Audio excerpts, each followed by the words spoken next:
Mi, mi o now, na mi o que.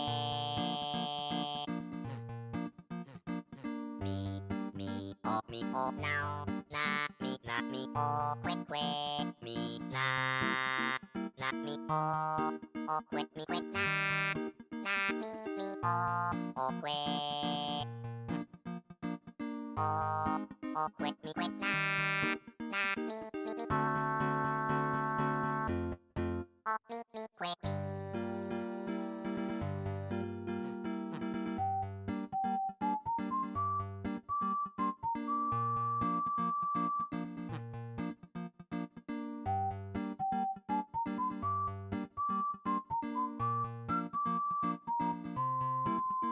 Na mi o que mi na mi o que. O que mi na mi o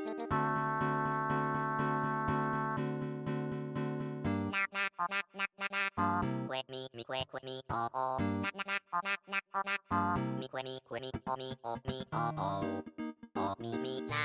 na mi o mi o mi now o que o na mi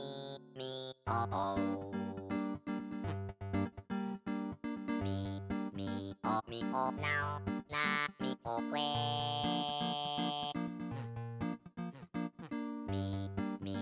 Mi o now na mi o que mi na mi o que mi na mi o que. O que mi na mi o mi que mi.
Alright.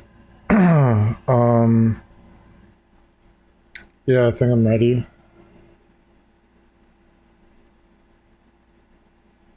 Here.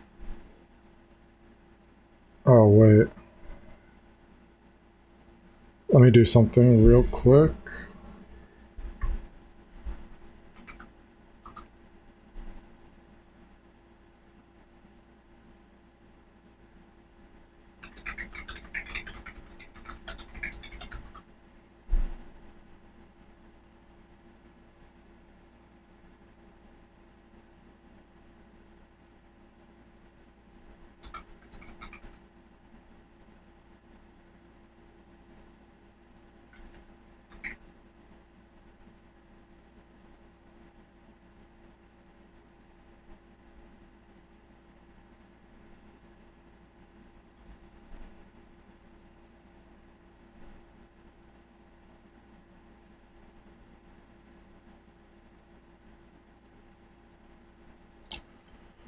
So I kind of want to download this game, but I don't know.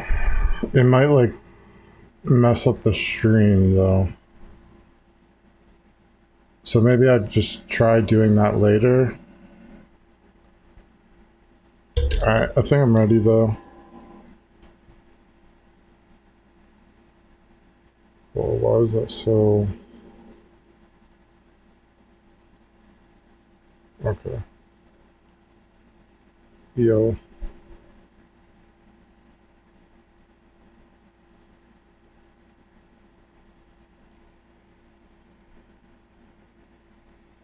Oh, I never watched this. Sonic 3 cast plays Sonic Adventure 2 Battle. Like, I remember adding that to my watch later like a really long time ago, but I just never watched it. I don't know if I'm like too close up or like how the camera placement is.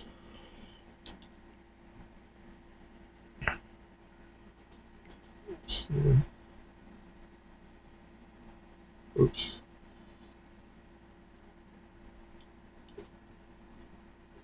You like can't really see my eyes. Maybe from here. Okay.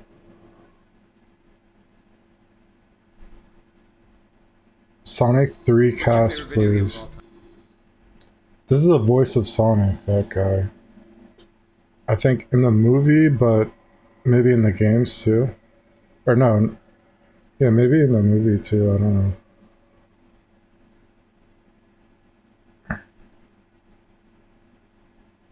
I don't, I could look that up. I don't know, like, who, because I think they changed to this guy. Oh, you can't see him on the screen. Ben Schwartz. But I don't know, like, I think there was another guy who was the voice of Sonic before this.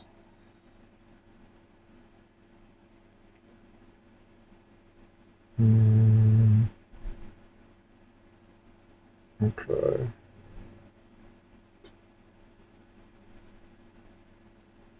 Oh my gosh! Well, obviously, Sonic the Hopefully the audio is all good. All right, this guy's looking old to you. He likes the original. Second favorite. Sonic the Hedgehog 2. Nice. That's for Tails, obviously, and then Sonic the Hedgehog 3 with Knuckles. Today we're playing Sonic Adventure 2. All right, so we have Sonic. I assume you've done this in real I don't know who this. This is just like some guy from IGN, I guess, on the left. life before Ben. I have. I've actually played this game. Can I tell you? Because we're on IGN. Yeah. Because we were doing this game, I got the game to. What control is this? Is that an Xbox? I think that's Xbox One controller. What is that? So I got an Xbox One controller, dude. Like, for a while, people have been saying like this is like the best controller to use on PC, and like right away I was like having problems with it. I don't know, maybe it is pretty good. I have a lot of controllers now. I didn't show that I got the N64 Nintendo controller too. That thing is really cool too. Play on Xbox, and I found the controls to be so difficult that I watched a playthrough. And now we're on foot. We're on foot. And again, James Tika. Wait, I what? want you to know Look at their face. You can't see their faces. They're like, what the fuck? that like Sonic front foot. Those are like the actors in the Sonic movie. They're like, what the Can I fuck? tell you, because we're on IGN. Yeah. Because we were doing this game, I got the game to play on Xbox, and I found the controls to be so difficult that Like this, dude.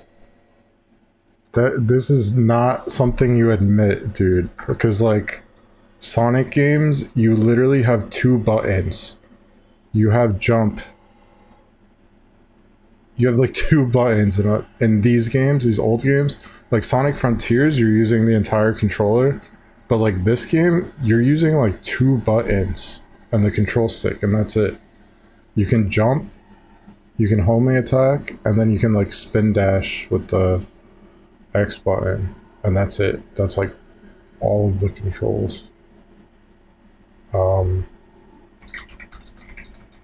That is really embarrassing for like the voice of Sonic to say that.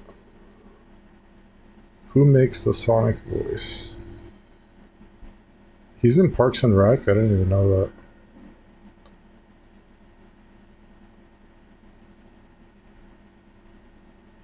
Voice of Sonic in games. Ryan Drummond was the first official voice actor. Jason Griffith. Okay.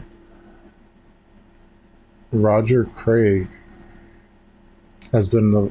Okay, so it's a different voice of Sonic in the movies versus the show. So that's like a little better. He's like only the voice of Sonic in the movies, but still like... I watched a playthrough. And now we're on foot. We're on foot. At least And again, like at least he can play it. Like you can see he can play the game. James Tika. I want you to know that like Sonic has a and again That I have. I mean, Sonic that's for Their Tails, faces, obviously, though. and then Sonic the Hedgehog 3 with Knuckles. Today we're playing Sonic Adventure 2. Alright, so we have Sonic. I assume you've done this in real life before, Ben. It's the guy from the guy in Sonic. Is he also the guy in Ted, I think?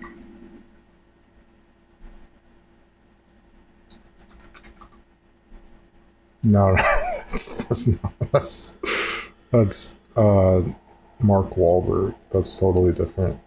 But this guy is in something. He was in another movie, I forgot. James Marston. Oh, he's Cyclops from X-Men. The Notebook, Enchanted, Dead to Me, Westworld. I think he's also like that like dead guy in the new what is Hop? I didn't know Hop was a thing. There's a in the new Fallout show. I've like hardly watched this. I've watched like one episode. Isn't he this dead guy too? Oh, Jonah Nolan. He kind of looks like him. What is Hop?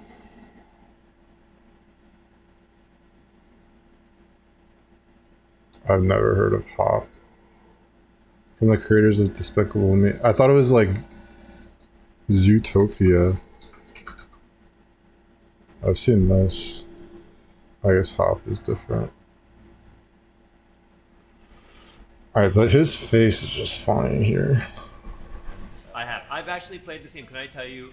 Because we're on IGN. Yeah. Because we were doing this game, I got the game to play on Xbox, and I found the controls to be so difficult that I watched a playthrough. And now we're on foot. We're on foot. And again, James Tika. I want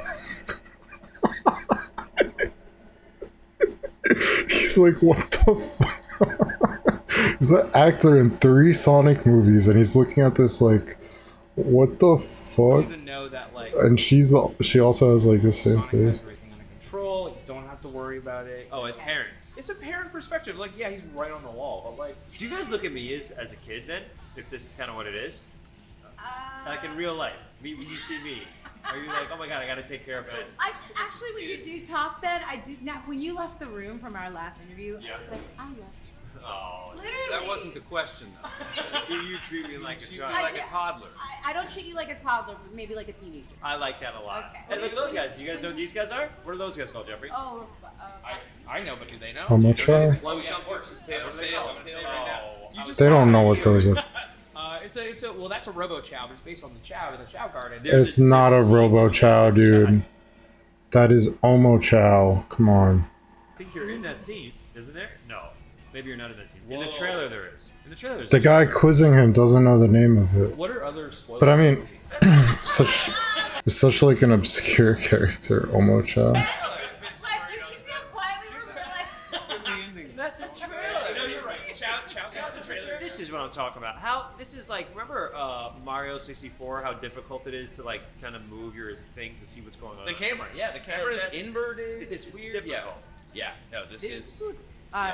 My daughter tried to prepare me for this. She's like, "Mom, you are required to play a game. I'm sure." I love this. And I'm like, I don't know. I love your daughter's my boss. Yeah. You gotta get with the. Get Jeffrey on the phone real quick. She's 8. Does she play this game? Yes, she She literally does. wanted us to play this, and I was like, I'll be fine. That is pretty cool. Her like 8-year-old daughter played Sonic Adventure 2. Because at this point, like, Sonic Adventure 2 came out like. That's like a super retro game for her. It's like way before she was born. Everything. Whoa, you didn't go through the checkpoint. Very. Oh, okay. I thought you were living life on the edge. Jerry There. on Sonic. Wait, why is it not letting me have fun? You'll do. Try using somersaults To get through. There you go. Oh, there you go. All right. There's. Oh, this is great. This Oh, is God, great. yeah. When I play this, it's absolutely. Why are you so happy? They're not very helpful in movies. Isn't this great though? Look at. I love it. This I is love like it. the iconic. This is one of the most iconic things. Feel free to just run around it. I just Okay. take a second, just like feel the space. Yeah. Free rap. Yeah. Fun. See what that thing's about. Oh, What is that thing that says That's chest? like Sonic's Yeah. an interpretive dancer. Oh, you threw Sonic shoes on? Yeah. Oh, yeah. Of course. That Well, I'm definitely- moving that. What do I do with that? Maybe somersault into it? I have no Yeah. idea. So, yeah. Maybe go next to it and press It's the an B Easter button. egg, so you can break it. Oh yeah, today's right. Yeah, Do you're not right. break That is it. A literal Easter egg. Okay, wait. We don't have any more Easter eggs. So that's like what I always did when I didn't know like how to hatch a chow. You just like throw it, and then it might like permanently make the chow mad at you or like hate you or something. I don't know if it's like permanently, but at least at first they're like pissed. They're like, "What the fuck? Why would you hatch me like that?" Yeah. And then you should be able to pick it up. Oh, you're doing great, guys. You gotta. I mean, they're not gonna know to do this, but I think the best way to hatch the chow is like you gotta pick up the egg and shake it, and then put it down, and then it starts hatching. Go ahead and select the blue one for me. Yeah, Amy is in there. And now, you're player 1, Tika, James, you're player 2. So go ahead and choose one of these 4 characters. No pressure, of course. Amy. Oh, there you go. And then when you scroll up through the character. Oh my gosh. Look at that, Amy and Shao. I can't stand you guys right now. No, this is great. You're doing great, Tika. This is good. Her name is Tika. You hit the ramp, this is very good. You are. Oh, you guys are next. It's just like really close to Tikal, the character from Sonic. So I don't know. Maybe they thought of that when they hired her. I was beating You you. got this, Tika. What's your favorite video game of all time? Oh my gosh. Well, obviously Sonic the Hedgehog. Thank Where's you. the camera? Where's the camera? Second. What's your second favorite? Sonic the Hedgehog 2. Nice. That's for Tails, obviously. Course. And then Sonic the Hedgehog 3. With Knuckles? Why didn't you guys tell me B makes you speed up? Does it? Does Yes. it? Must be brakes. No, it says speed Andy up. Flynn. Oh, you do. was that? Wait, I forgot this. It's like, what? This guy's like, what the fuck is going on? But he's not doing like that bad. I forgot about the battle part of it that you He's like, I'm Oh, stuck. look, you're making. Low Stop chance. for 20 seconds. Oh, good. This Yes. is great. Okay, Tika, you're almost there. We're almost at the end here. This is what happens anytime anybody tries to blow a kiss to James Marsden. He has to freeze. Okay. Great. Go. You're doing great. Another kiss. Yeah, another kiss. Oh, Tiki, you got So, like, Amy in this multiplayer mode is actually like the most broken character. She's so broken. She's the best character. Yeah, she's like slower, but like these time stop things that she's doing, you get them like every 10 rings. At like every 10 rings, you could do like a time stop on them for like 20 seconds. And he doesn't know, but if you like keep pressing buttons, the time goes faster. The game over there. This isn't fair, is it? This is great. This is great. You guys got it. I can already hear your daughter like tearing up. So proud. Jump on that little balloon. Yeah, actually, you can go to the right there. Yeah, just keep going, and then boom. Oh no, the game is like, we gotta hurry this up. Freeze him. Freeze him. Keep going. You're doing amazing. Jump on the Dude, he has like the shadow. Yeah. He has this like silver shadow outfit. I haven't used that. I know, James. That's what what's this thing she keeps Now jump me forward. Yeah, now you got it. Okay, now, yeah. So it's kind of a battle that's also co-op in a way. Yeah, in a way, for all of us. Yeah. Like, you and I are I like like this resistance stuff. Yeah, take close. You can- Yes, T. And then go Did straight. I win? Go straight. Forgot that. And then you get to run again. We're all winners. No, we're not. This is okay. Here we go. Oh, so okay, so we're both winners. yeah. You're there. It doesn't. It looks like she's crying. Why don't She's you actually just rubbing her shush? eyes. Like I can Satisfaction seeing the cry. So he looks like he did not enjoy that like at all. The new Mario Kart World online experience. People died making this masterpiece. I think this is like Dragoon or something on the Dreamcast. I never played this.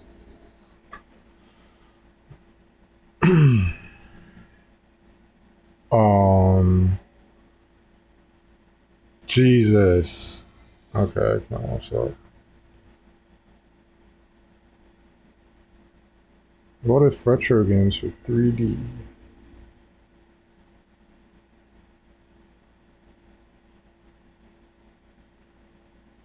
What is 3D Sun?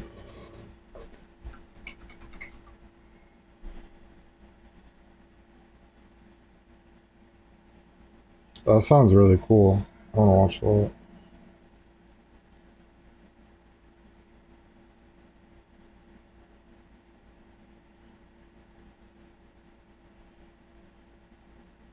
$1998. All right, the is greatest probably the tragedy in greatest gaming year history. For gaming. Yes, 2001, 4, and 7 are tough contenders amongst many others. But look at any article or forum post on the matter, and you'll see that 1998 is always either number 1 or 2, where the others diverge wildly. There is simply no other year that had as many games that were not just high quality, but were important to the medium's development as a business and an art form. Obviously, you have the likes of The Legend of Zelda Ocarina of Time, which served as the template that every subsequent action-adventure game would base themselves on.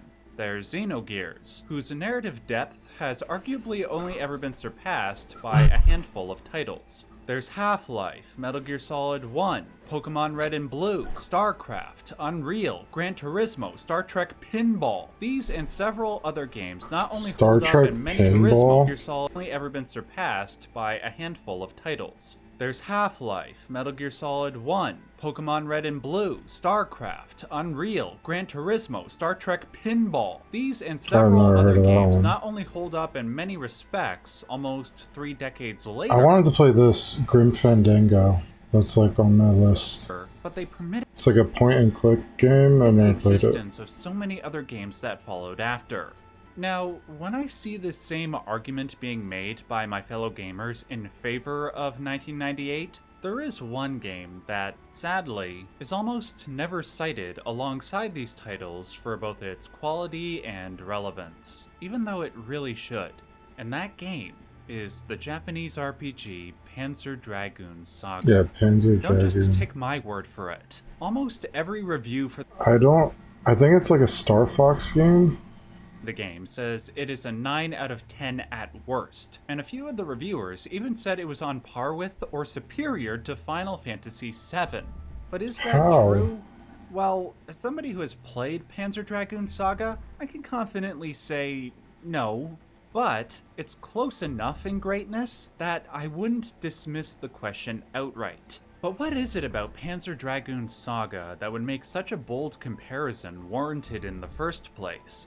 To start, it has a wholly unique combat system that consistently keeps you engaged and excited. Its musical score has a grandiosity and majesty that puts it in the conversation for one of the all-time greats. It has a brilliantly minimalist approach to storytelling, a style most often associated with the likes of Dark Souls or Shadow of the Colossus, but that Panzer Dragoon Saga did before any of them.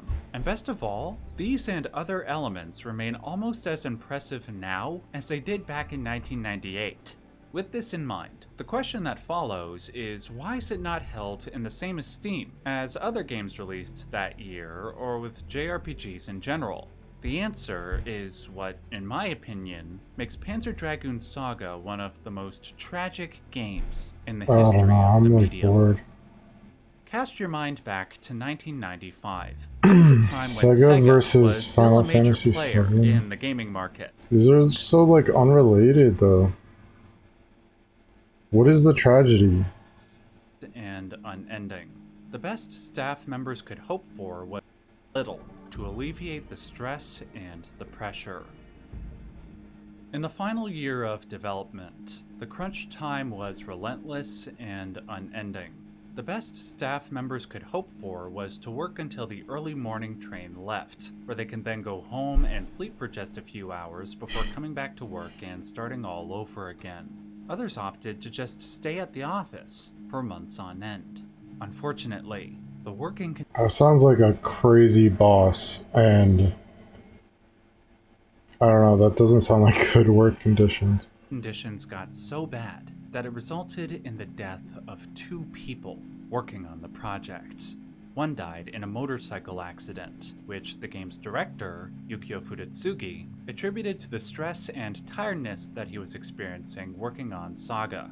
As for Damn. the other employee, when he wasn't working on the project during the weekdays, he was having to take a plane to go look after his ailing parents. This combination of unconscionable miseries led this employee to self-terminate. Both of these Okay. deaths, naturally, affected the whole staff at Team Andromeda and Alright, I don't think you can blame the company on someone committing suicide, but like, that is really sad. But like the motorcycle accident, I'd say, yeah, that's probably their fault. If they're like working you to death and then, I mean, it's also like you're driving a motorcycle. That's another part of it. And you're like doing that while tired. That's not smart. Fudetsugi in particular, who said that he was particularly close to one of these employees. In an ideal world, Team Andromeda would physical and mental. That's like all I wanted to know. What is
Think again, don't you know what you're starting?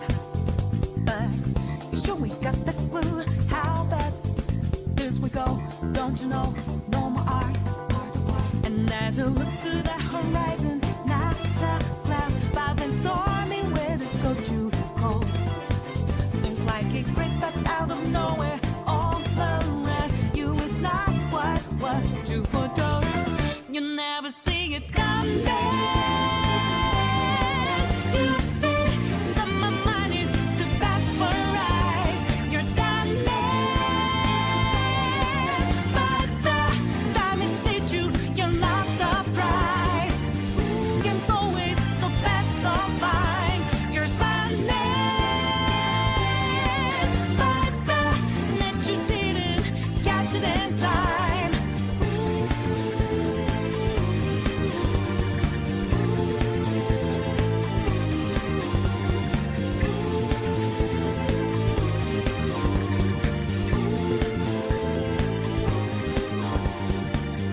Try to run it through, hold on, think again, don't you know what you're starting?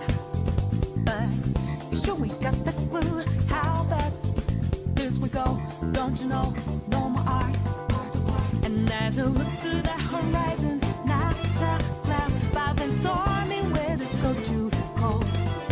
Seems like it crept up out of nowhere, all around you is not what you foretold. You never see it coming. You see that my mind is too fast for eyes. You're done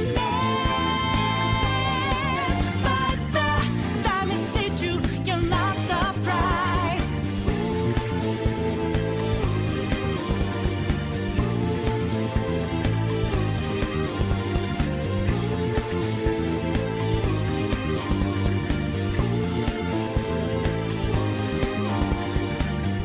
Think you got your game planned out.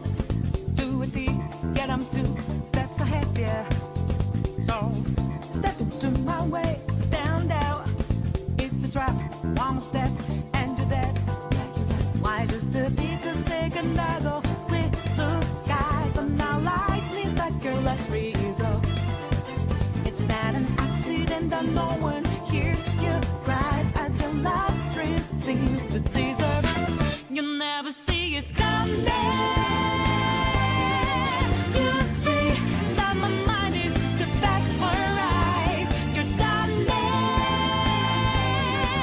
but the time it hit you, you're not surprised. I'm coming, but you, my game's always so fast, so fine. You're smiling,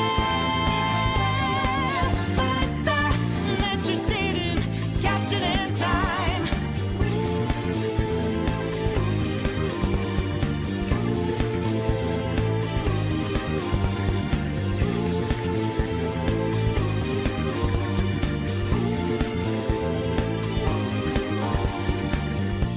Better think about your game. Are you sure your next move's the right one for you? Are you sure you won't get outmaneuvered again, my friend? You never see it coming. You see that my mind is too fast for eyes. You're done but the time it hit you, you're not surprised. I'm coming, but you, my game's always so fast, so fine. You're smiling, but the net you didn't catch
Alright, I'm here. My bad.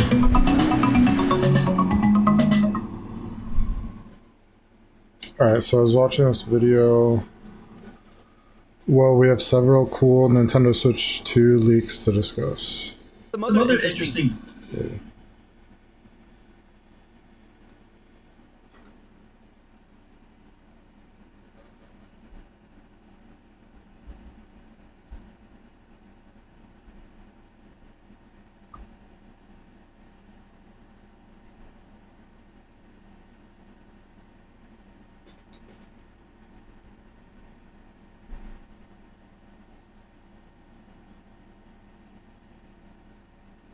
Bits of news and rumors. We have a developer that's giving us a better understanding for the power of Nintendo Switch 2. We have an update to the ever-expanding list of Nintendo Direct rumors alongside potentially a game that will be announced during this Direct presentation that is another exciting Switch 2 edition if true. We also apparently have what looks to be a leak straight from Nintendo about further offerings coming to Nintendo Classics, and some interesting details that have been discovered on Metroid Prime 4 that may also include an unintentionally revealed mechanic in the game. So there's much to get into today. But before going forward, let me point out I have this goal to reach 60,000 subscribers, so if you find yourself enjoying my content, your subscription would be appreciated. So let's start off by talking about this whole Nintendo Direct rumor situation. Basically, we think it's this week, and by we, I mean me and I'm sure a whole bunch of other people as well.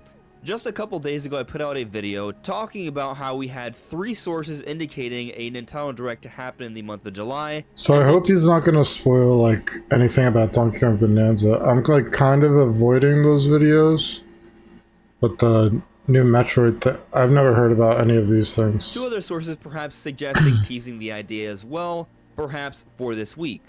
And so the sources that have come out and said they've heard a Direct is happening in July are Beat 'em Ups, John Harker, and Attack the Backlog. Nate the Hate recently indicated that he'll be recording a podcast soon, and while that's not necessarily for a Direct, some people are speculating, myself. I feel like I'm more into like the speculating stuff than like the actual games. Like I've spent more time like watching videos about it, about like Mario Kart World coming out than like playing it. I think I'll like, that's why like I should probably make YouTube videos like this, but I don't. Cause I watch them. I watch like speculation. It might be a predictions podcast because he heard a Direct is happening this week. And then also I talked about how Nashweedle on Twitter said something that seemed to be implying that he thinks a Direct would be this week as well.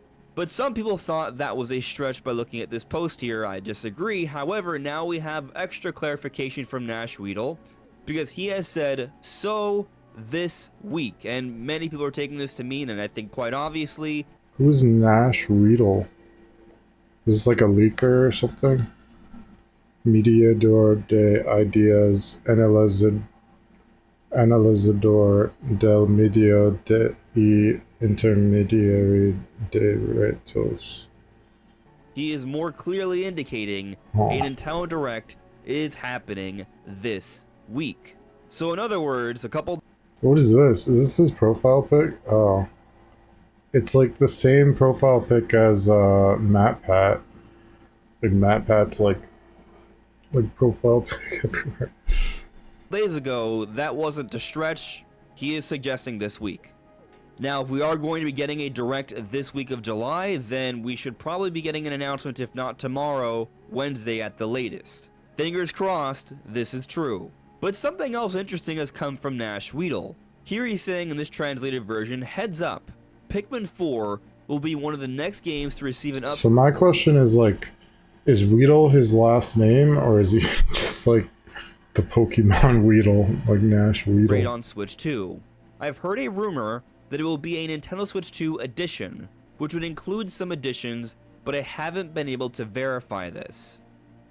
So we've already talked about how Nashweedle's been getting a lot right correctly throughout this year of 2025. He's proving to be the best leaker when it comes to Nintendo Switch 2. Dude, this world looks so cool in this Mario Party game. I want to like So we've explore already this talked about world. how Nashville's been getting a lot right correctly throughout this year of 2025. He's proving to be the best leaker when it comes to Nintendo Switch 2, at least so far. So many different things he has gotten correct and really not too much wrong at all. And he has talked about recently how there is going to be another wave of Switch 2 editions, presumably in a July Nintendo Direct, and now he's indicating he has heard that there may be one for Pikmin 4. Now, to be clear, That game looks fun. I've never played Mario Party Jamboree, but if that's like mouse controls, that looks fun. Oh, by the way, so there's a reason why I have Fortnite on the Nintendo Switch 2, and that's because Fortnite works with mouse controls. Like the Nintendo Switch Joy-Con, it works with the mouse controls. You can play like that. So it was like a way to like test it out and use it. he's not reporting this as a leak express, right? He's talking about how this info has come his way, but he hasn't been able to verify it. So this one's a little bit more shaky than other things he's indicated in the past. That said, I do feel like a Switch 2 edition of Pikmin 4 makes way too much sense. We might be still a little bit of a ways off before Pikmin 5. Pikmin 4 was a late but high quality Switch 1 title. I think we could be greatly benefited by having an enhanced. I never played Pikmin 4. I heard like really good things though, but like me, I need to play all of the Pikmin games. Like I had Pikmin 3 and I was stuck on a version of boss. Pikmin 4. If that also includes some new content, as we've seen for Kirby's Forgotten Land plus Star Crossed World, and also Super Mario Party Jamboree plus TV set. Myself personally, I might be extremely eager to get in on this one. I loved Kirby and the Forgotten Land, so I will be picking that up. Since I already have the game, I just have to pay for the expansion to the Switch 2 edition. So me too, but like Star-Crossed World, it just sounds weird to me how they're not. I mean, they didn't show off any new copy abilities. Like, why is there no new copy abilities in Star-Crossed World? Something I don't really get. It's just like more game, which is good. Like, I would definitely. We will be paying $700 just to play Kirby at a slightly better FPS. Oh yeah, so I tried playing Kirby in the Forgotten Land on Switch 2 just to see if it's like any better, but it's definitely exactly the same as the first Switch. So like the improvements, improved frame rate and everything, that comes with this. That's not out yet. You can't play it at better quality right now.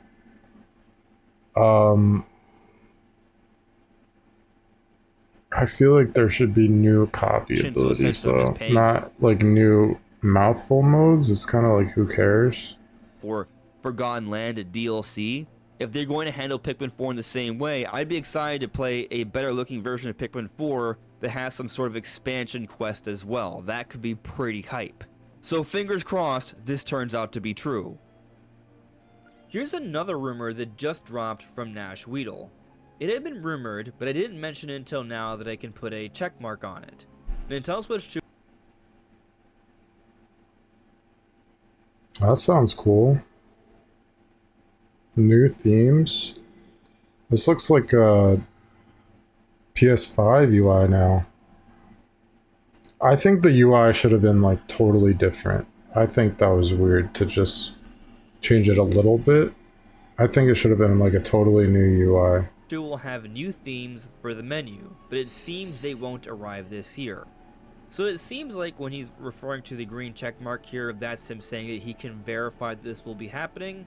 However, he's saying these themes won't be arriving until next year. We've been waiting so many years to see themes on Switch 1, that never happened, and now for Switch 2 we just have the two basic themes again. I would hope we eventually do actually get themes. The Switch 2 is certainly capable of having it, so fingers crossed this rumor turns out to be true. I've also been hearing, this is something I've been hearing about recently. I didn't experience it, but like Switch 2's overheating, that's been happening. Like people are saying overheating and crashing.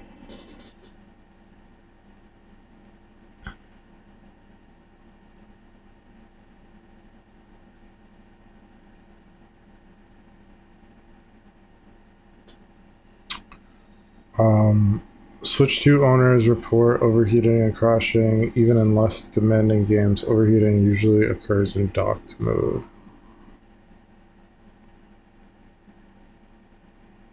I didn't experience this. That's good that at least it's not like getting... I mean, I haven't played handheld mode that much, but like it's good if it's not getting hot in handheld mode.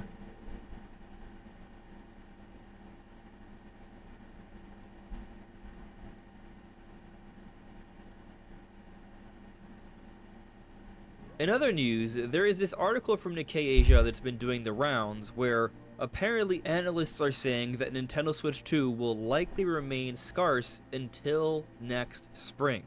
Next spring? That's a while from now. That is next year after winter. So about a year from now. We just got into summer, spring just ended.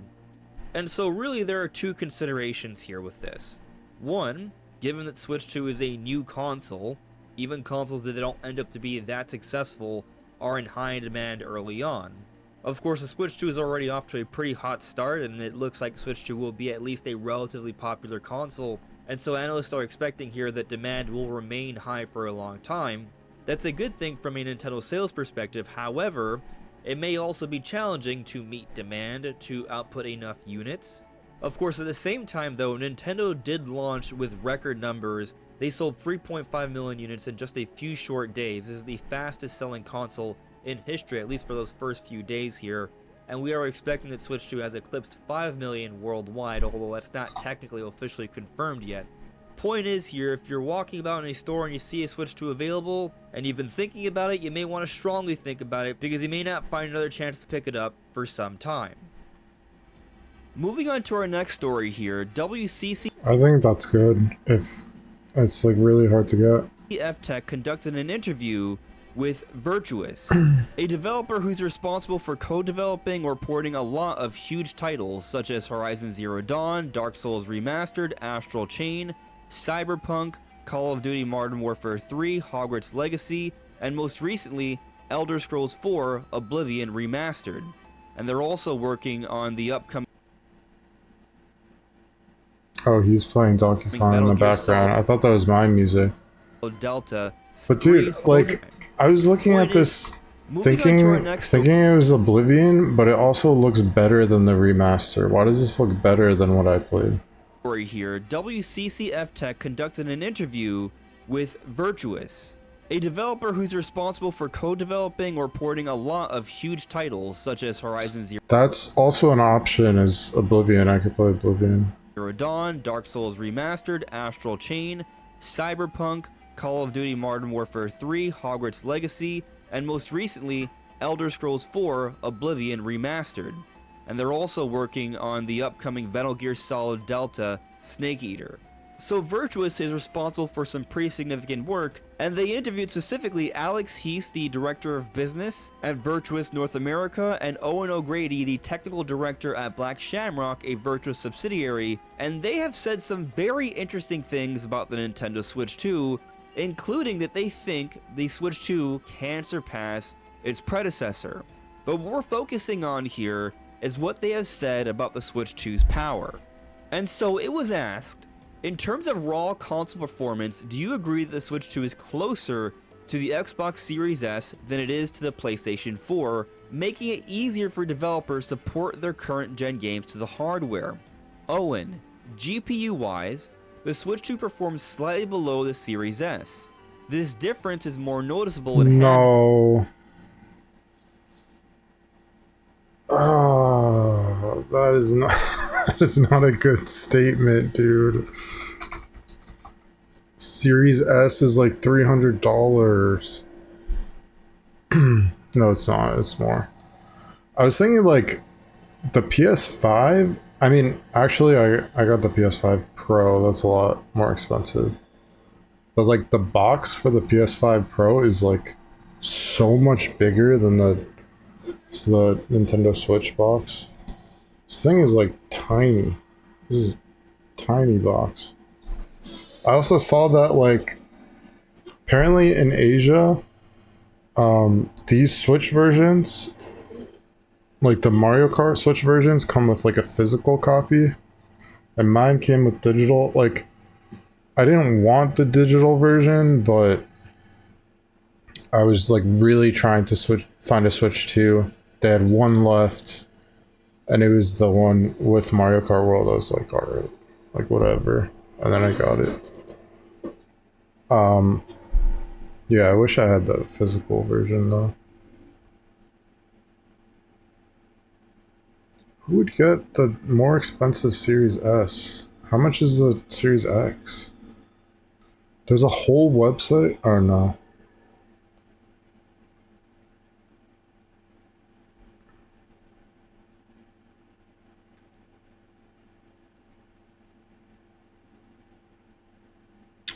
So I upgraded my PC like a lot.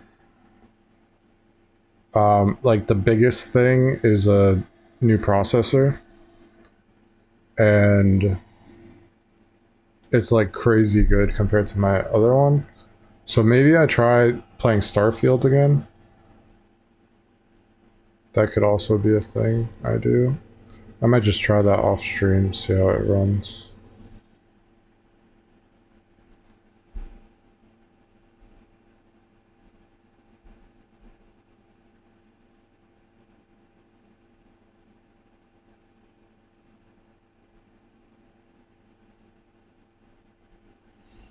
Alright. Handheld mode. However, the Series S does not support technologies like DLSS, which the Switch 2 does. This makes the GPU capabilities of the two consoles comparable overall. So that's interesting to hear.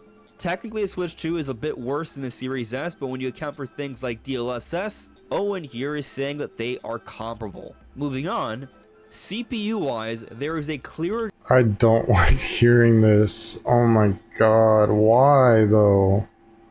I would rather... Like, who uses the Switch in handheld mode? I don't. Like maybe sometimes, once in a while, but I would rather have a dedicated console with better hardware. And it is, like, better hardware, but hearing that it's, like, comparable to the Series S and the PS4 original, and, like, PlayStation and Xbox are probably going to come out with their new console, which it just doesn't sound like a good thing to hear. Between the two consoles. The Switch 2 is closer to the PlayStation 4 in this respect, having a CPU just a bit more powerful than the PS4's, so it is more powerful than the PS4. Since most games tend to be more GPU bound than CPU bound when well optimized, the impact of this difference largely depends on the specific game and its target frame rate. Any game shipping at 60 FPS on the Series S should easily port to the Switch 2. Likewise, a 30 FPS Series S game that's GPU bound should also port well. Games with I mean, I think Starfield works on Series S, right?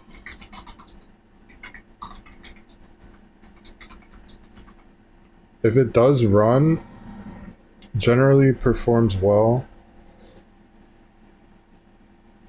Solid 30 FPS.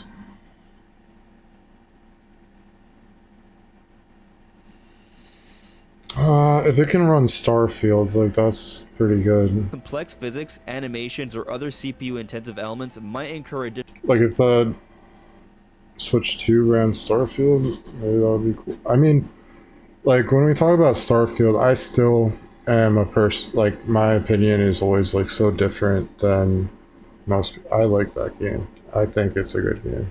additional challenges in reaching 30 or 60 FPS or require extra optimization during porting.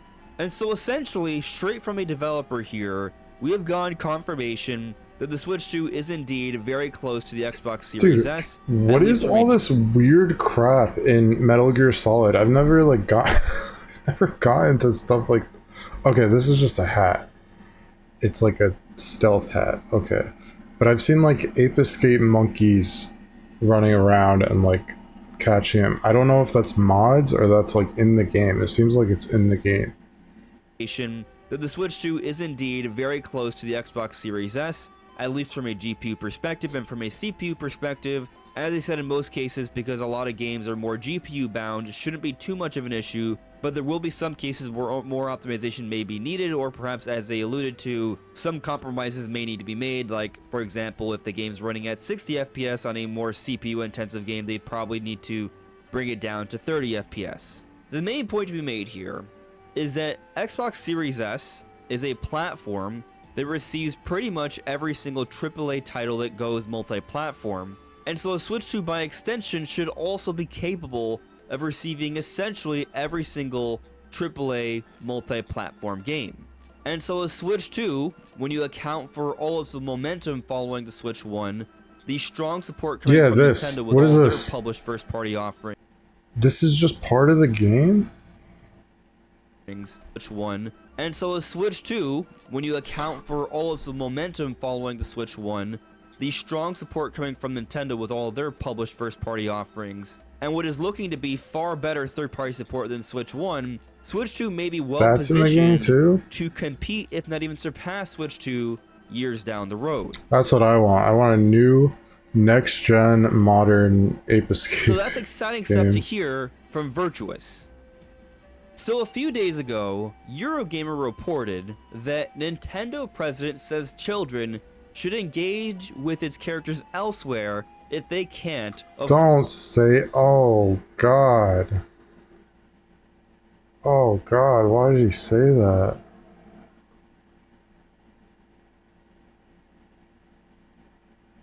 Ew, dude.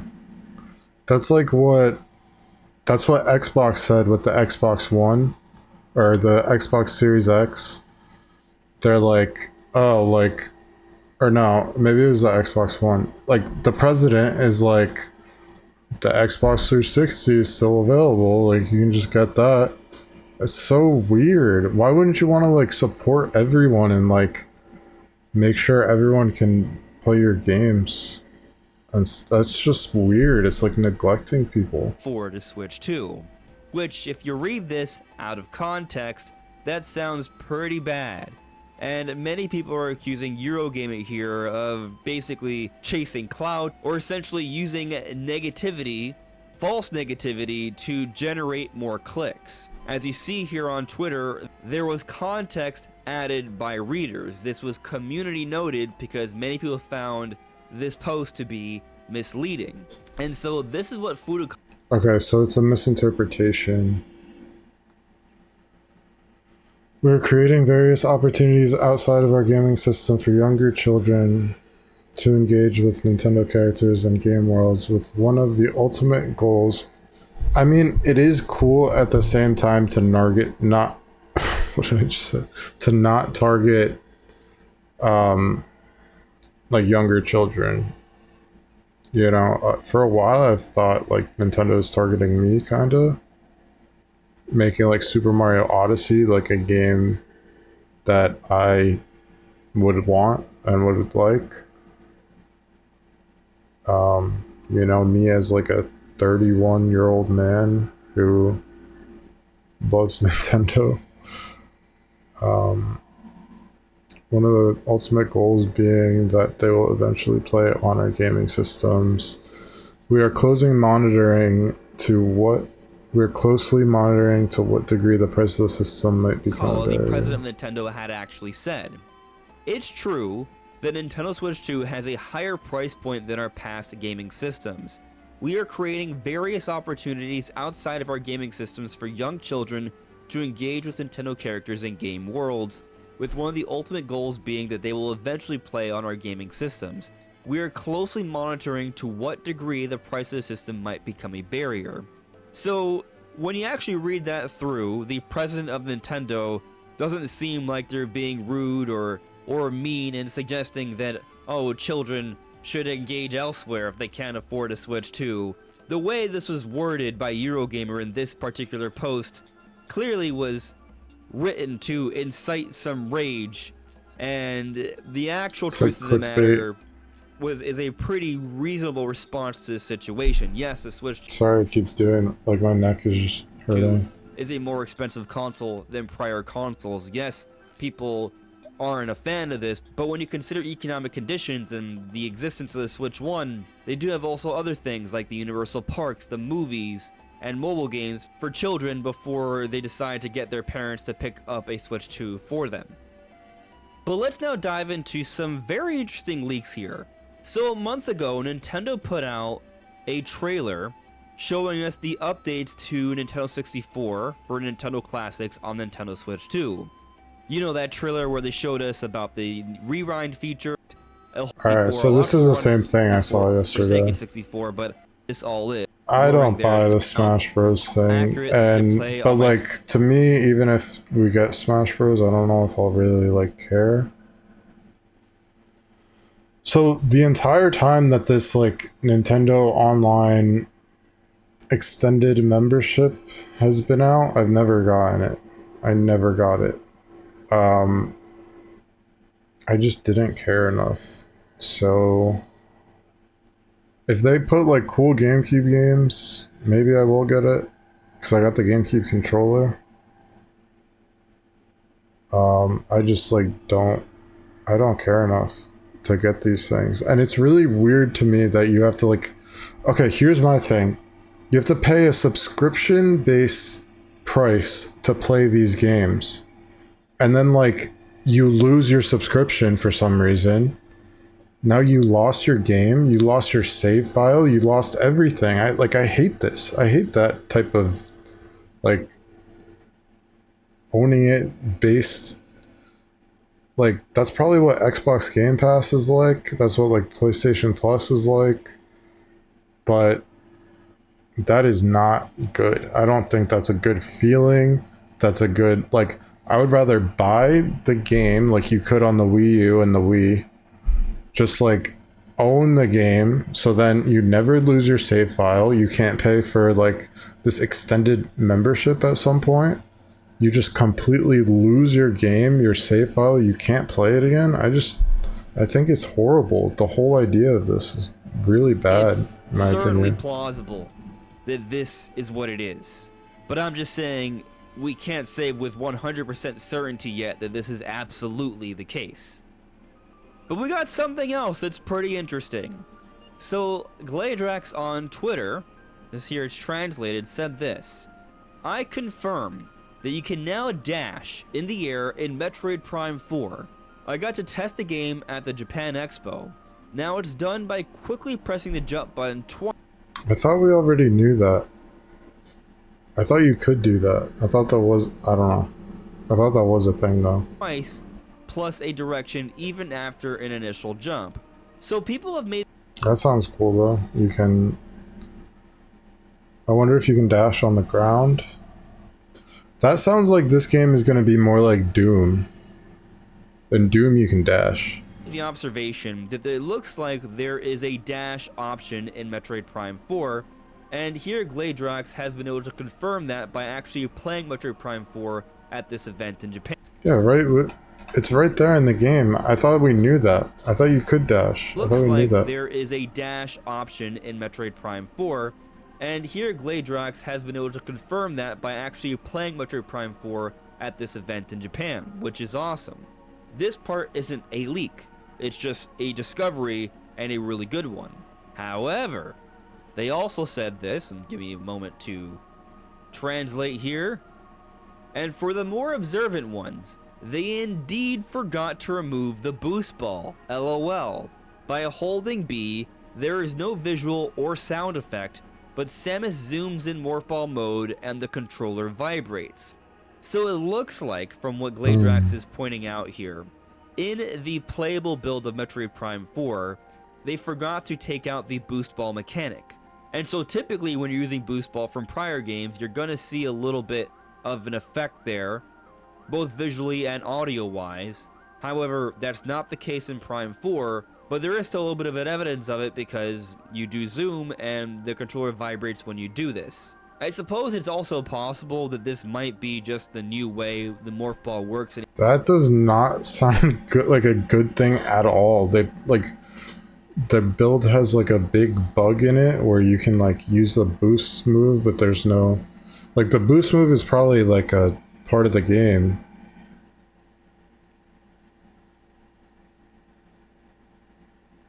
That sounds like a bug. That doesn't sound like a good thing. in a more subtle fashion and less impactful. But given how the boost balls worked in the past, I'm going to assume that this is actually more so an issue of this was not actually intended to be there. And so it's some interesting observations Like this game has taken like 10 years now and the build is buggy. That doesn't sound like a good thing. made by Gladrax from their playthrough of Metroid Prime 4 at this event. And just kind of thinking about this has me excited to learn more about Metroid Prime 4 Beyond, and what I think will be a pretty exciting Nintendo Direct in perhaps just a few days, fingers crossed. I know some people think we won't be getting a Direct until like September. I don't really agree with that, but I guess we'll find out relatively soon. But what do you all think? What do you make of all these latest bits of news, rumors, and leaks? Let me know in the comments below. This is Andres Restart. Thank you so much for listening and watching, and I'll see you all really soon. Take care. Bye. 10 days until peak. Dude, I don't care about Silk Song. Everyone goes crazy about... I don't like... Like, I claim that I love games and I like games, but when I like look back at them... Like, Elden Ring, I like went crazy over. But now, like, when I look back at it, it's like so much smaller in my mind. It's like the problem is, like, I've tried playing Elden Ring like 10 times and every time I just stopped. I just got bored and stopped. Like, I keep trying to get back into it. It's not happening. And I don't know. I thought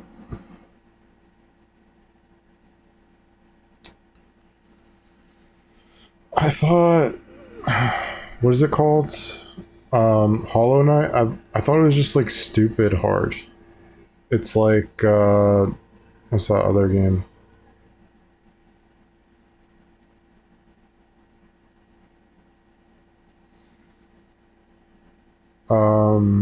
With like the cartoon graphics.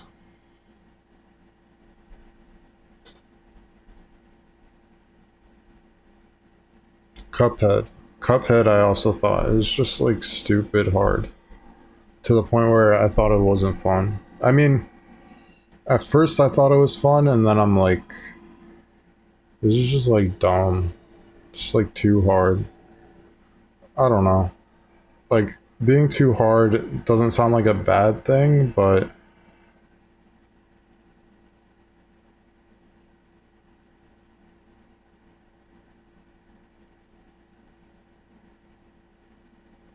why CRT TVs are important. Why is this an hour long? Messing around with these old box TVs, you know, CRT televisions. So I wanted a CRT. I still do. I'll probably get a CRT at some point. But like, instead, I just got like a square monitor with the, you know, like 4:3 aspect ratio with this aspect ratio. And that monitor stopped working after like a month or something. It's not turning on. It's trying to use it. It's just not. Maybe I should try like other cables on it, other HDMI cables, but it was just not working. It like kind of did the job, but even with that monitor, I was like, why not? I should just like play on my TV or something. I've gone through many different TVs and played a bunch of consoles on them. It's really given me an appreciation for how CRTs draw a game's image. So much so that I now believe CRTs are necessary for retro games. Well, when it comes to using the original hardware, and for certain types of games. More on that later. My CRT journey started circa 2022 when I got back into retro gaming. I wanted to play both NES and SNES games, but was aware of the pain it is to get them looking good on a modern TV. Everybody was recommending CRTs, so I really wanted to see what all the hype was about. Even though I did actually have a CRT when I was a kid, but I don't remember having any opinions about it in regards to image quality. It was a TV, it did the job, and that's all you really needed as a kid. Anyways, I started looking on Facebook Marketplace, but I didn't really find anything. Then one day, I was driving home and I saw it. A tiny CRT with a sign next to it that said, free. It was a 13-inch No Sanyo, way. model number DS. These are like expensive now. If you're wondering. And 13 inches is very small. We're talking something that would fit right on a desk. Now I still didn't have anything to plug into this TV, but I soon got an NES with a copy of Mario Bros. And I gotta say, when I first saw this game on That's not an NES.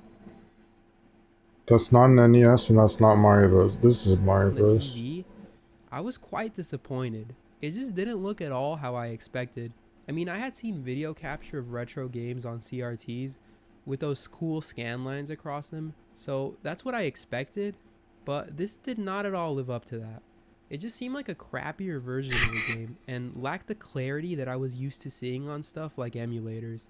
I think it was the overall fuzziness that turned me off, and it had other issues like weird colors and having parts of the screen cut I've been off. thinking about just like becoming a collector and like, you know, collecting a bunch of like Super Nintendo games and stuff and just getting all the It really consoles. just wasn't the best introduction Getting to a lot of CRT consoles for me, and games. and I wasn't feeling too optimistic about them. Soon after this though, I found somebody giving away a 20-inch Panasonic, model number PV-C2060. And I have to give you these model numbers because it just bugs me when someone talks about a TV and doesn't give you the model number. Now this TV was significantly bigger than the previous one, but man, it looked way better. I could finally see the scan lines, and Mario now actually Yeah, that looked looks like Mario. good. There was just an overall improvement in image clarity. I was honestly thrilled to get this TV, and I spent quite a bit of time playing on it. Just about anything I threw at it looked good. NES, SNES, PS2, PS1, I mean whatever. It felt like the key that unlocked these retro consoles for me, because now I could play all of them without worrying about them looking crap. And overall, this is where it really clicked for me why CRTs are better for retro games. Now, I did get two TVs after this that were both improvements over the Panasonic. At this point, I knew CRTs were the real deal. I just wanted a TV with more features. Given that my Panasonic didn't support stereo sound and didn't have higher quality inputs like S-Video and Component. I first found a 20-inch Emerson EWF 2004A, which had stereo sound and also S-Video but no Component. But then I found this gorgeous Sony KV-24FS120, which has these insane speakers on the side. And also every input you could possibly want, including Component. So this is my main CRT now, and I absolutely love it, to be honest. Regardless though, you don't need something crazy like this, because every CRT I've owned, apart from that Sanyo, has looked amazing when displaying retro games. And in order to really understand why, we do need to look at the CRT technology a bit more and some of the technical aspects of it. So in this video, you're going to hear me use the term modern TV a lot. And just know that by modern TV, I'm talking about 16:9 flat screens that can be LCD, OLED, or whatever the hell term they're using now. I mean, you know what I'm talking about. It's the technology that came after CRTs, and it's important to understand that CRTs are analog devices, very different from our modern digital TVs. I don't know if I want to watch this whole thing. Because they have one or more electron guns. I don't know if I want a CRT because I had the little monitor and I just didn't use it. I was like, why not? Why not just use my TV? I got this kind of crazy TV. I got I got a crazy TV.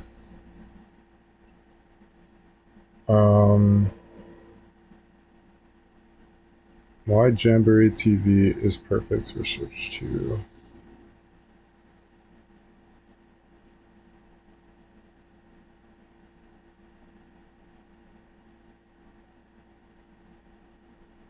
Sonic Rush Adventure.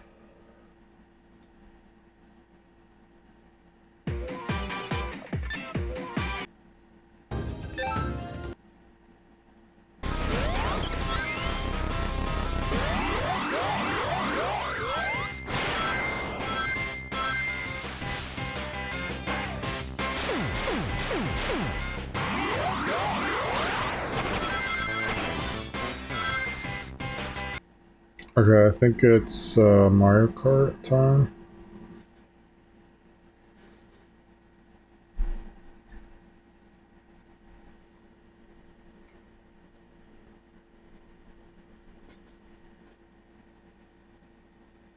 Again, I don't know why they made this like welcome tour game. A bunch of people were like against that, but it's like you look at the Astrobot game, Astro's Playroom. I played that and it's like so much the amount of detail that they put into that game is kind of crazy, just like the free one.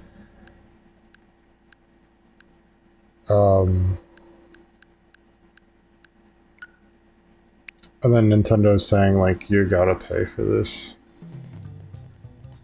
Oh, what the fuck? I didn't mean to open that.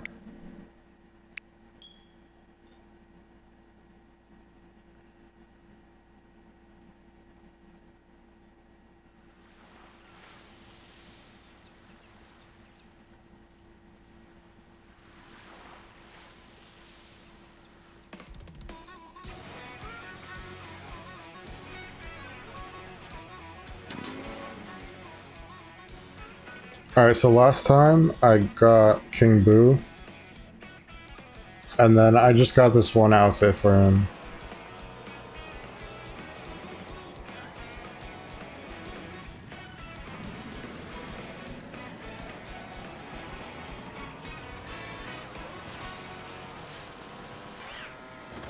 And right now, I think I finished up the Grand Prix.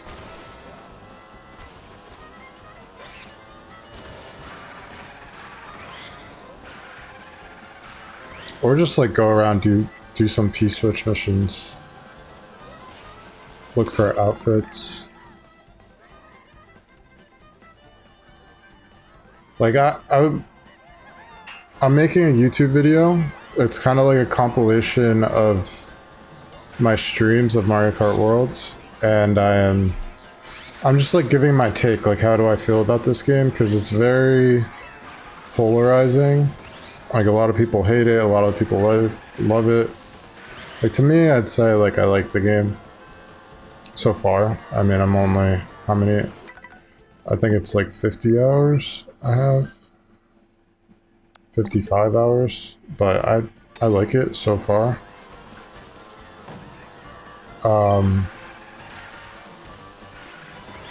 So what was I saying? So I'm making this YouTube video, and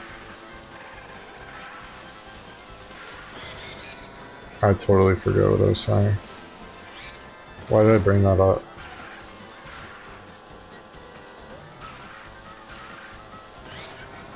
Oh, in the video, I'm constantly saying, like, this is the coolest thing. Like, I love how there's this, like, whole park here. They just created a whole park, and it has, like, nothing to do with any of the races, any of the courses. This isn't an intermission track. It's nothing. It's just, like, a park that they made. And I think that's, like, my favorite part about this game, when you just see, like, a bunch of detail on things that don't have to do with the races at all. Like when I was at the Donkey Kong place, there's still more things to do there. DK Spaceport. I thought that area was so cool. I love that.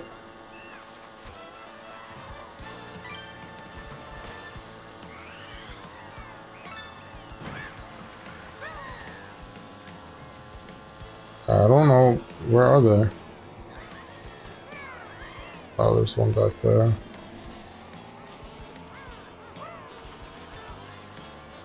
Where's the last one though?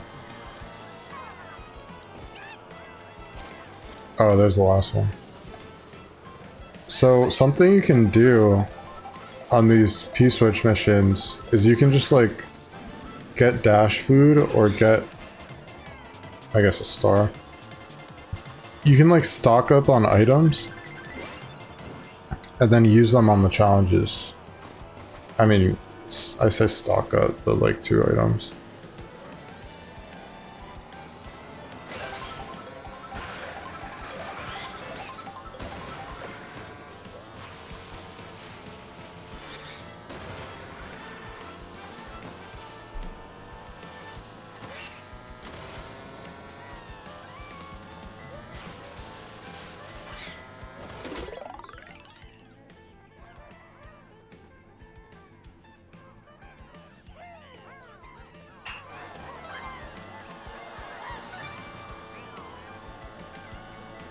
Alright, I think I need to stay on the road. I did not stay on the road.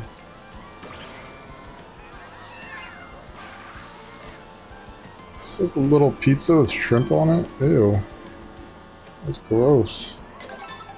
I'm not eating that.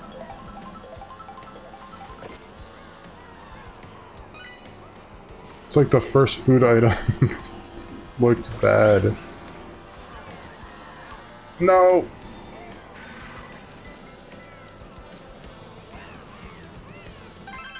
Nice. They're actually like blocking the coin on purpose.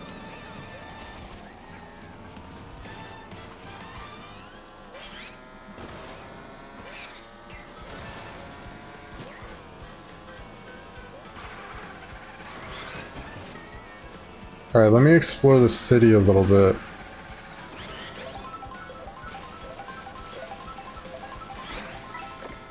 There's got to be like a little telescope thing somewhere. Oh, there's one right here. I didn't mean to do that.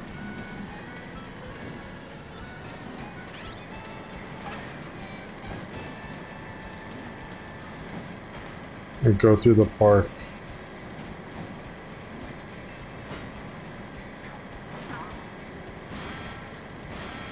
Why are all the people gone? They all just disappeared. This pizza looks... No, there's shrimp on this. Why is there shrimp, but like with the tails on it? Ew. I'm not saying I don't like shrimp. I like shrimp, but like on a pizza? Ew.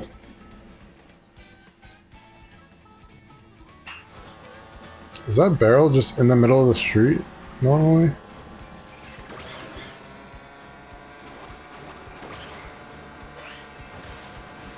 Oops. This is like Mad Max right now. Kind of. Oh, boss guy.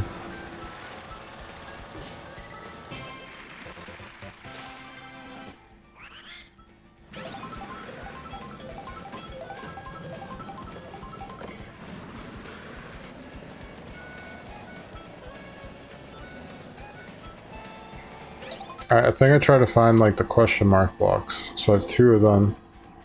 Do I have 2 of them or do I have all of them except... I think I have 2 of them.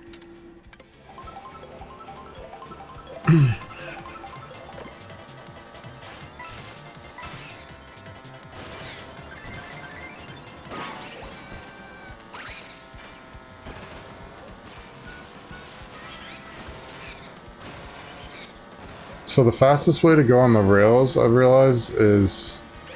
I also really want to go up to that top of that rainbow fragment thing.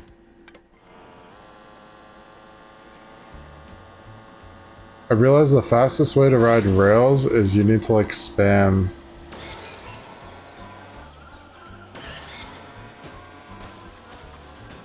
You just spam tricks, and that's like the fastest way to go.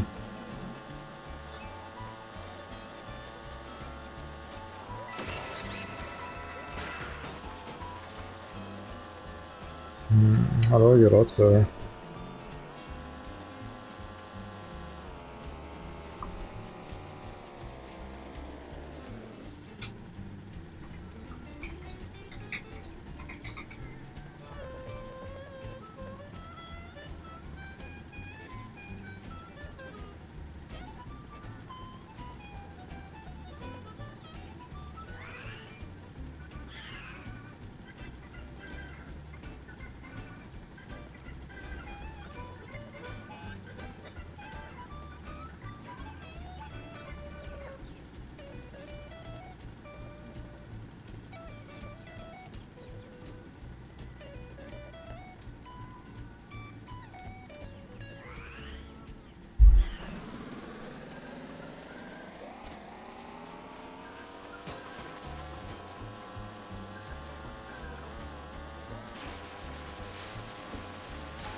I don't know where I'm going. I'm just circling around this thing trying to find a way up. Like, I know you can fly off of these. But I don't think that's gonna bring me high enough.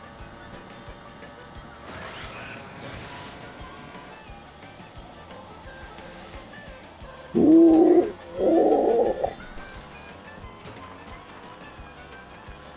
Oh, that's a lot of coins.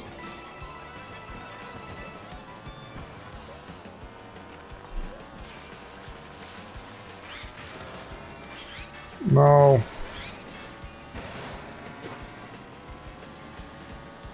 It's like this whole game's a giant, like, Toad's... I mean, all the streets are like Toad's... Is it Toad's Turnpike? Area in the other Mario... Damn. Other Mario Kart games where... You should, like, get something for doing this. It's, like, fun, but I don't think you get it. It's just fun. To, like, destroy everything.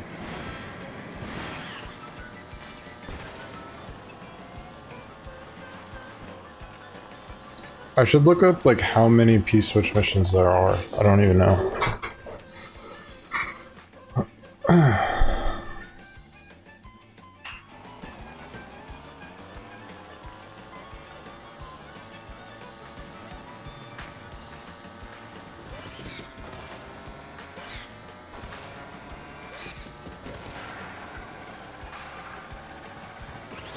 Throwing footballs on me?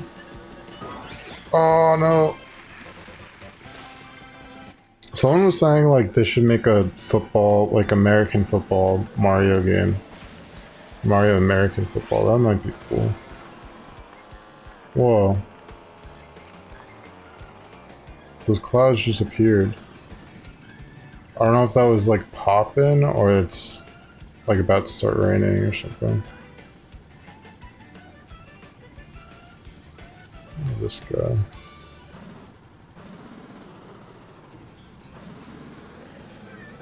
Whoa. These little lampposts are little mushrooms. This is like Super Nintendo World if it was just like a giant amusement park world.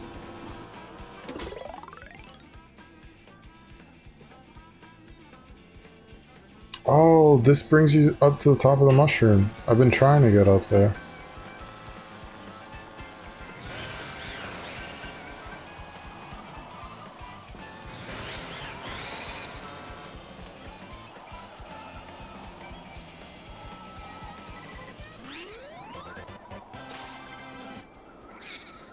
Turn around. Oh.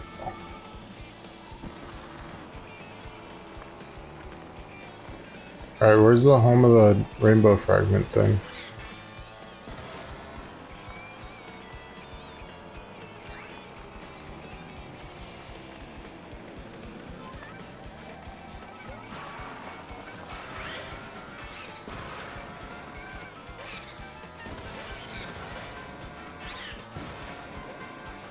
What is this building over here? There's also cops.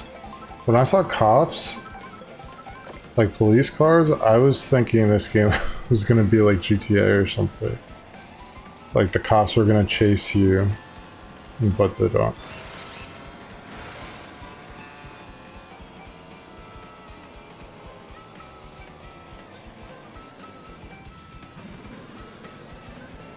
I can't think of where this song is from, but it sounds so familiar.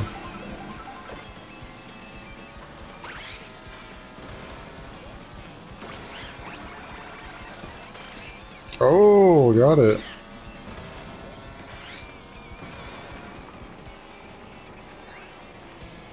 It's a nice little helmet. Alright, let's go. I got Peepa.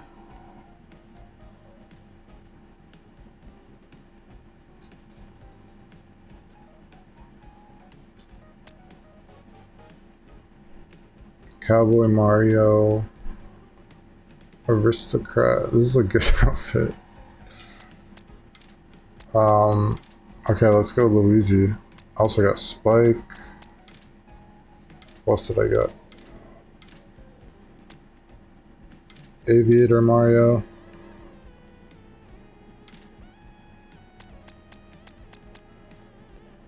Happy Luigi.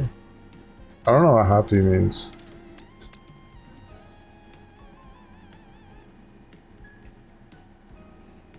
Birdo.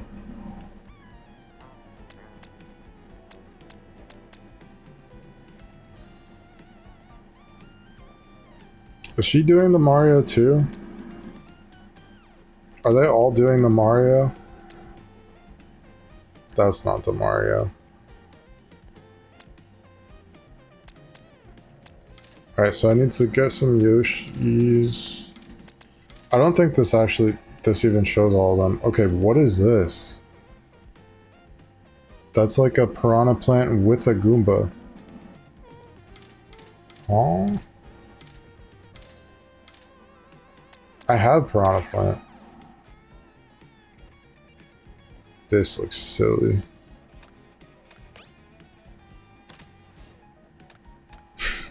That looks so dumb.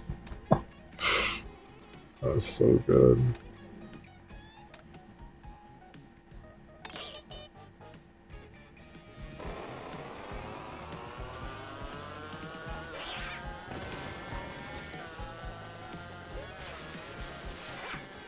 Kind of wants, yeah, I want to see the trick animations. That's probably like the coolest thing about the characters. They're like different trick animations. There's this animation. They also kind of like dance. All the characters can like kind of dance.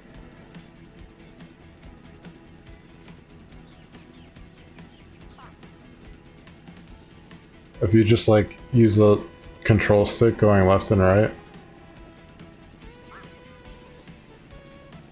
Oh, you can go in circles too. I didn't know that. You go forward.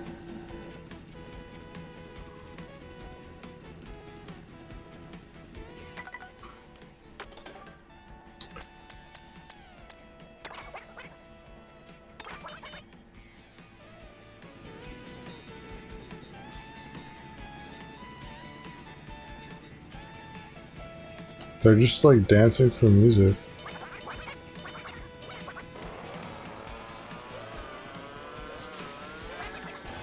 So I definitely want to get all the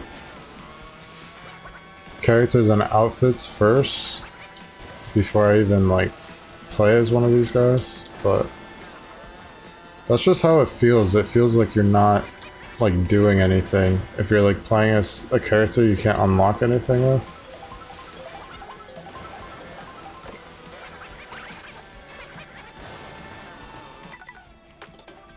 Okay. Let's see Spike's dance. Where does this spike ball come from? It just comes from...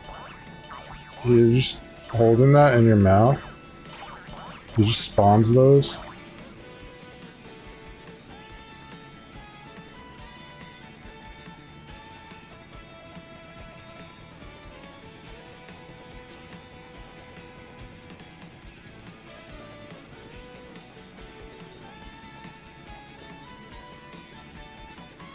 I love how the car like dances. Alright. Alright, let's look at dry bones first. I don't want to use the pipe frame. I'll go standard.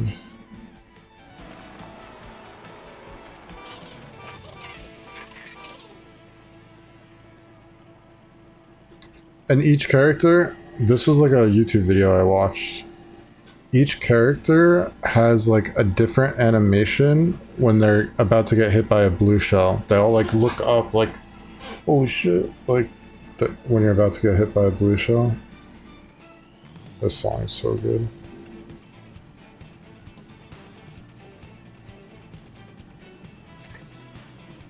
How can you not say this game is like not amazing? Ivy said this game is not amazing.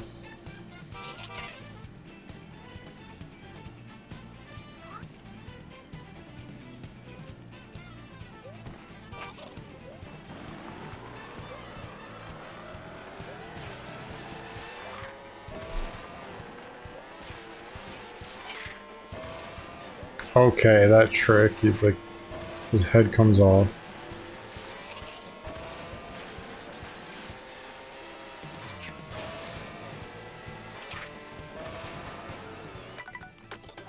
Alright, let's go. I do want to see Wiggler. He's got 2 extra arms that aren't doing anything.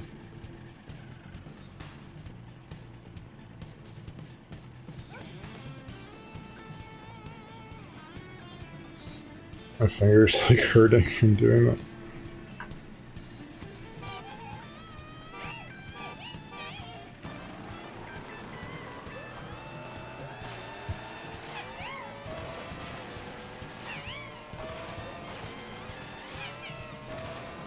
I'm just looking at the different trick animations. And you also get different ones for outfits, but not everyone gets outfits. I haven't looked at all those either.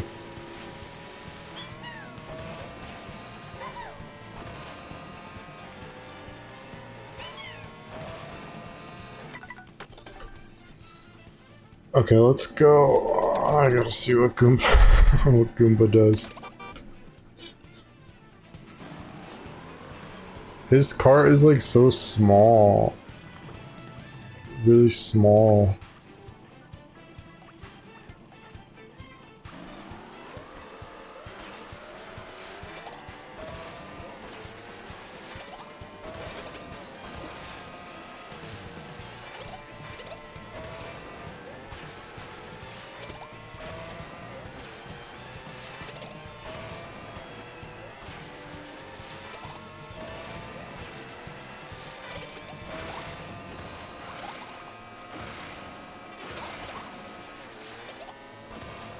Sounds like a new sound for Goomba. I don't think Goombas have always sounded like this. Alright, I don't know if Hammer Bros has outfits. I don't think so. I think all the characters on the map are the ones with outfits, and the other ones don't have them. Which is like really weird, like why does baby Rosalina have like 5 outfits?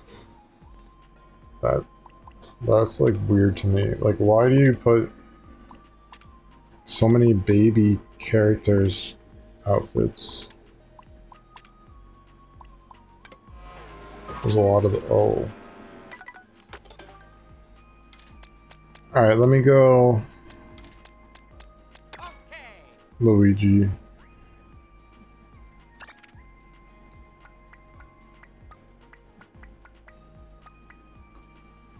Crown City.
Swoop.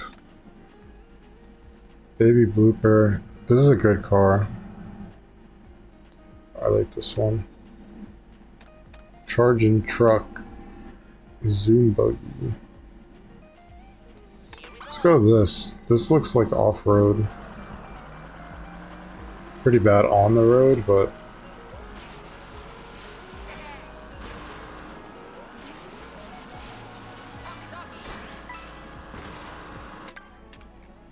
Alright, so I need 2 outfits for Luigi.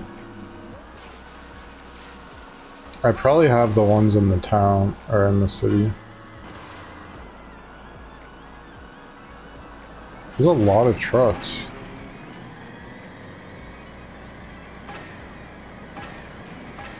I think using a truck makes you go faster too, though. So it's just like fun and makes you go faster. But still, there should be like more to it, I think. You should have like a reason to like find trucks and like board trucks. There's also like, there's helicopters. I haven't rode a helicopter yet.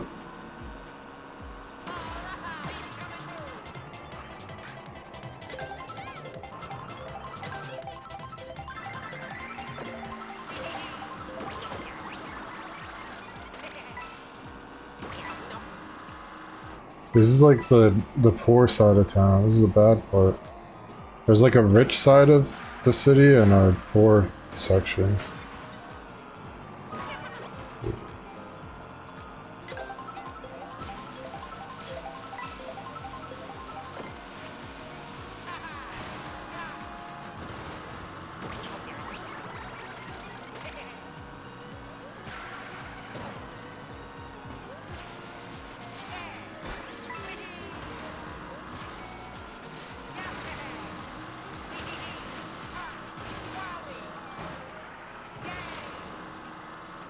Alright, where do I...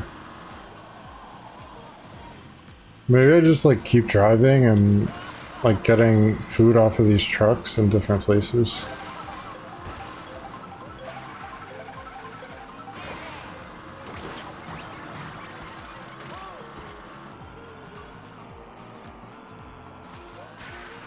Oh, Toad House.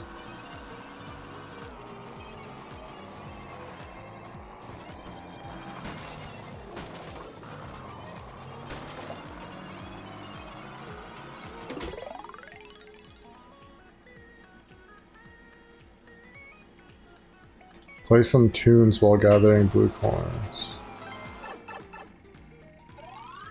Oh.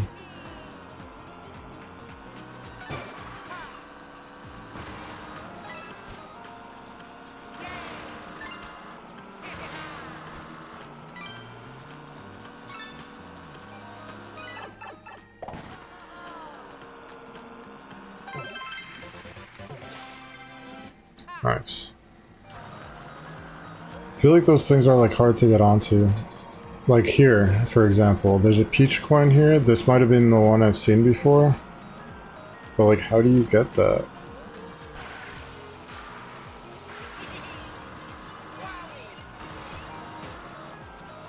Maybe you need to trick off the trees. Why is there a question mark block in the middle of the road?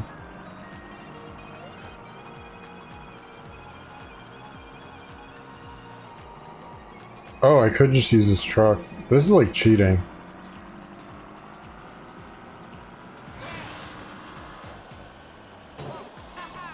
I missed it anyway.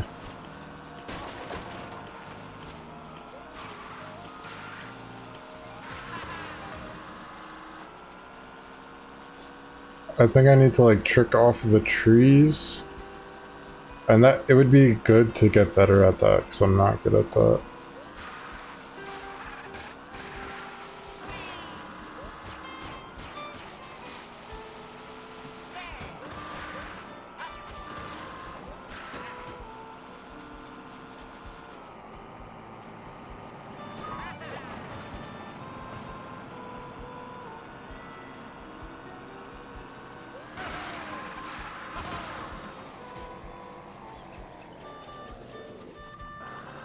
What is that?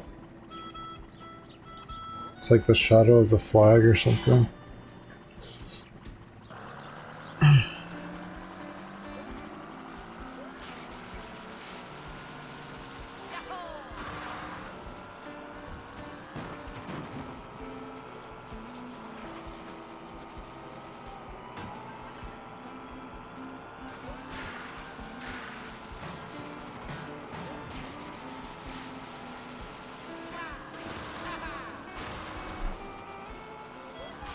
I don't know how to get it.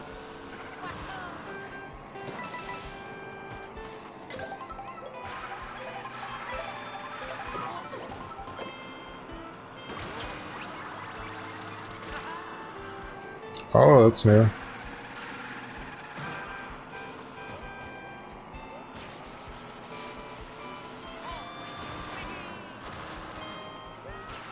That's definitely not high enough. What does the sign say? I like how the signs say things. Speed limit infinite.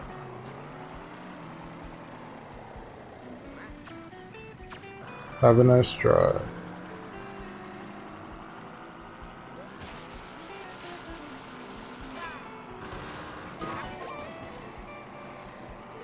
Alright, so where do I start this?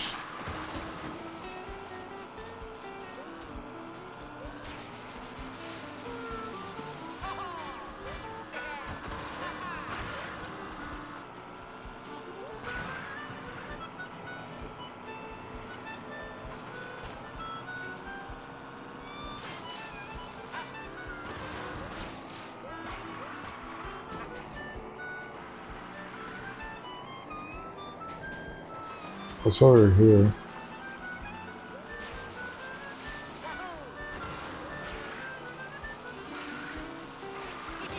Yeah, I don't know how to... I could just like jump off of one of those cars, but I feel like that's cheating.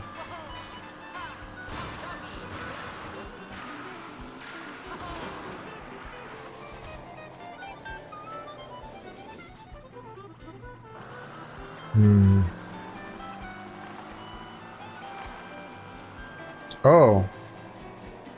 Maybe from this warp pipe?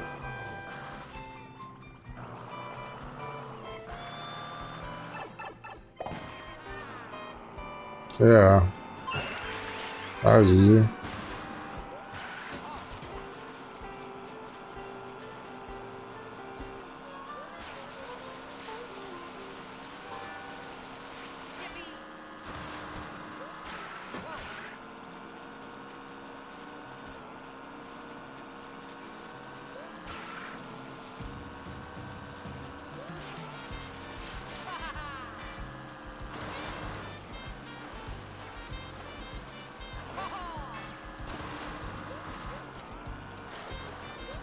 Alright, so I got one outfit left. Right. Yeah, one outfit left. And, I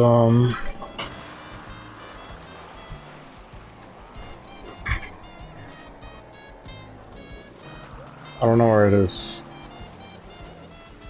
Maybe I look at them. I got like a genie outfit, farmer, hoppy, Italian, pro racer. Maybe like a spooky outfit.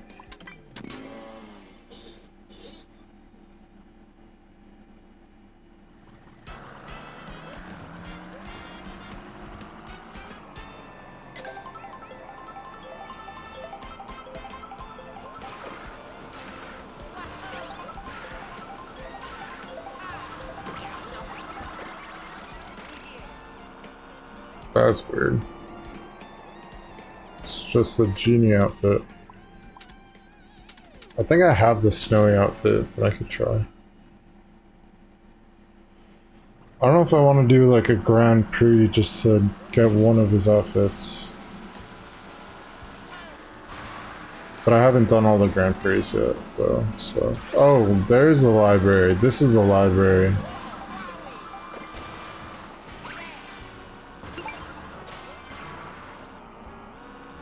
This is the library. With the 2D books.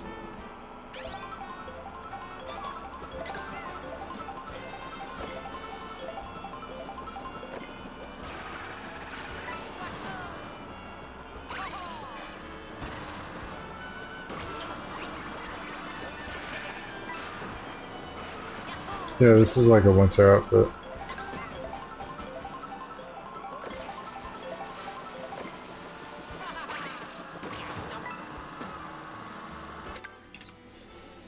How about like beach outfit? Is there a beach outfit?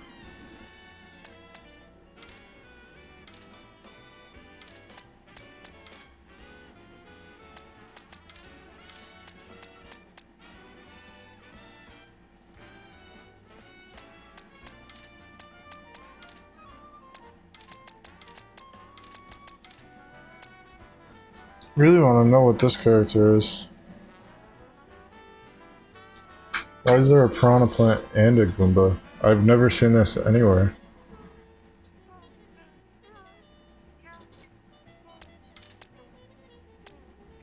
Why is there another mystery on Naboo? Wait, what the hell? So does Piranha Plant or Goomba have another outfit? And also... Look, I have... Oh, there is another King Boo outfit. I thought I got all of them.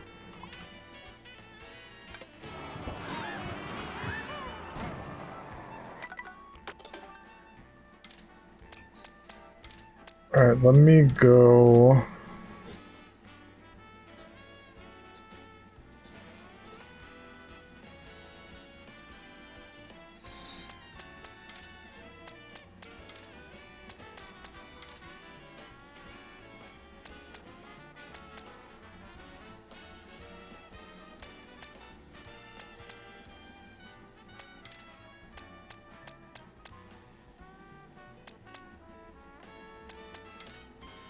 Luigi's not doing the Mario.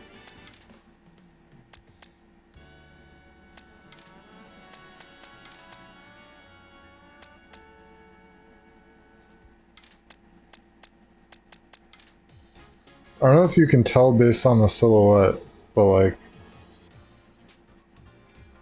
That just looks like regular Luigi with his regular hat.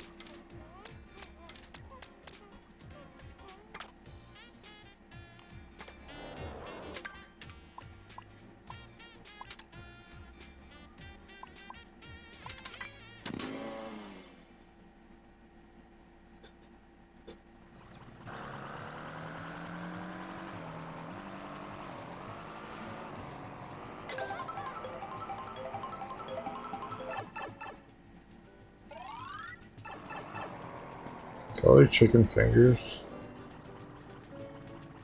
There's like smoke coming off of it.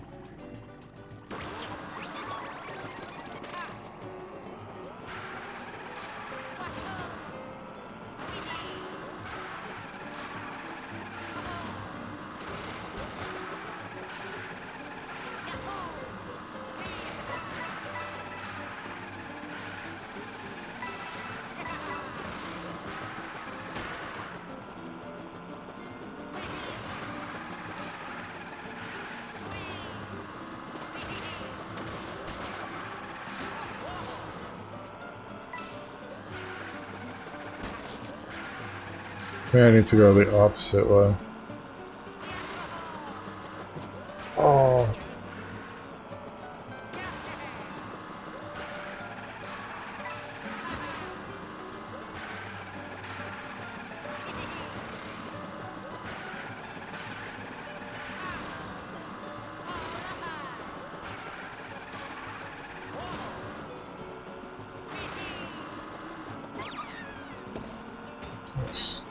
Why do I not get stickers from that? I thought you're supposed to get a like a stamp from that.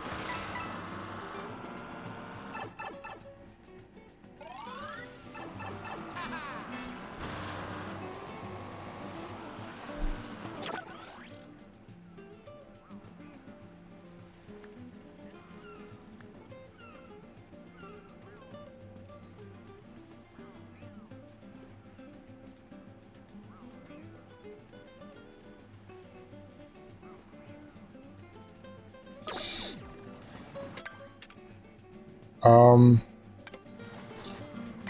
think I'm gonna do a Grand Prix.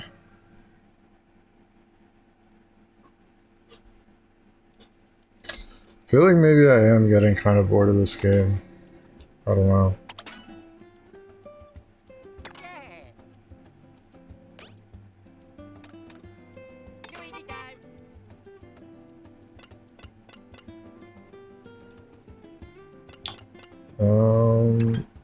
Let's just.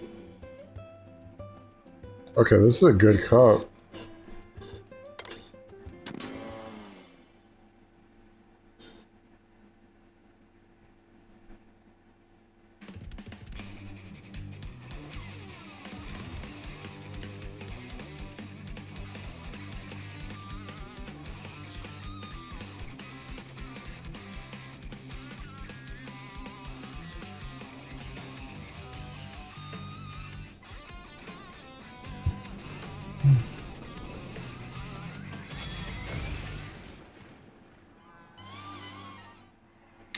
Yeah, maybe I am getting bored of the game though. Like, I was just gonna put out a review saying I really like it, but it's just that, like, catching the nabbit just felt like I've done this before. It just felt like the same. I don't know.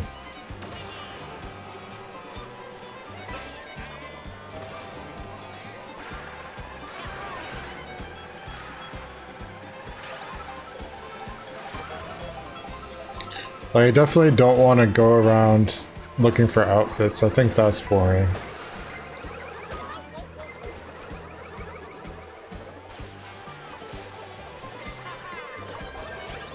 Maybe I should at least, like drive over there, not like teleport around, like drive and then like do peace switch missions or something.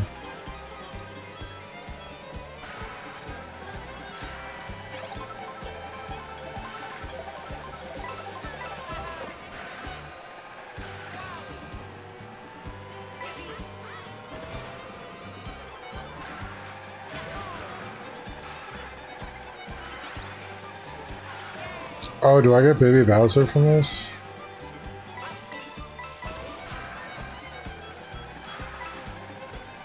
It's always the person that, yeah, the person who's in the lead is always like the rival who you unlock. Oh shit. Kaz on the stage.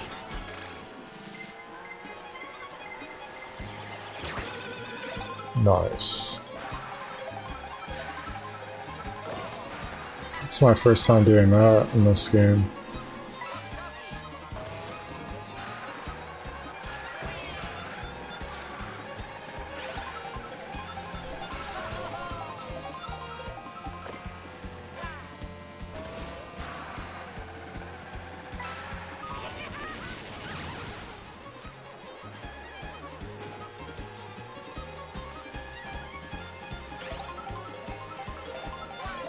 This definitely isn't like a good car for this place at least. This is like an off-road map.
So I would say this game is worth it for the soundtrack, but like,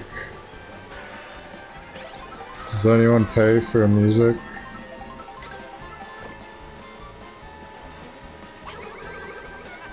Soundtrack is really good though.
I didn't know those football player guys were on like actual maps.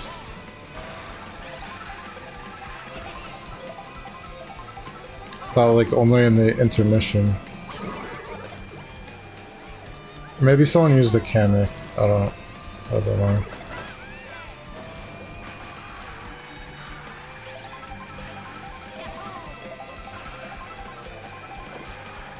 Mom. Whoa. I think the bomb is better in this game. Like, it just exploded really fast. Instead of like taking a little time to explode. Maybe. I think I unlocked Bowser Jr. here.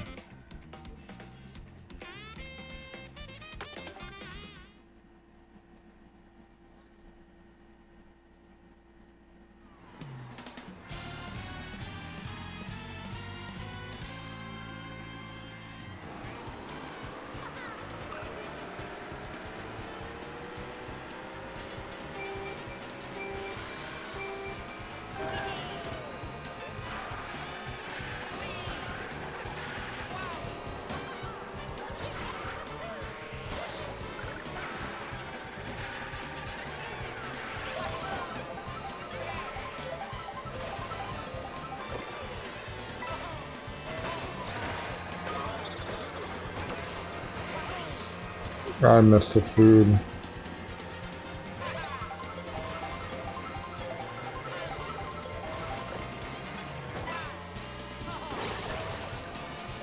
I heard someone say that like getting a blue shell isn't even like a good thing.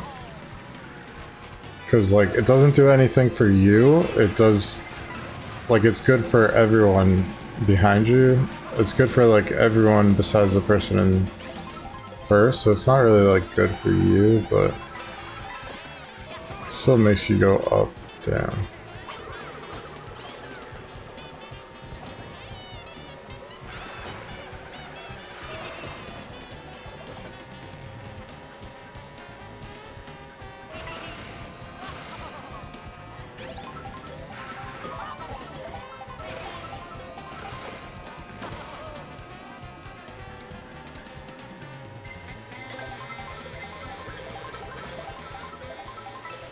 This is a lot, dude. This is like a lot of driving.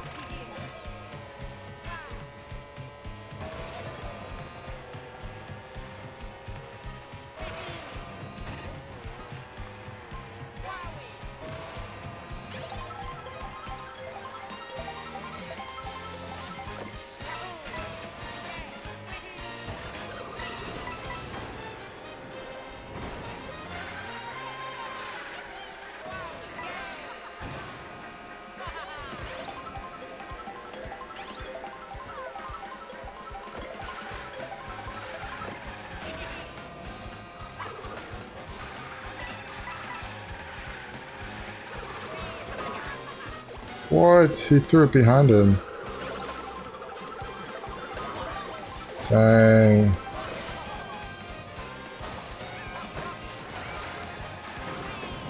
This is not good.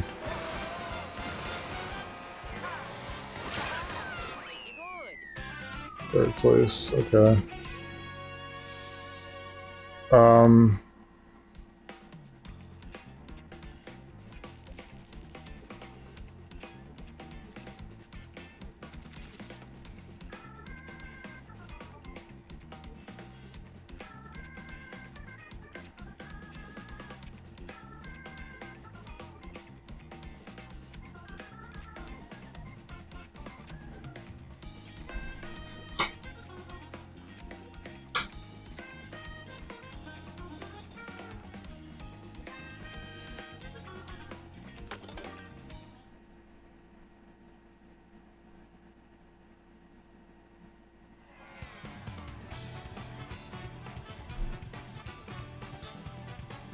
Oh, this is a part of a race. I didn't know that.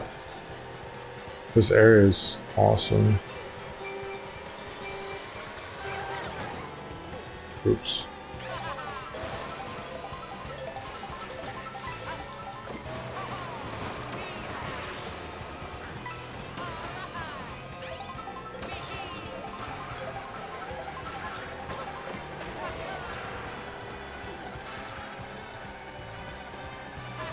Oh, I missed it.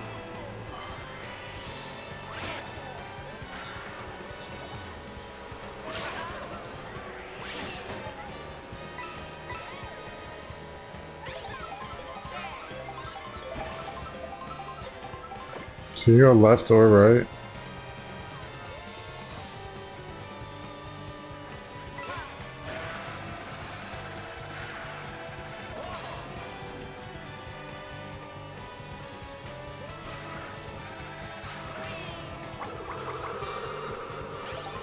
They all miss. Damn it.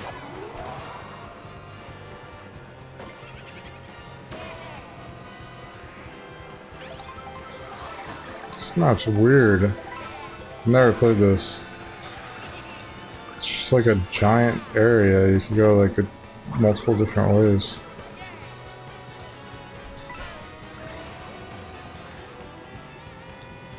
I wonder what like the world's record is here.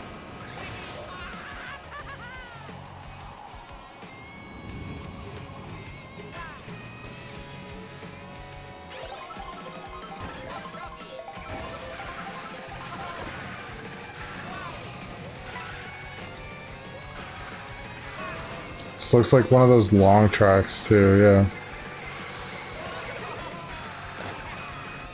Just one lap.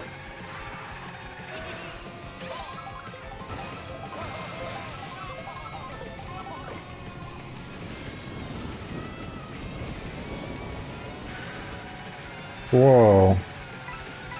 This effect is crazy on the tires.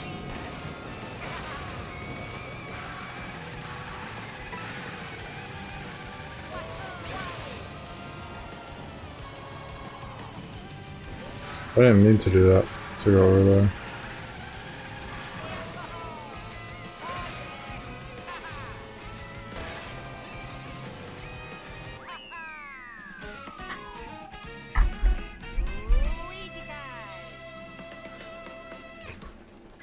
Nice. Alright, so...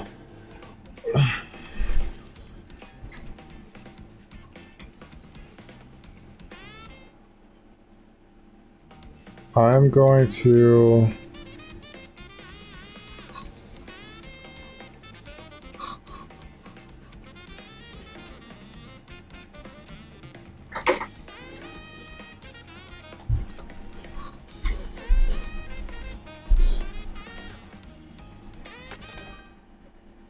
Like, what games let you have like an open lobby where you can share your Twitch link?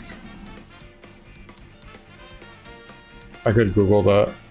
Like, all I'm thinking of is like Smash Bros. And Warcraft 3.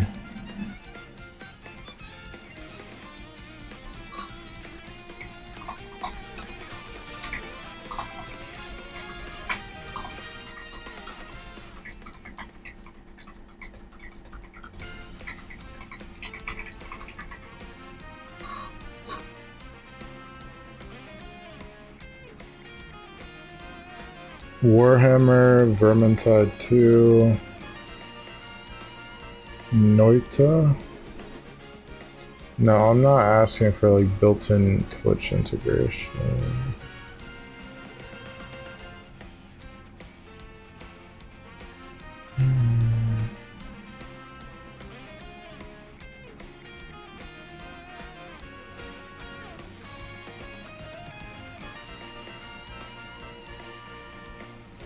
Jackbox party packs. I feel like that is such a risky move, playing a Jackbox party pack with random viewers.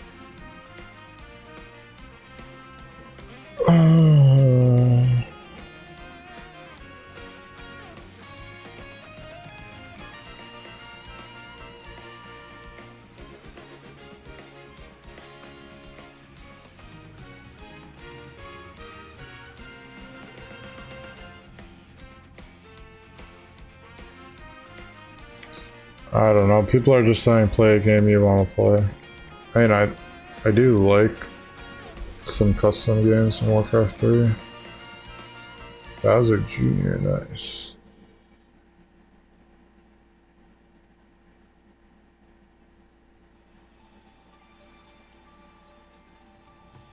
Oh.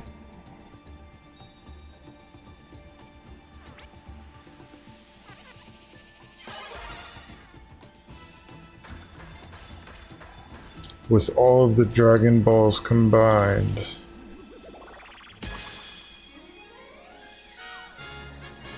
You get the crown.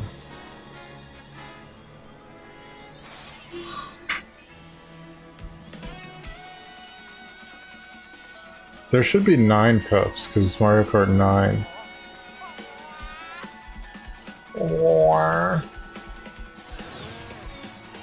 And there should be like space food in at Rainbow Road.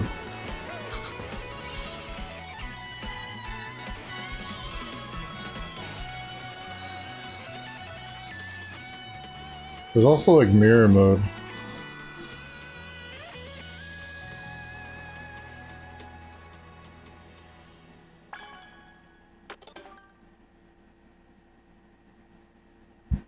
So where am I right now? Why am I at the tree? That doesn't make sense.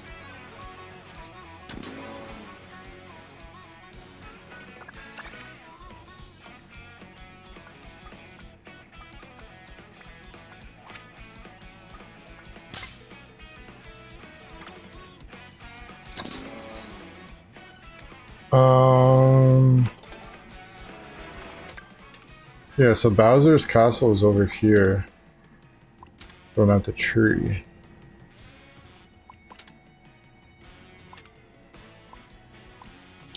I don't know, the way I'm feeling right now is I at least need to like take a break from this game.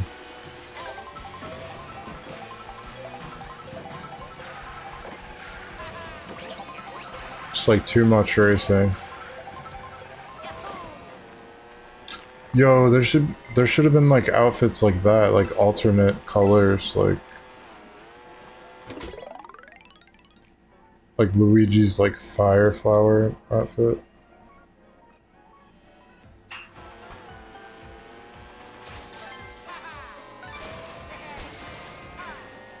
Oops.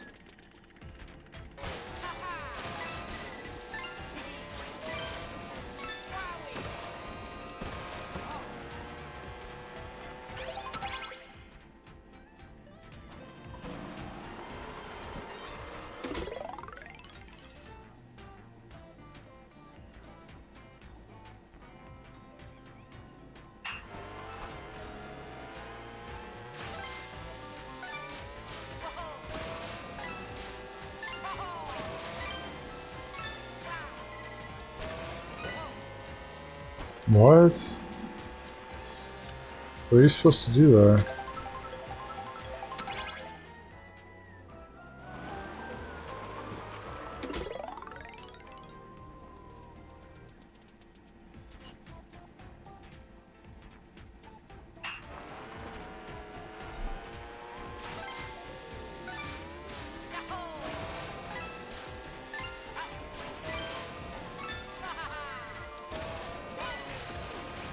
I see. Alright, I'm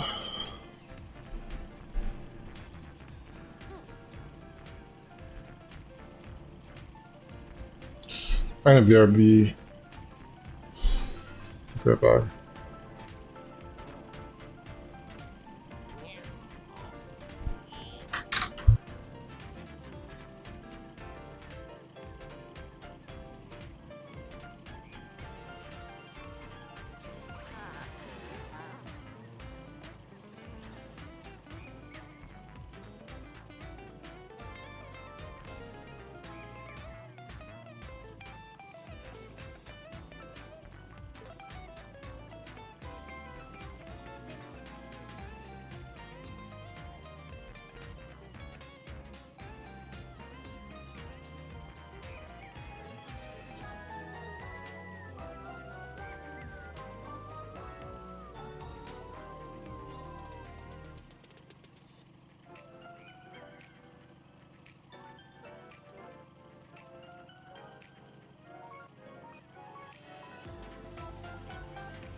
Okay, so I do want to do Rainbow Road.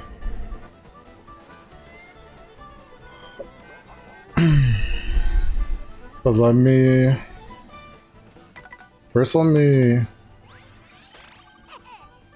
Baby Bowser, that's cool. Bowser Jr.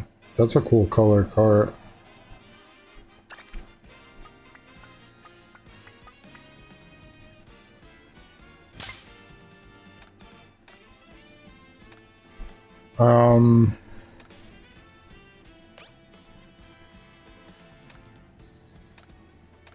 What cart do I want to do Rainbow Road in? Ribbit Revster.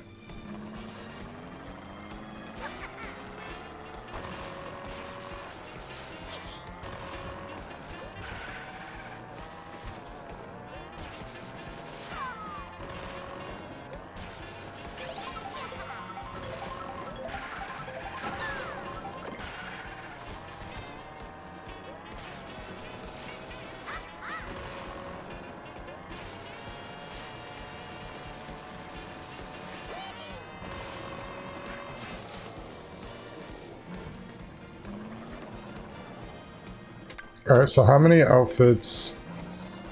He has 4 outfits.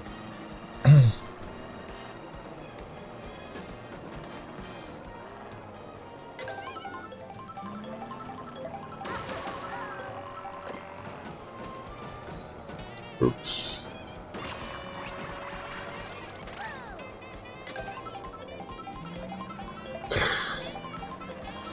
It's like the guy from Up. The fat kid from Up.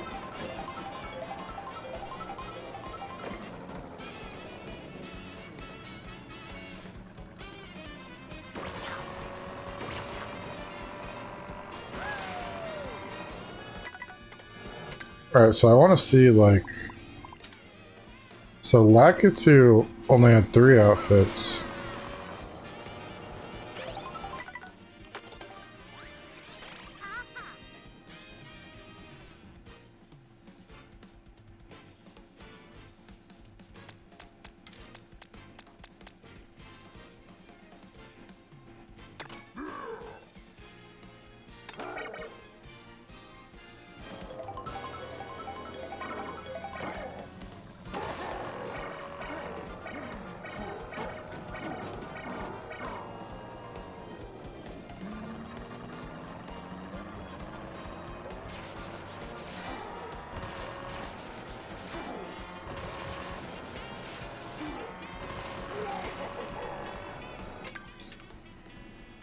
Bowser has 5 outfits. I think I go King Boo again.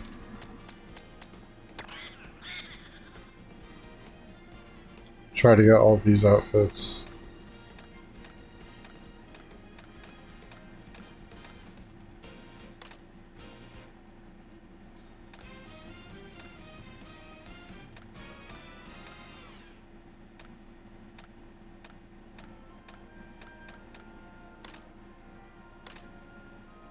It's like the Baby Bowser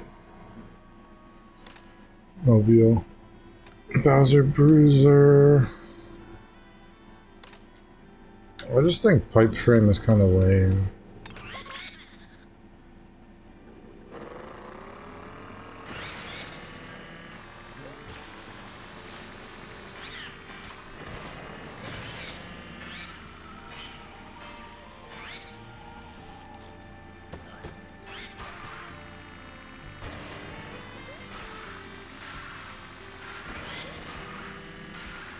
Oh, the wheels also expand when you're on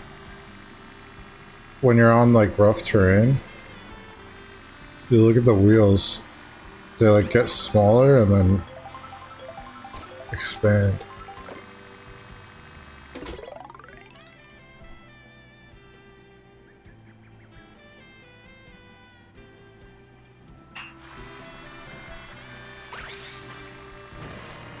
Damn, giant acorns.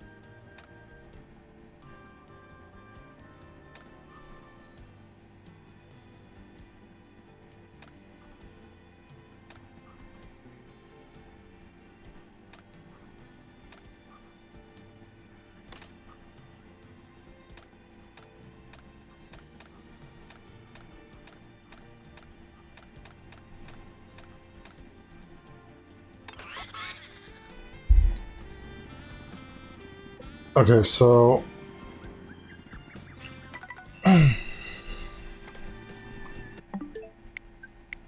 think I watched some videos.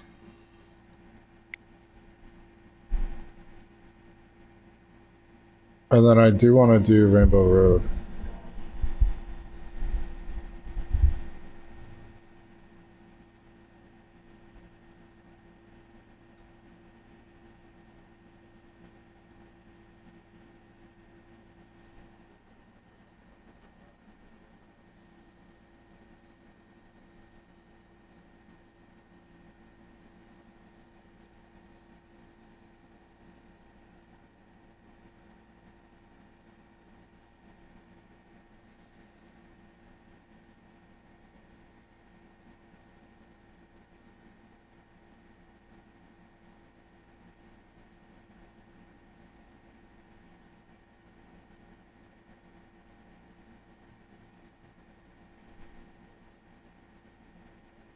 What is Rex Zero?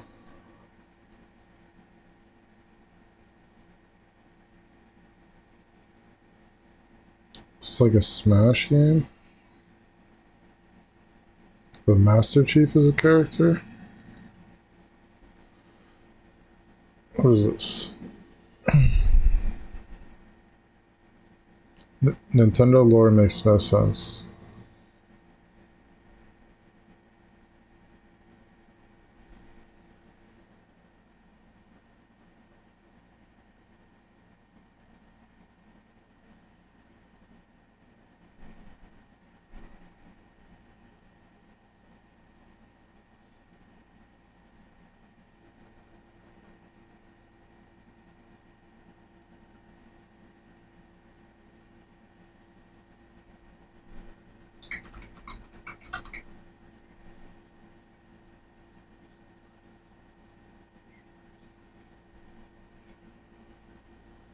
True.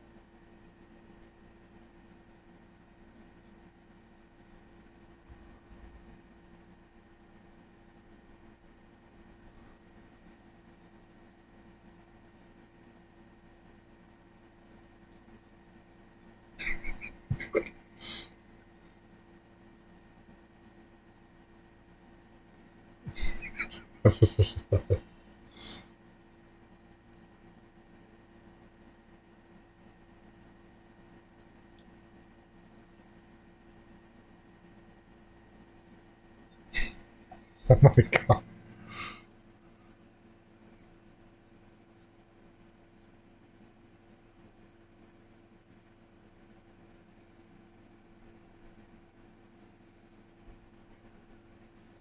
Okay, so the Sonic movie also doesn't make sense. They just like made up their own story.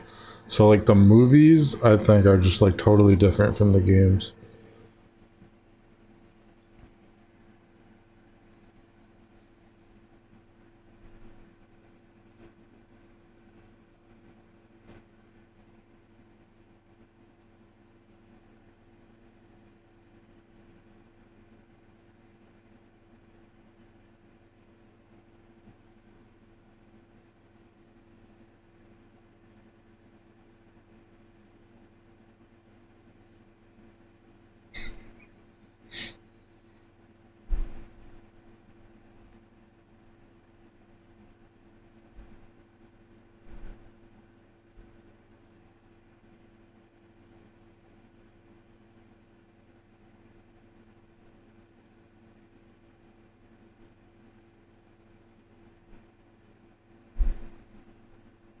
Yeah, Nintendo care. Whoa, was that Gex? They care more about like gameplay than story. So there's like loose ends.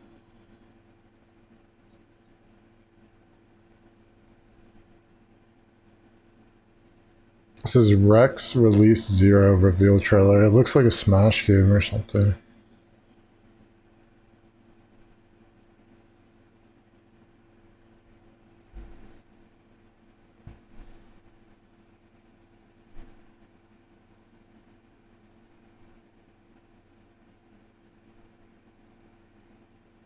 My ears kind of hurt from that.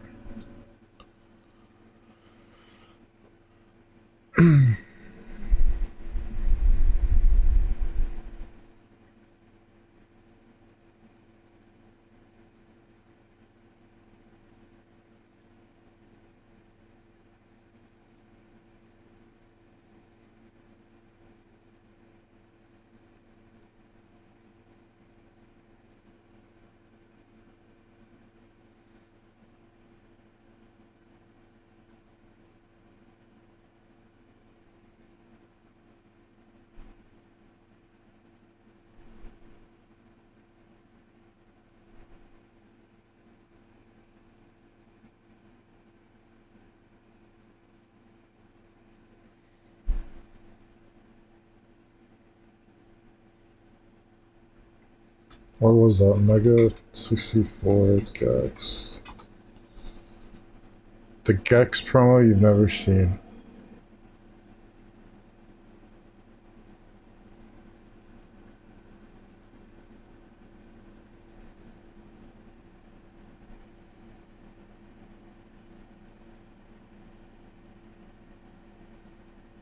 Gex promo.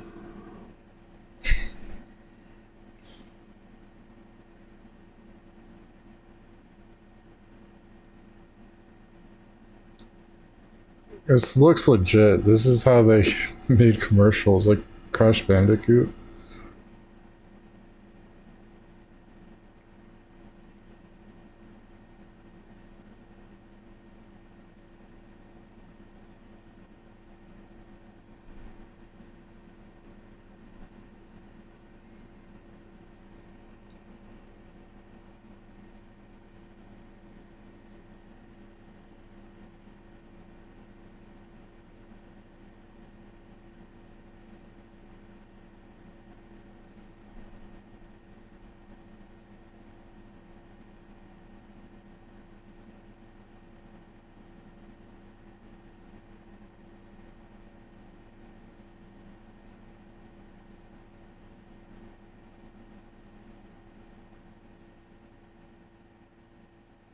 This is dumb.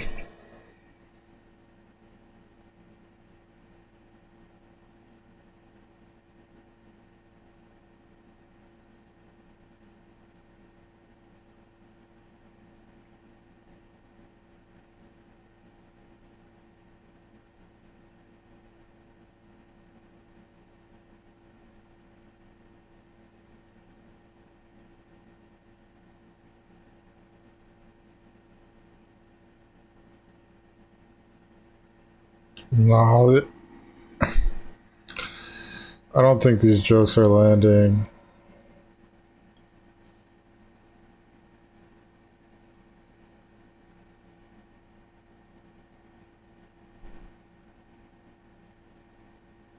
Nah, that was stupid. Wait. Gex Trilogy is available? Wow.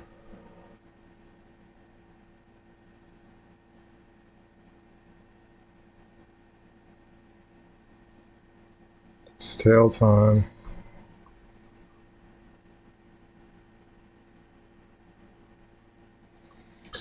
I don't get why games are just like re-releasing the same game in widescreen. Like, why don't you do like a remake?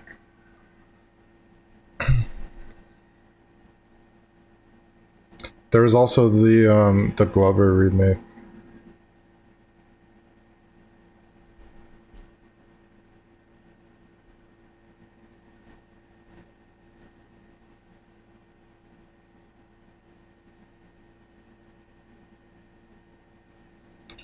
Maybe it's because like games are coming out that are like N64 style. Like a lot of indie games are just N64 style games, so they think they can just get away with like re-releasing.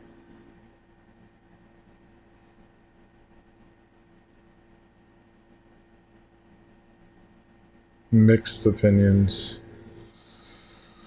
People didn't like it.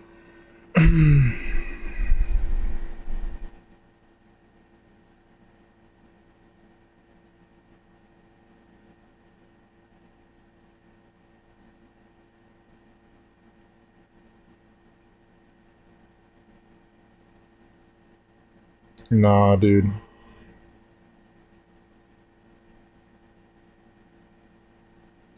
Like the Spyro Reignited trilogy, this was like amazing.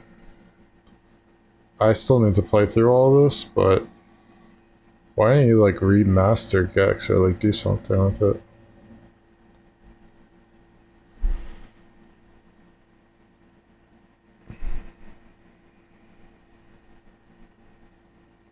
Kind of like how they're making trailers for these fan game mods.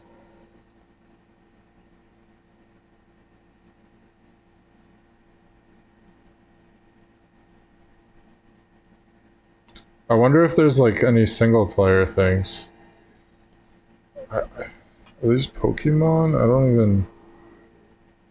This looks like. I don't know these characters. I know him. That's Zack from Final Fantasy.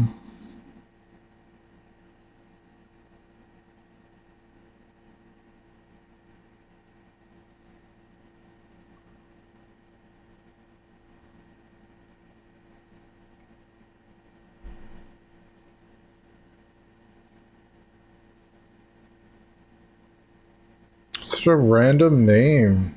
Super Smash Rex?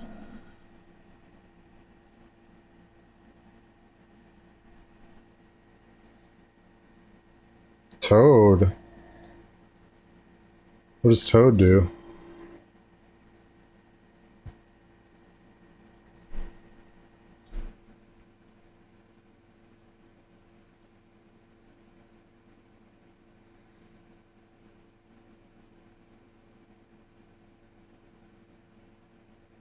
It's a black hand.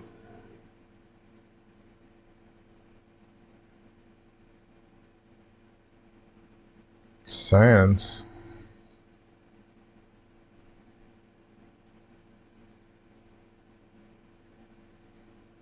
New items.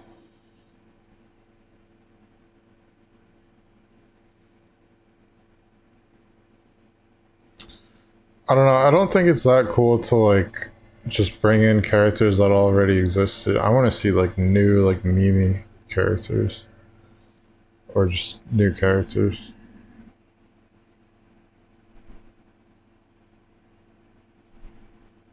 Vector Man.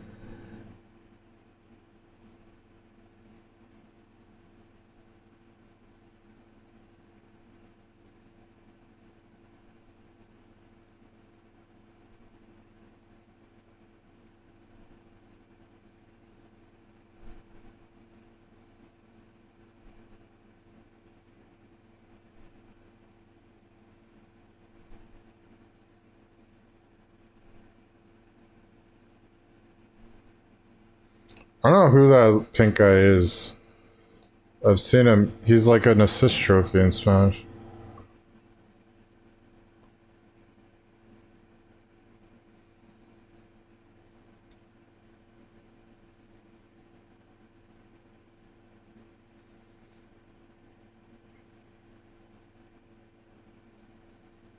I don't know. I'm not seeing like a reason to play it.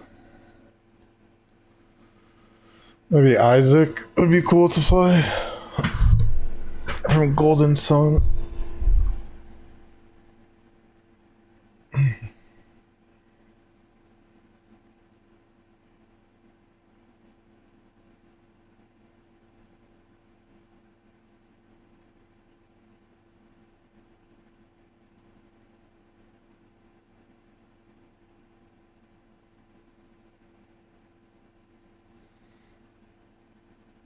It's like bringing Smash Ultimate into Brawl,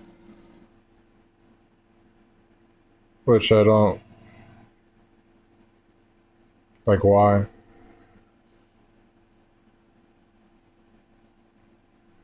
Bomberman looks cool.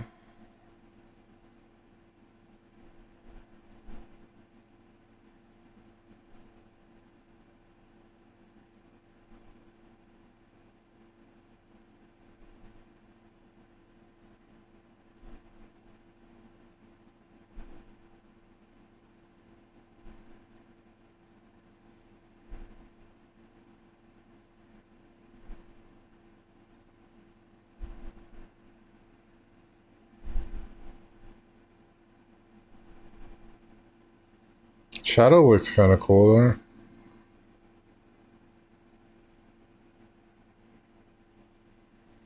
Shadow had like new moves that don't have to do with Sonic. I like seeing that.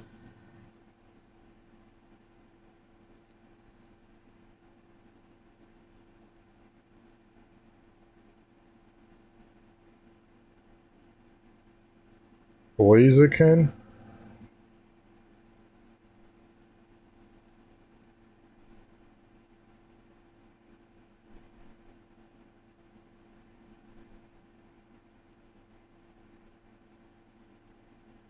Like Lyn is cool, but like another Fire Emblem character. Squall.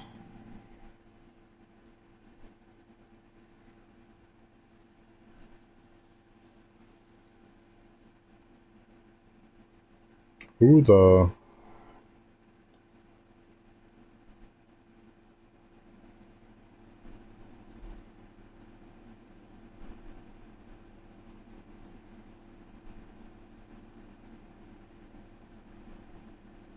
Shovel Knight. So I saw all these in like the Project Plus. Oh, you can play as this guy, Primid. I don't know who this is.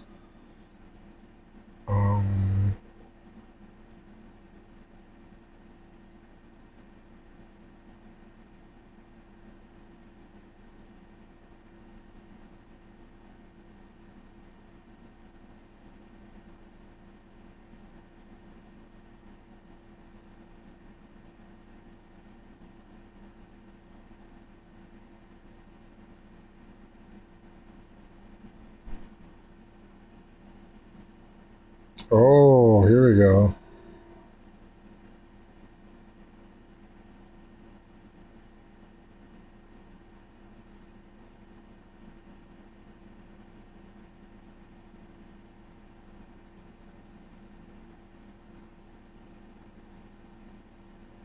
Master Chief.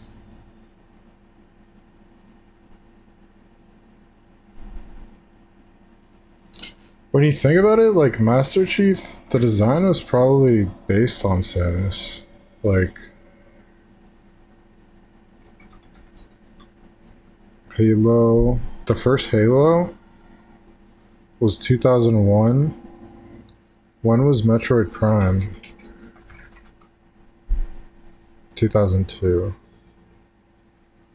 But still, like, you had other Metroid games.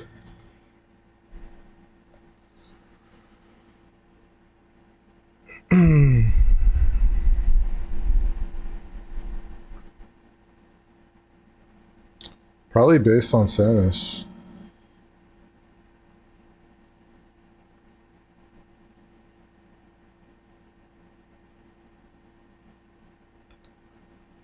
Like, Super Metroid was a thing. Metroid 2, Metroid. And you had, like, this design. I don't know.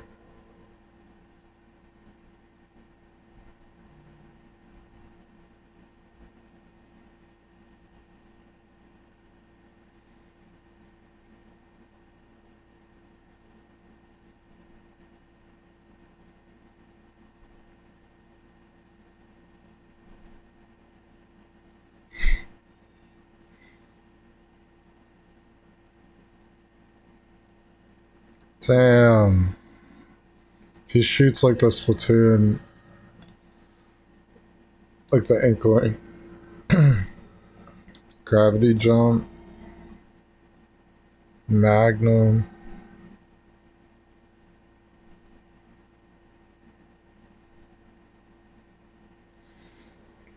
Samus versus Master Chief is kind of cool.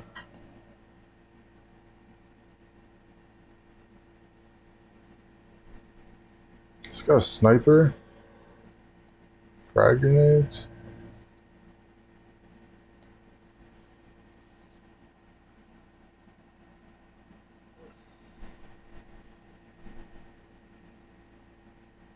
I think Master Chief does like do punches and kicks at some point. I mean, he's always been able to punch, like melee punch. BR, is that a BXR? This is a cool character. Wow. It's got like BXR. He has a BR. The laser, Spartan laser. Plasma pistol. Wow, energy sword.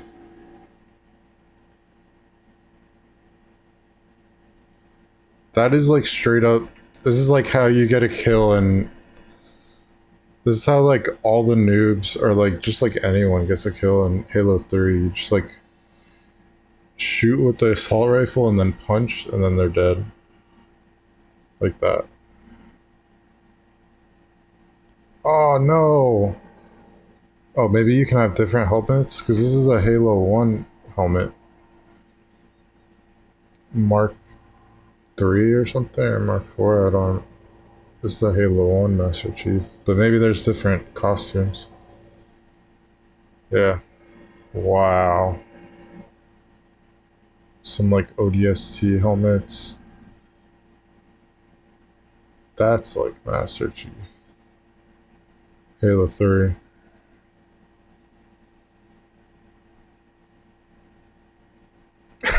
That looks so dumb. No. Why even put that there? You need like a glow effect around her feet or something.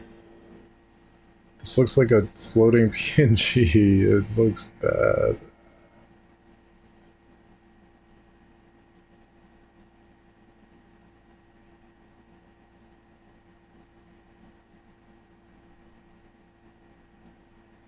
Okay, I'm sold on that. Kinda. I would try that. Who else is in? Believe? Believe in what? Oh! This is like the Halo 3 trailer. Or like one of the... I think it was Halo 3. They have all these like...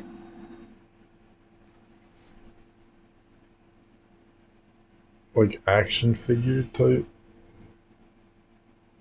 They went really hard on this trailer.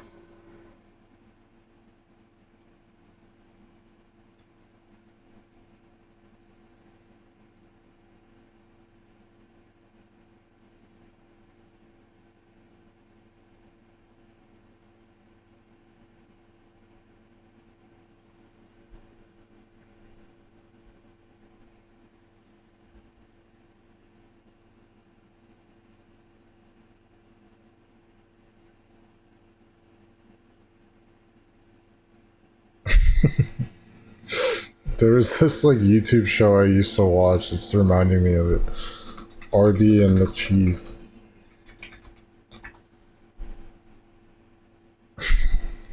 RB and the Chief complete series.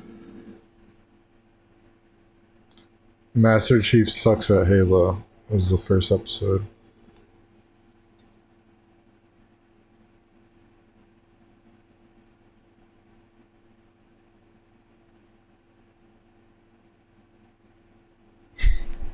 So dumb.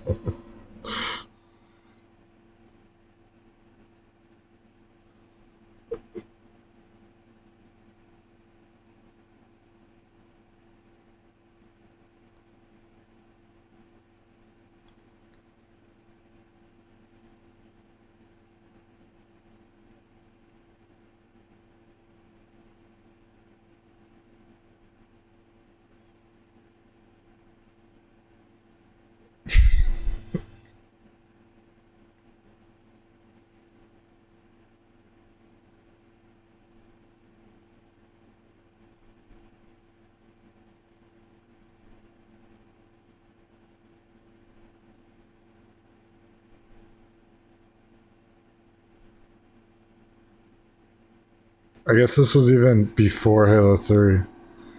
I thought this was like more popular than it is. RB and the Chief.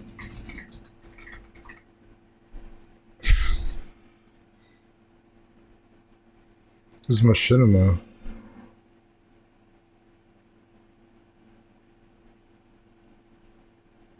It's like before Machinima was like the thing, before like streamers, like people playing games and stuff. They would all do it under like Machinima.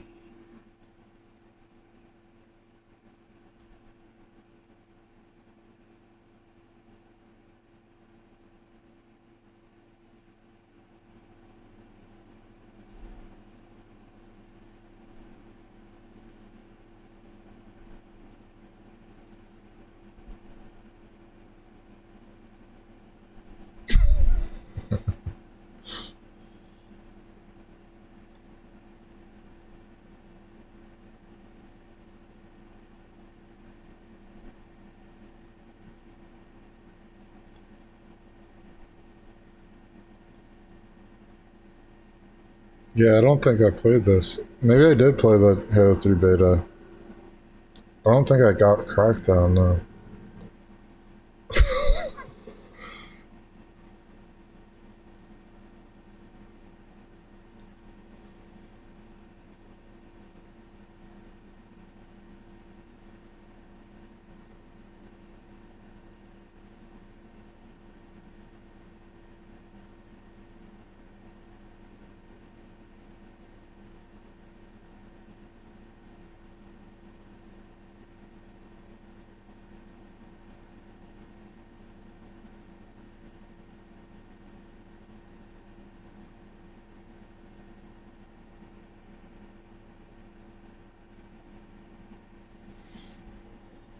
How many are there?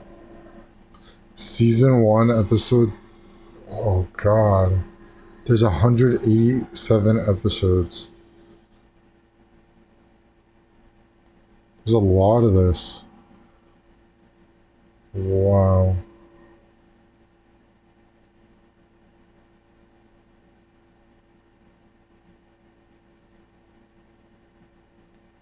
This one's an hour long.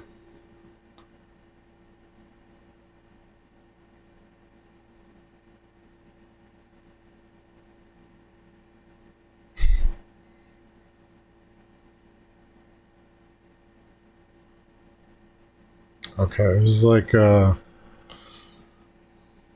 was a long time ago.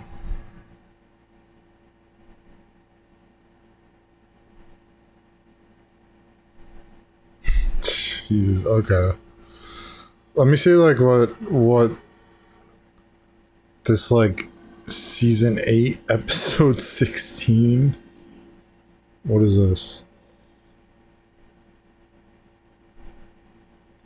Why is this an hour and 33 minutes?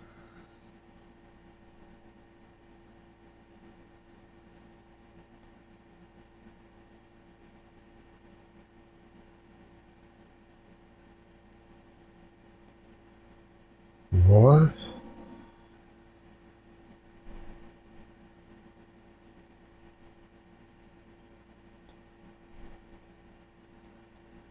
This is a lot. I guess they made it like red versus blue. I just started like playing the game and like another thing I loved was Yu-Gi-Oh! Abridged. I loved this is so good. Yu-Gi-Oh! The Abridged series.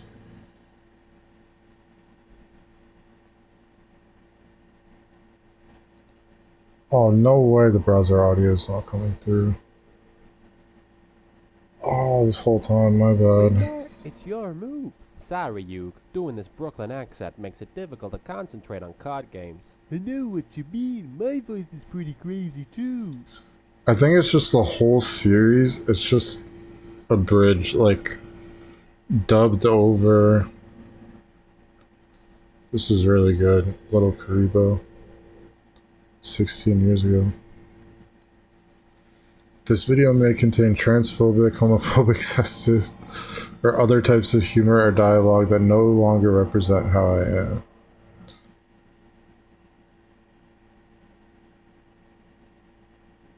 I'm thinking about changing it. By the way, my grandpa has a super rare card. Groovy. Hey, bada bing. Rare card. That sounds vague enough to be the Blue Eyes White Dragon. And since I'm a child billionaire in charge of a huge gaming company, I obviously have nothing better to do than go check it out. Hey Gramps, can we please see your super rare awesome chocolatey fudge coated mega super card? I don't see why not. Here it is, the Blue Eyes White Dragon. That's the least threatening name for a monster I've ever heard. What kind of moo could want a card like that? I'm here for your blue eyes, old man, and I... So I haven't watched like the actual Yu-Gi-Oh show, but I think I watched like all of this. Won't take no for an answer. Now give it. I mean, like I watched it sometimes, but I never like watched it in order, like saw the whole thing. To me, no curses foiled again. I'm going to go hire some thugs. When it was on TV and stuff. I'm a billionaire, so nobody will even think about pressing charges. That Kaiba kid needs to get laid. Big time. Hello, game shop. I kidnapped your grandpa, Yugi, and then I dueled him into submission. So could you get over here and call an ambulance for him? I have far too much money to be expected to do it myself. Wait, who is this? Grandpa, are you okay? For some reason, playing a card game has caused me to become severely injured. That's right.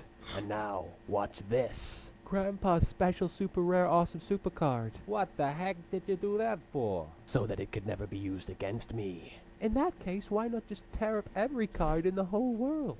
Shut up and duel me. Don't worry, Gramps. I'll win this duel with your deck. Wait a minute. I've been injured, so you're going to steal my deck and go play cards with your arch rival? Pretty much. No wonder your parents are never around. Gather round, everyone, and I'll mark us with a special sign. Taya. Hey, not for nothing, but ain't this permanent marker? Oh, whoops. Why were you even carrying that thing around in the first place? I'm a kleptomaniac. I stole it from school. Hey, my wallet's missing. Kaiba took it. It's time to duel. Wait, did your testicles just drop in the last 5 seconds or something? What the heck happened to your voice? Holy raw. Real monsters. Actually, they're just super advanced holograms created for the sole purpose of enriching the experience of a children's card game. Okay, seriously, you've got to be f***ing kidding me. Who wastes all their money on something like that? The guy who's going to beat your pasty pharaoh butt with 3 blue eyes white dragons. That's who. Wait a minute, did you just summon a bunch of monsters in one turn? Yeah, so? That's against the rules, isn't it? Screw the rules, I have money. Now draw your last pathetic card, Yugi, so I can finish you. My grandpa's deck has no pathetic cards, Kaiba. Except maybe for Karibo.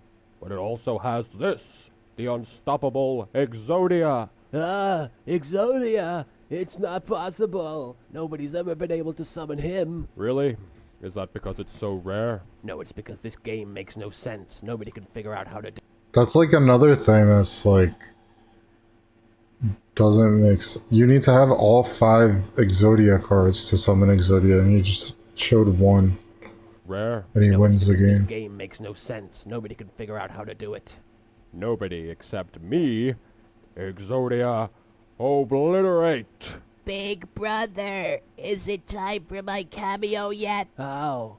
How could you summon Exodia? Kaiba, if you really wish to know, then talk to the hand. Ah! I went myself. Mr. Pegasus, sir, it seems the reigning Duel Monsters champion has been defeated by someone named Yugi. Also, it's time for your sponge bath. Hey, fun time, goofing off Martian style, waka waka. In tonight's episode, These are really good.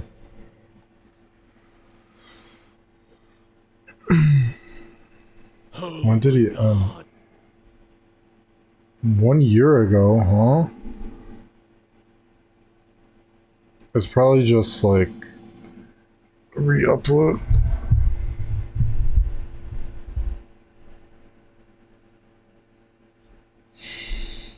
Okay, I think I do Rainbow Road.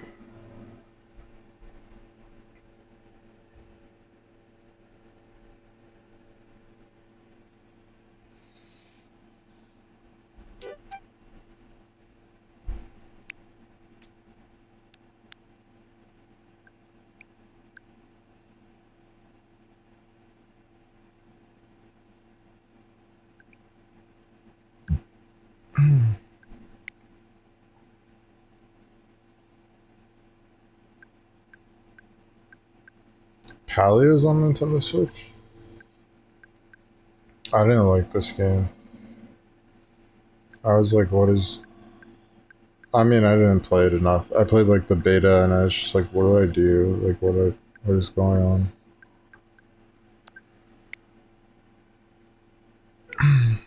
Is that like My Hero Academia? My Hero Ultra Rumble, what is that?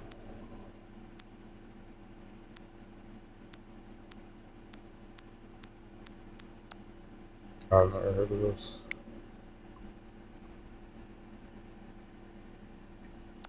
24-player battle royale.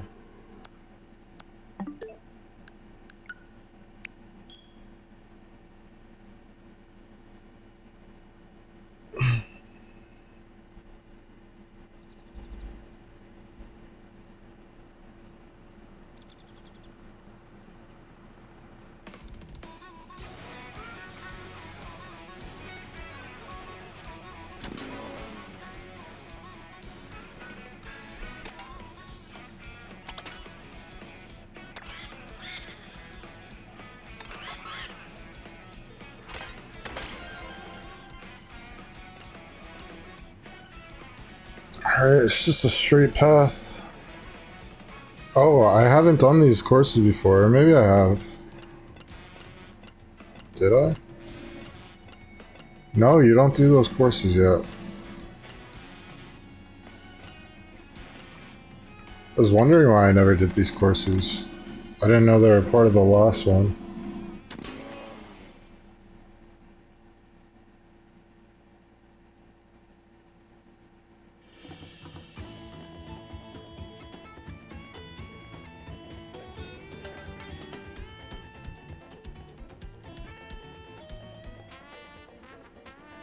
After this, after I beat this, I'm gonna try... Like, I know you can unlock mirror mode, but I don't know what it takes to unlock it. Maybe you need to beat all the knockout tours too.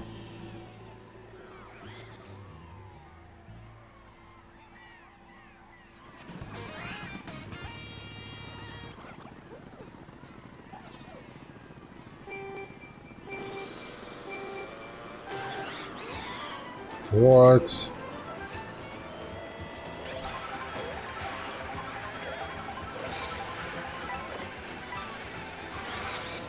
I don't know if you unlock a character for this either.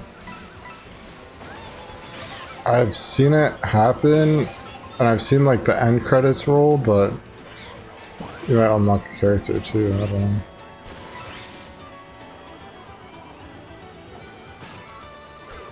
Oh damn. This doesn't sound like a... I forget which game this sounds like. Not like Zelda.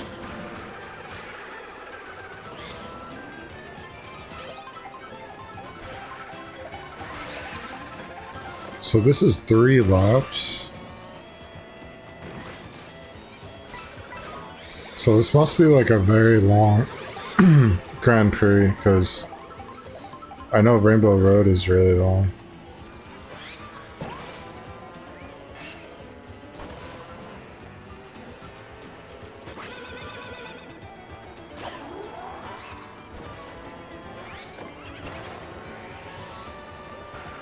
I could like save that thing, the speaker thing. Save it for like a blue shell, but damn. At a certain point, I think I just like need new items to get ahead.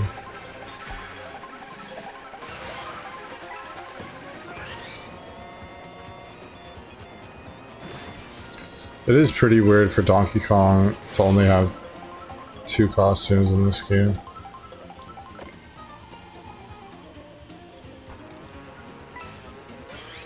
It makes you think they're gonna do DLC, or maybe the costumes just come with Donkey Kong Bonanza.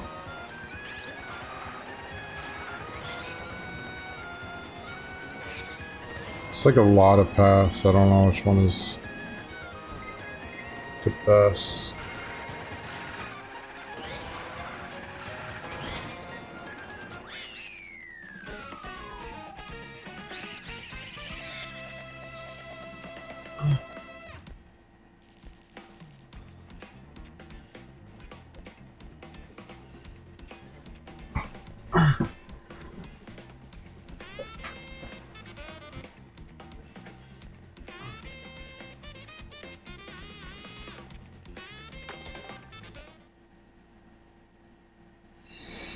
Alright, Mario Kart Circuit I haven't done before. There's like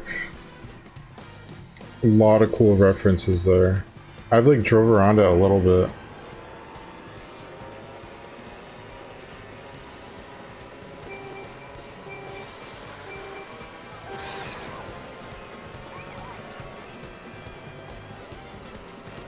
Oh, I thought that was a jump.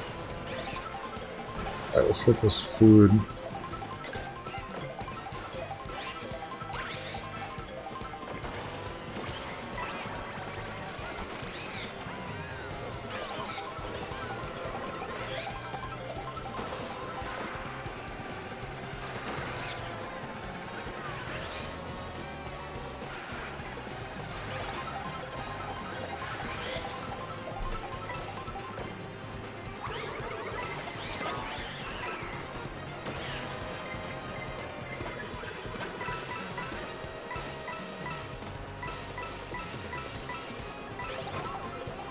Definitely was feeling kind of like burnt out with this game, but definitely want to see Rainbow Road. Never done this before. I watched some of it, but I tried not to watch it.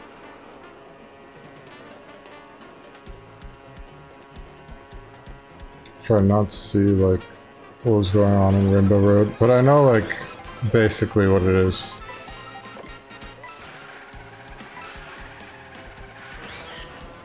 I think they even like revealed it in the trailer that Rainbow Road is there. Oh no.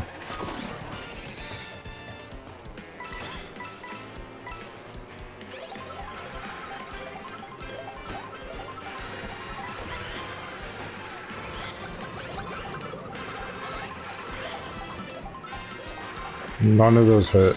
That was really bad. I would say you get Donkey Kong from this, but I have Donkey Kong.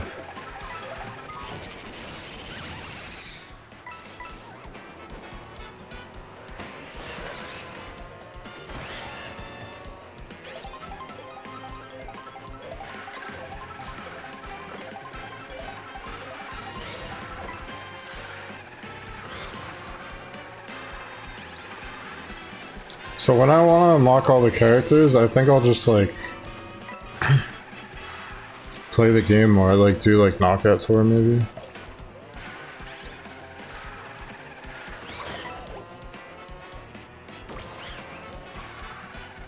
This map's really cool. It's like recreating three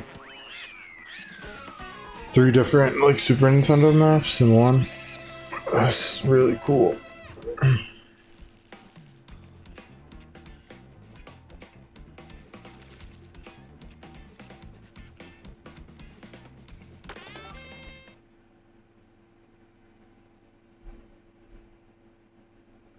Alright, here we go, Peach Stadium. I was really mad about that browser audio. I watched like a few videos with that not on.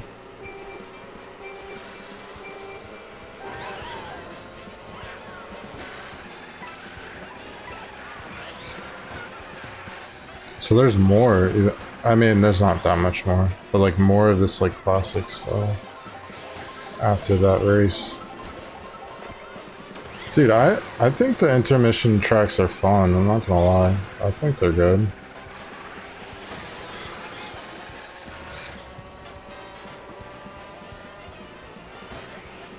There's a lot going on.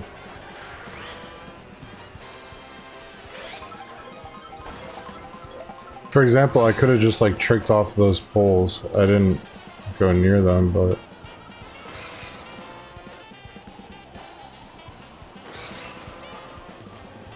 could have landed on that.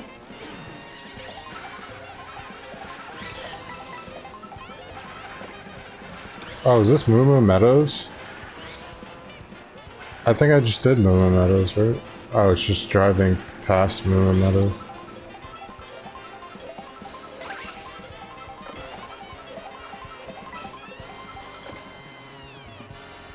Milk.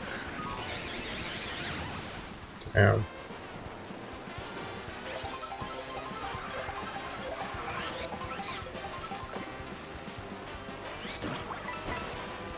I wonder if that, like, kills that guy. If you do that.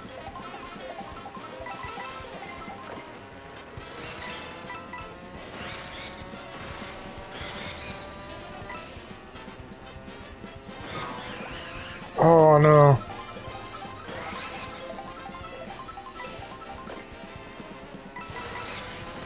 Nice. Speaker thing.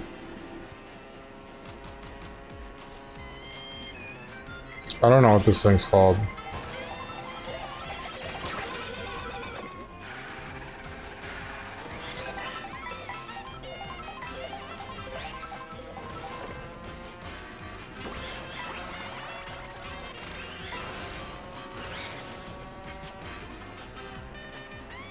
I don't know if I even did Peach Stadium. Is this the first time doing Peach Stadium? This is cool now.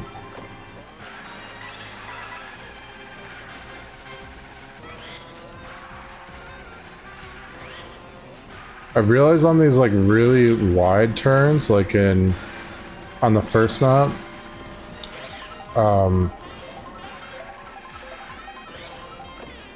you need to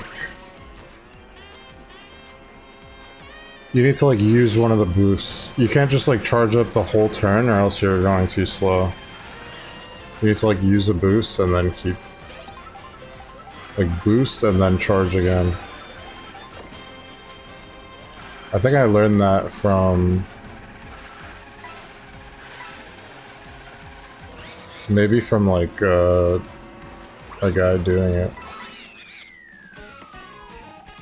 Like what's it called? This is a fun Grand Prix so far. Like a ghost data when you're doing the race or time trial.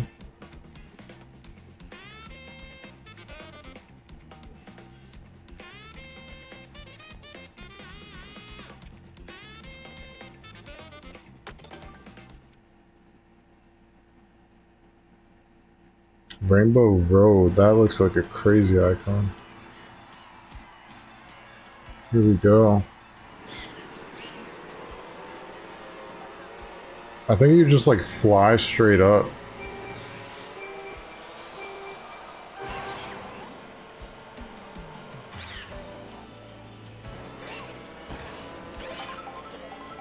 So what's the point of tricking in the air? Didn't really do anything.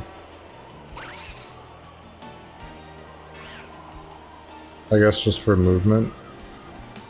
Whoa.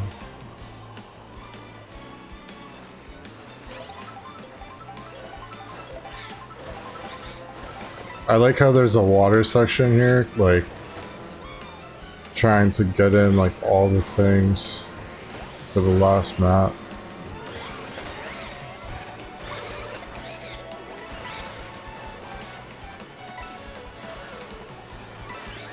This might be like the best Grand Prix. This is really good.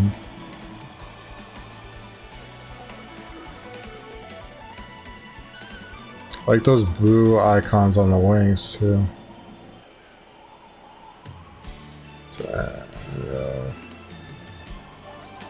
There's like ice shards falling. Alright, lap 2 of 5. Don't know what that means.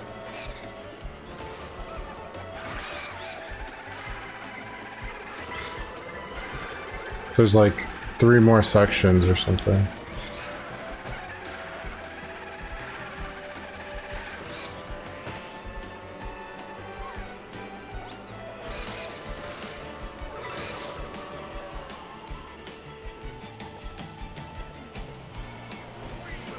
I don't know if I can make it to first place. If I can make it to first place, then this is a good thing to have.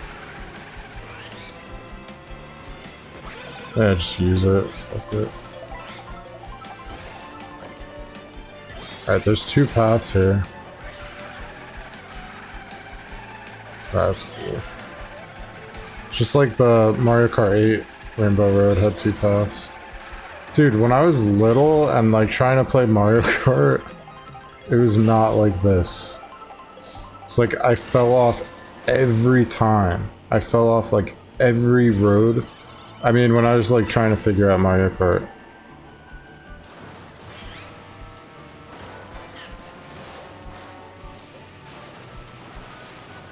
It was like so annoying to me. It was like I could not stay on the road. I went off road every.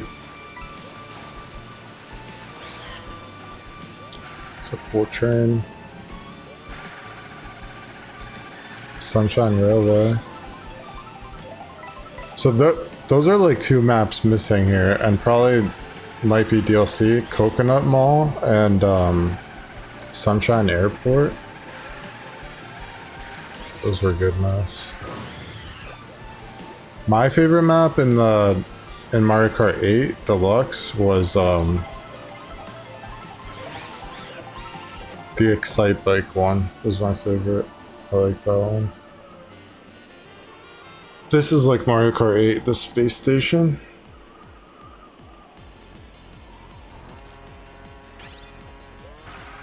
The music also changes every section.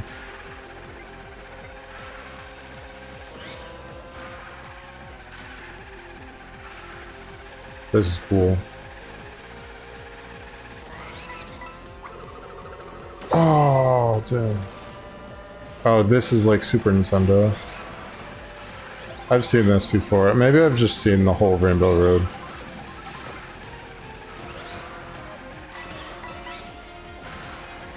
Still cool. Oh. Uh-oh.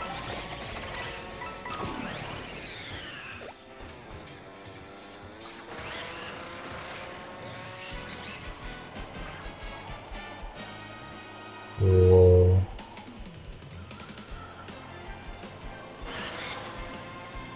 I think it's the best Grand Prix, definitely. That is insane. This kind of shows what the Switch 2 can do. Those graphics there.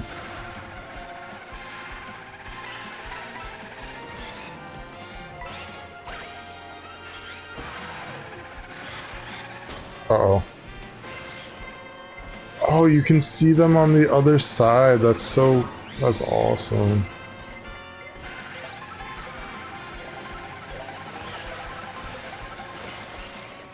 Oh wait, why did the blue shell want for him instead of me? Whoa. Donkey Kong's on there? Oh, dinosaur. That's good. I'm like kind of getting chills looking at that. Who else is on there? Penguins, Donkey Kong, elephant. There's like everyone you've seen so far.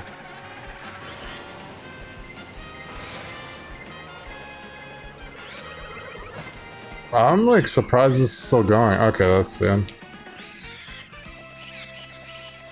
Alright. So I beat Mario Kart World. I got first place on the last one, 150cc. I think that's like the hardest mode, right? I like this Wario outfit there with the sunglasses. It looks like his WarioWare outfit, but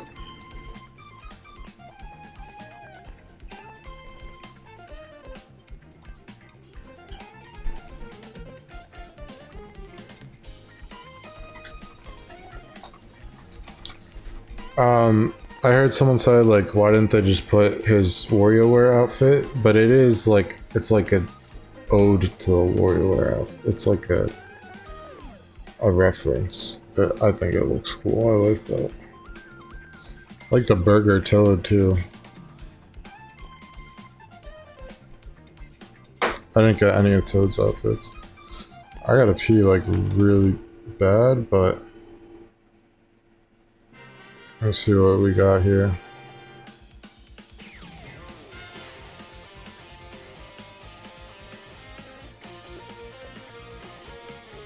Maybe I should pee before the credits.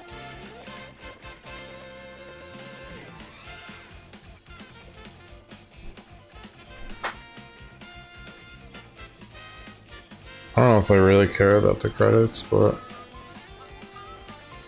kind of do want to see it. That train was the coolest part. That I got chills when I saw that.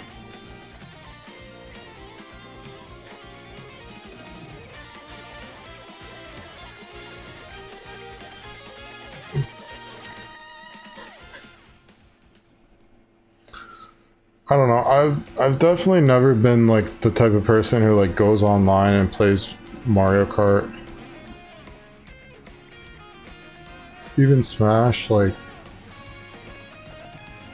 I guess like I did that a little bit, like competitive Smash online. Not much though. But like on stream. That is a cool Baby Mario outfit. The little snorkeling thing. Alright, do I unlock anyone?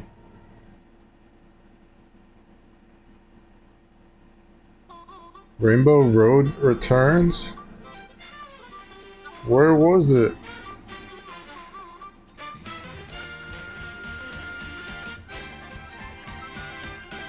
Oh.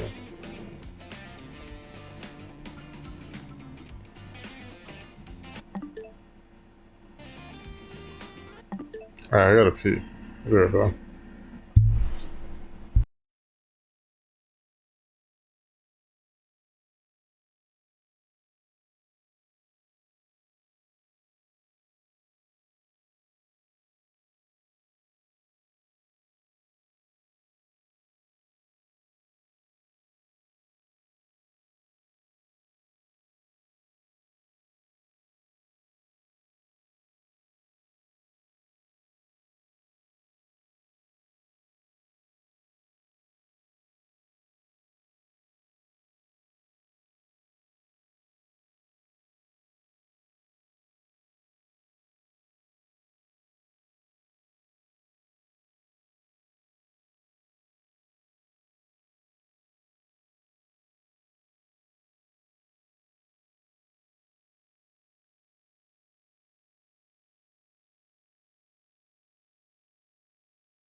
I don't know.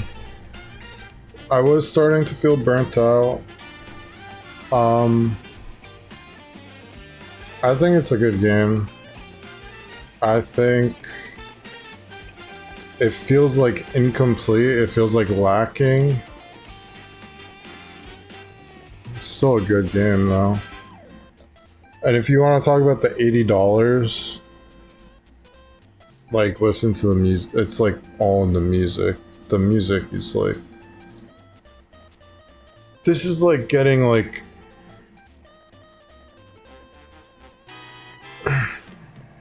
it's just like a crazy good soundtrack, like hundreds of songs. And like most of them are just like really good. Oh, ew, there's like octopus tentacles and calamari and ew, and shrimp on that pizza. Ew. Birdo mermaid. Pauline.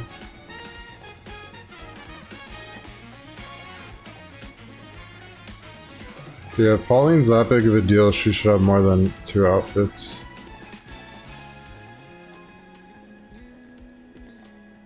But they're saving them for Donkey Kong Bonanza. Really gotta eat something. Lackitude, the fisherman. It was handmade. I really like these credits. This is nice.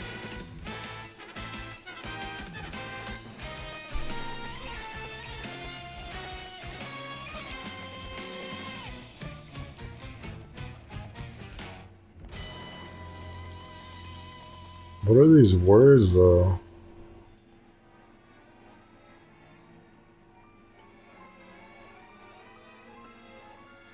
Those cheeks. Spine tingling.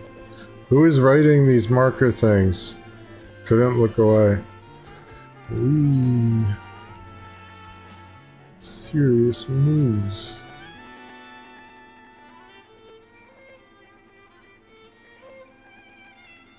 Plant notes, miscellaneous notes. What is that? I don't think maybe I did do question mark block ruins. I felt like I didn't even play that map. That's nice. I like that.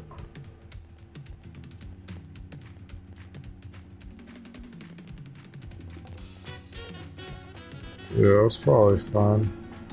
The UFO is just like a random thing they added in.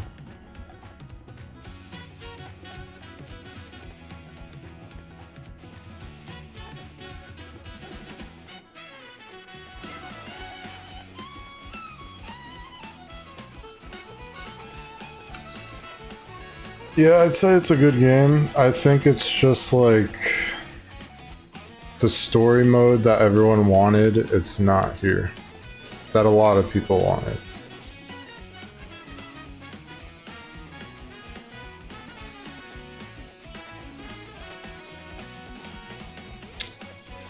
Like, are Switch 2 mods a thing yet? They might like become a thing, but like Switch 2 mods might make like a story mode for this game. But I'm thinking like a story mode would be like a reason to travel the whole free roam world. Like, I mean, you do, through the Grand Prix, you do travel the whole world, but you don't like look into the details and stuff. It is like kind of like the single player mode.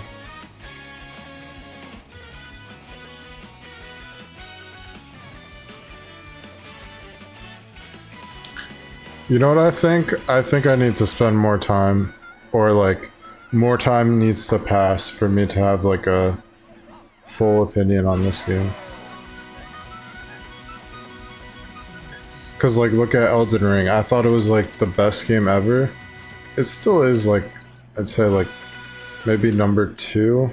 Because like I look at Breath of the Wild, I feel like that's better for me to like jump into and like play. I don't know. I haven't played Breath of the Wild in a while. And I have like a lot more hours in Breath of the Wild. Tears of the Kingdom, I'd say, is definitely better. Alright, so no new character for that.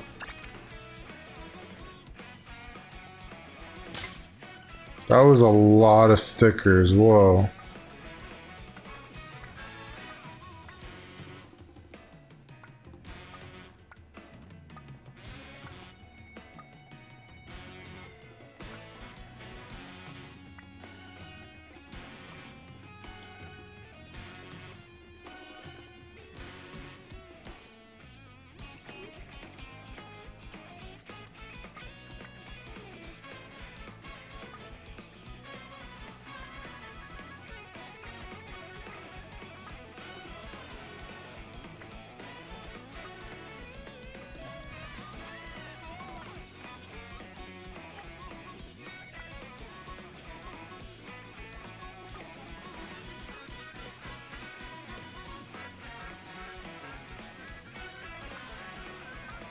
Where's Waluigi's level?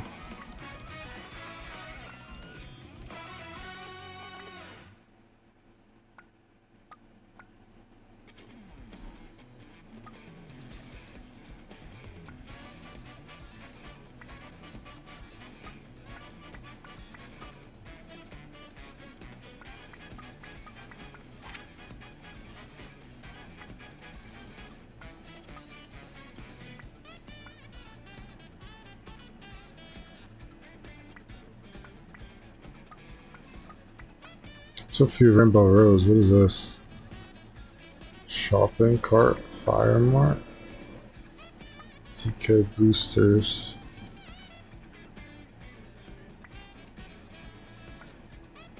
Cooler D. So all those stickers through the credits to get all those. Alright.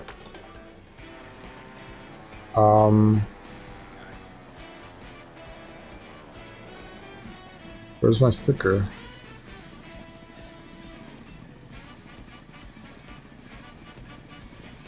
What?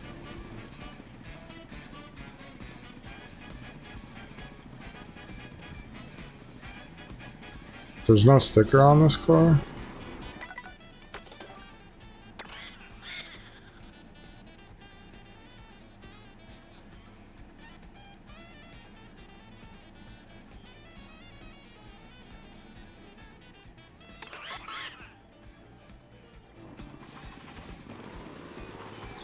Alright, so what I'm gonna do right now is try to unlock mirror mode. It might be, you might have to beat Knockout Tour, I don't know.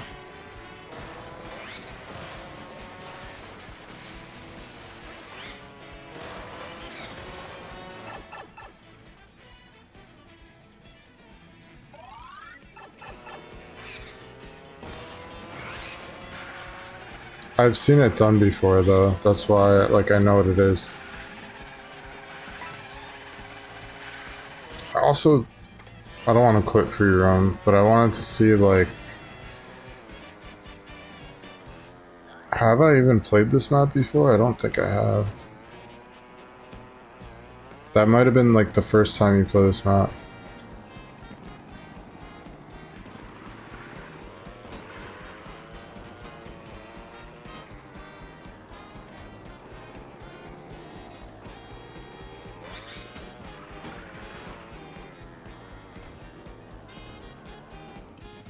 Oops.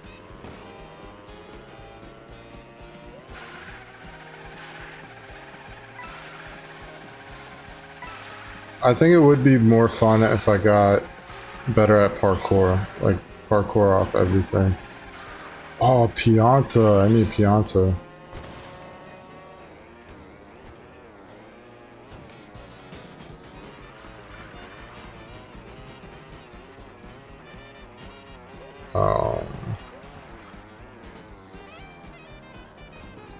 Supposed to be able to jump into this painting.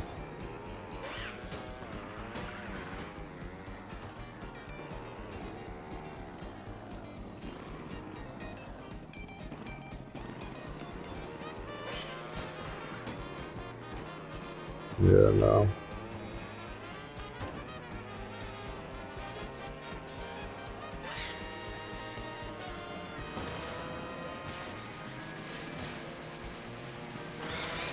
You might need to beat Knockout Tour first.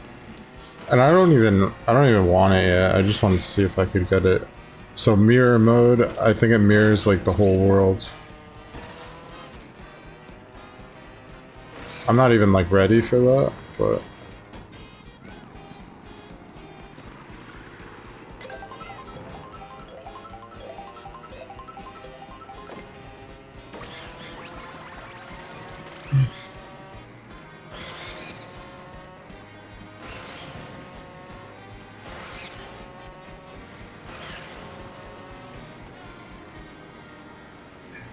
alright. Yeah, I think it's pretty good. I'm definitely not done with the game. I don't know if I play any more today. Maybe.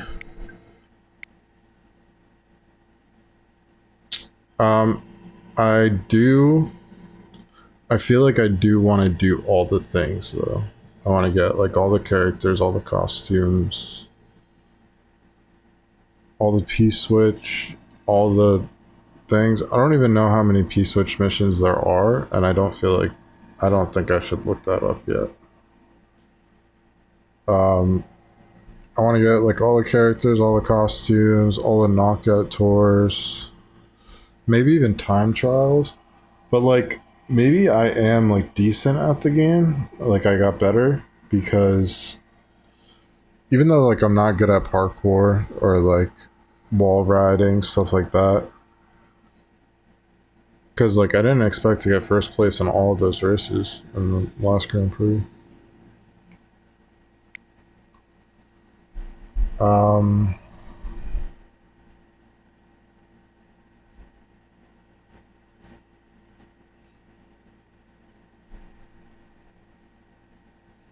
Okay, I'm gonna BRB.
Who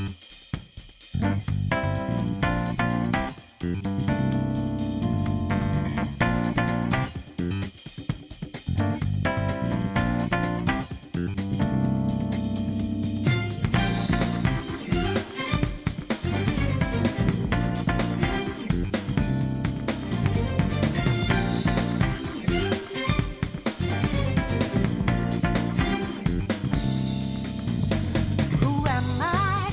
Am I not unique? Maybe I'm not here at all. But the fake us, blinding us with lies that break us all the soul. Oh, it's useless. What could it mean the way here? What does it all mean? Can we make a difference? Really make a difference. If we don't break out of here.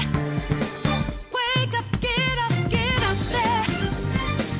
Raise your voice against liars. Feed your anger like fire. Why does nobody want change? Just imagine you're out there, swatting lights in a making. Can't move fast without breaking. If you hold on, life won't change.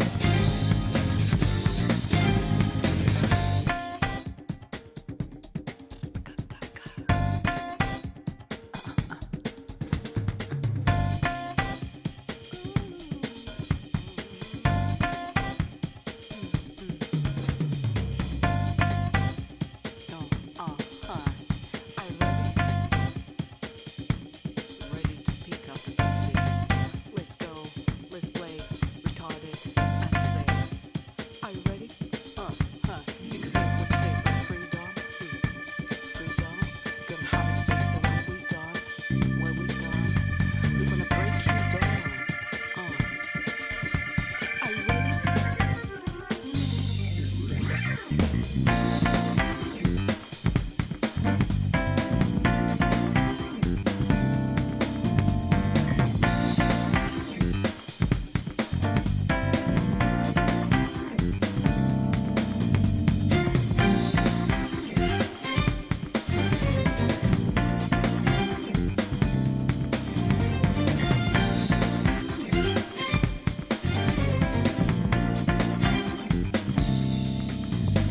The fakers are all sick at heart. Their faces hiding their fear. They look down on the rest of us like they're some special breed. Who's the high lord? Who thinks better than us? You feel the great time. Ain't in that crowd that coming through. Is there a mission for us? Who is that high lord? Who'd kill a million of us? Alright. And as the bell tolls, is there no redemption for us? Wake up, get out there. There's more to life than the way. If you live, you cannot stay. Why does nobody want change? Let your voices ring out, yeah. Take the mask off and be free. Find yourself in the debris. If you hold on, life won't change. Wake up, get up there. Raise your voice against liars. Feed your anger like fire. Why does nobody want change? Just imagine you're out there, swatting lights in the making. Can't move fast without breaking. If you hold on, life won't change.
Follow me.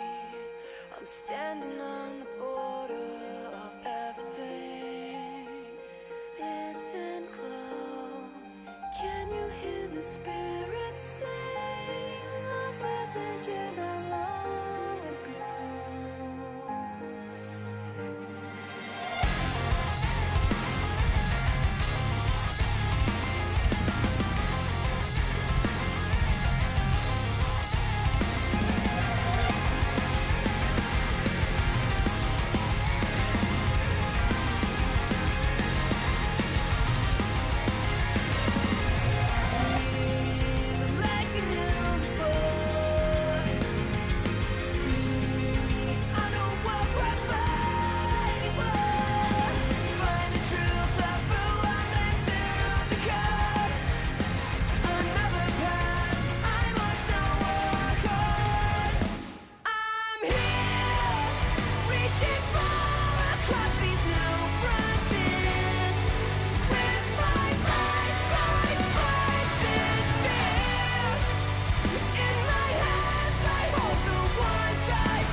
Come with me, we'll travel through the trials and tragedy, rest and play.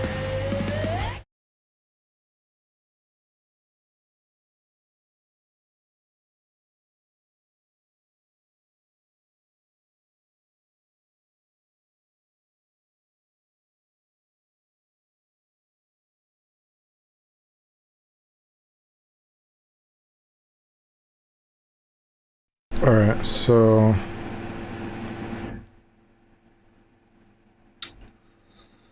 I'm like pretty tired. Is my voice going through? Yeah.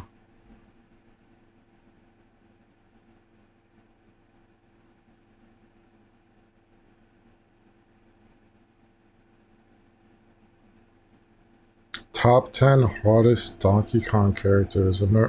Oh, what is this? Hero of Law. I heard about this. It's like a Zelda ROM hack, but it's like... Let me watch that first. It's like maybe like Phoenix Wright, like Zelda or something. Sega Dreamcast Portable from AliExpress. Whoa, dude.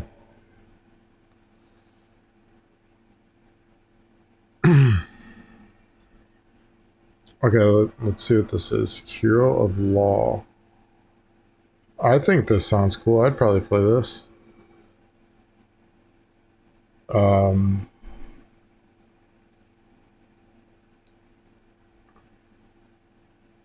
This is what Sonic Rumble looks like? Why does Sonic look like that?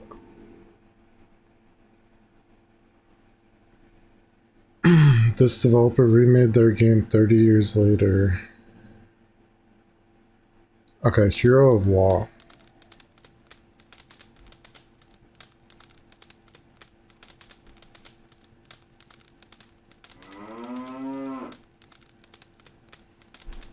I feel like the PC version of Ocarina of Time just like opened up a lot.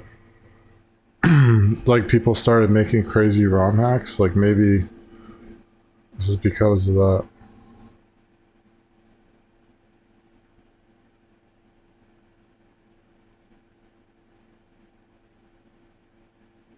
Hero of Law, dude. This sounds so cool. This sounds sick. Oh my god, it's like Phoenix Wright Zelda. It had to have happened shortly after I went into the franchise. What if they chose... Oh my god. I love that. I gotta play this. The defendant was found unconscious right in front of the victim, who was bleeding out onto the floor. Impa's like the detective. Wow, this is so good. If you listen carefully, you just might be able to hear him ranting over the persecutor's hub. Persecutor's what? Persecutor's lobby? Ranch inventory.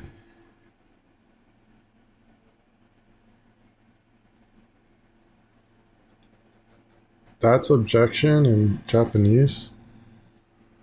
Wow.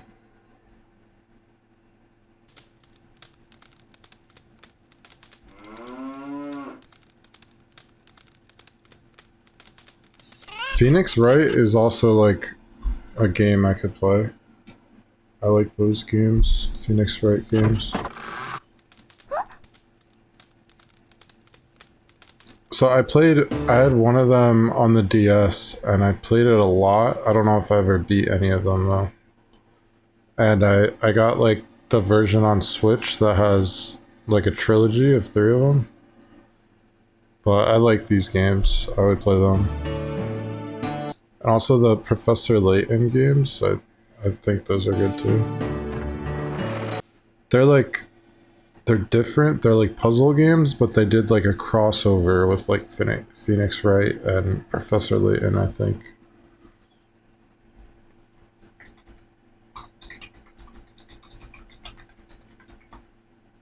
Professor Layton versus Phoenix Wright. I just played this. I never played this. Oh, it's only $207 on 3DS. Why? What? Damn, dude. And that's the 3DS. That's not that long ago. That's right before the Switch. So this is why you should buy physical copies. And I guess just keep Nintendo games. Damn.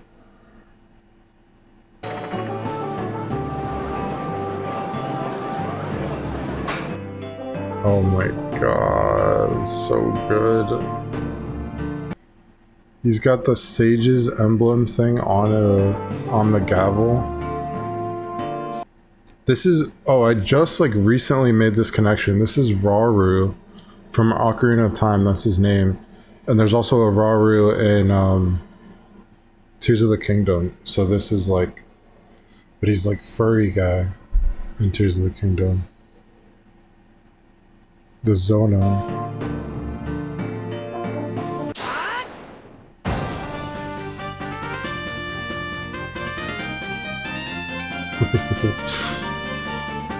Available now. It sounds like it's a full game.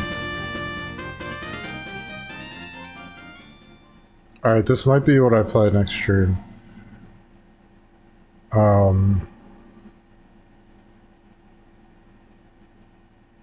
Why God can't play A Link to the Past.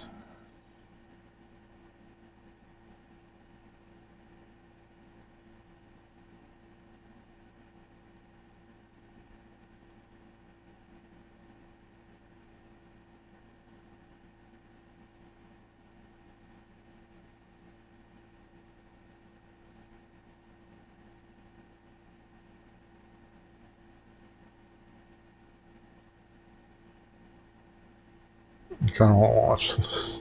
Sonic You're Forces probably is so looking good. at this title thinking that I am being absolutely hyperbolic, but I assure you, I am not being hyperbolic. God, this guy...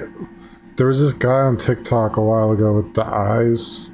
This guy reminds me of him. At all. This is the worst possible thing that could ever happen with Final Fantasy IX Remake. If I just Google that, will it come up?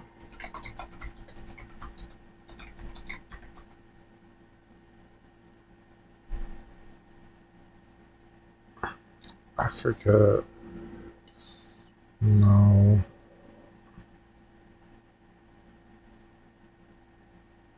Is this the guy? No. That's not the guy. And theoretically with any game in existence. According to a very reliable industry leaker, there is a possibility that Final Fantasy IX Remake was canceled, and that is the reason that Nah, don't say that. Why a god can't play A Link to the Past? It's the flying spaghetti monster, I know this.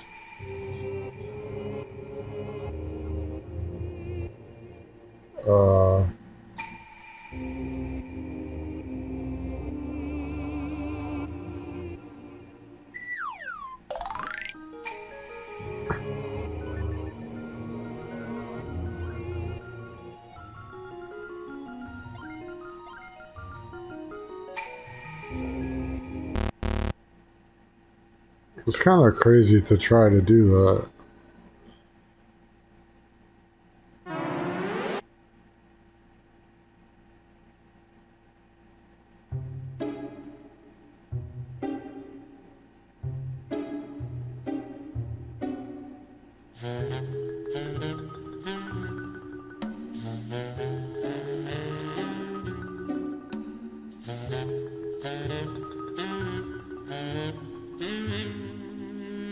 Oh, you're not seeing the names.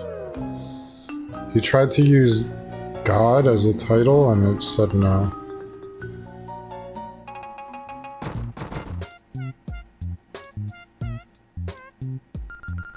This is a good song. I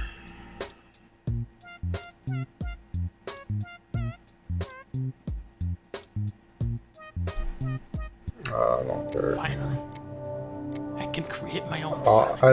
I've seen this before. This, I gotta save this. I wanna play this. 10 top 10 hottest. So in the package from China, there's always something. All right, let me see this first. It's time Sega for some more Dreamcast craziness portable from China. AliExpress. Yep, AliExpress, we can't find the most cool things there. Nothing to do with it works. Now what you're going to get in the inside is a portable Dreamcast. Yep, they made one. And nowadays with emulation, I don't know how cool this is going to be in the future. At the back, we're going to get the 2 solder buttons. They are 3D printed, so That thing is like huge. That looks like too big to like play it. basically what you're going to get is a completely new design of the controls, but the front itself does look kind of cool. That does look really cool. I've been thinking about this, like, is the Dreamcast worth, like, it's like a failed console, but is it like worth like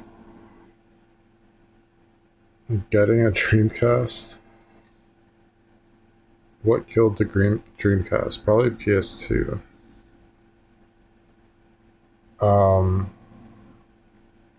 Like Dreamcast games, you could probably play them in different places. Virtua Tennis.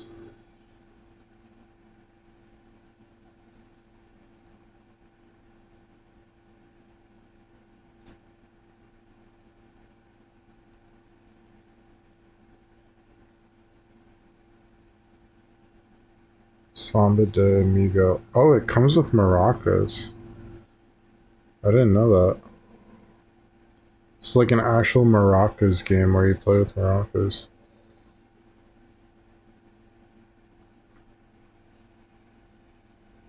This game was a huge part of my college experience. I used to have Samba de Amigo parties. My group of friends loved this game so much that we would quote it to each other often. Select the music, go to the next stage. Suffice to say, I liked it a lot. I genuinely believe we wouldn't have Guitar Hero and its many successors if Sega hadn't taken the risk and given us this incredible gem.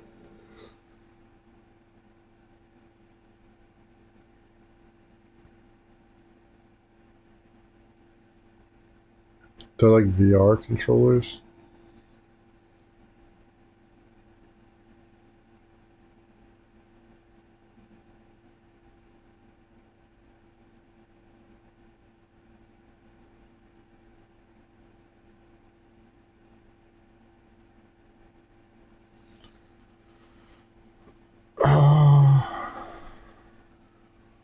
Jet Set Radio I've never played.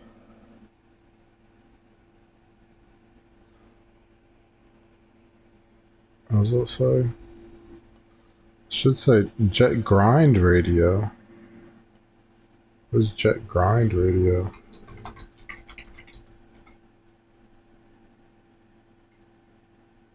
North American title. Rainbow Six came out on the Dreamcast.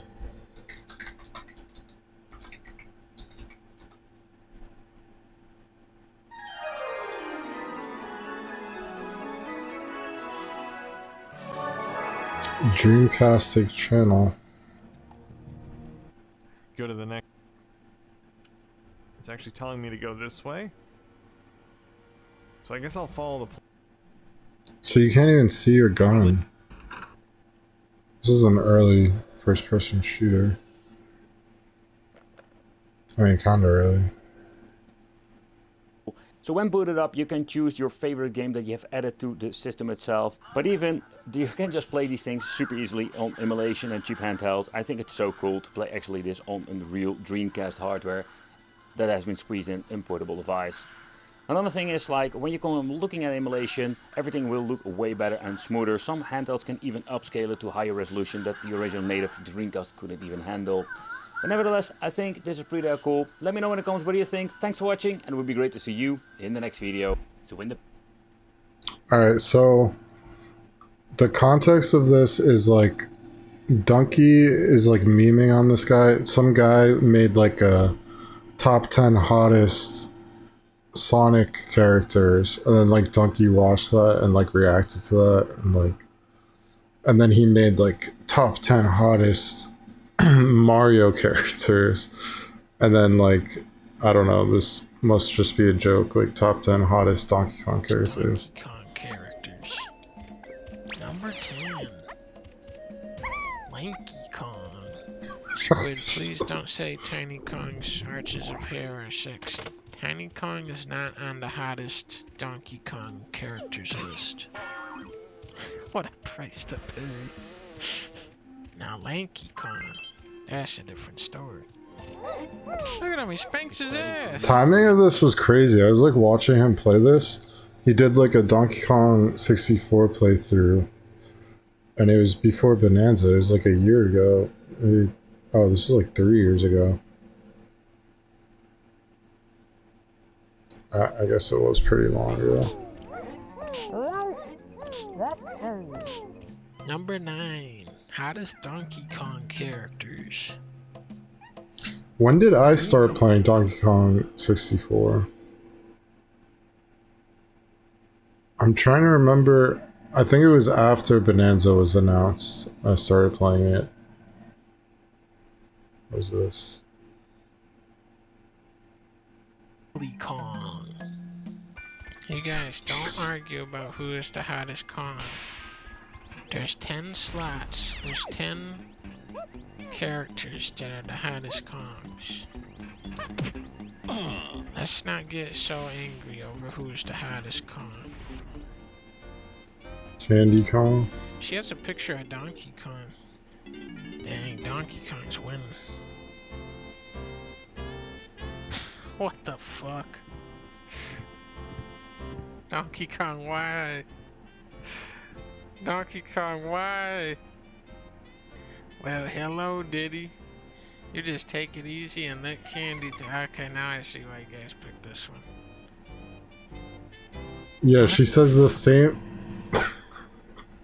She says the same line to every Kong. Now I see why you guys picked this one. Like even the girl. What the fuck? You can have my extra melons too. What the fuck? This is why you don't ever let British people make a game. Yeah, this is because it was made by Rare. I don't think Nintendo would ever do this. Guys, don't look at her boobs. Don't look at her monkey boobs. Me like you. Ooh. Have a nice duke. Oh my god. That's the real animation. Me like you. You are nice. Moderators ban anybody that's looking at her monkey boobs. Now don't look at these boobs either. No, don't say sexy con. Don't say that. No, don't say booby. Wait, I don't have the damn instrument yet. We gotta go back to the fucking booby gorilla. Alright. Wait, is Candy Kong in the show? Is that the one who cuts his hair? She looks different in this game. Don't look at the monkey's boobs. Don't say booba. I was playing this game, but I got to like one of the levels and I don't know. I didn't really get stuck. Kind of like ran out of ways to find bananas, but I probably could like look for more bananas if I played it again. Babe, don't say booba. Babe, you're encouraging them. Why aren't you guys? Why is nobody listening? Hello? Is this mic on? Is this on? Everybody's saying it, even though I said don't say that. They keep saying booba. I said don't say that, and they... Oh, this thing must not be working. They can't hear me. Don't look at Donkey Kong's butt. Stop turning this game into inappropriate, you guys. This is an E-rated game. No, this is not the episode where Donkey Kong gets a haircut. You're thinking of the TV show. This is the video game. This is a different thing. That was not canon. What did Cranky mean about Trini? I think I gotta watch that TV show. I've never Be all seen it. confused. Donkey Kong talks like a caveman apparently in this one. I guess the show is not canon. The musical numbers... Well, the musical numbers were written by Grant Kirkhope, who is he did some of the soundtracks on Donkey Kong. And David Wise, I believe. He wrote some of the songs for the show. So those are only half canon. DK, is that really you? Who else would it be? Is there something you should tell me, big buddy? I'm a metalhead, a metalhead, a metalhead, What the hell is this? Crazy stuff. Which Kong is #1 on your top 10 hottest Kongs? Which Kong is #1 on my top 10 hottest Kongs? Well, I don't want to give the #1 out so far, so recently. Yesterday I said Lanky Kong was number 10. He's a French monkey? Well, you know what's interesting is that Donkey Kong TV show is French. So maybe there is something to that. And that's one of the best shows. I've never seen the show. The Donkey Kong TV show, it was always too offensive for me. It was kind of like France's... Yeah, I think I need to keep playing this. I didn't get to like this level. I think this is like Crystal Caves. Maybe I shouldn't look up.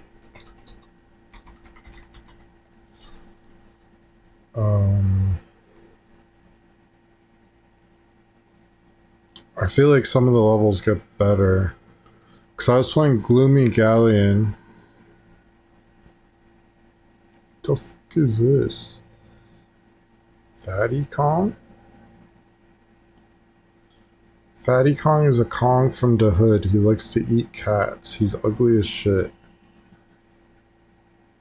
Okay. What the hell is this page, dude?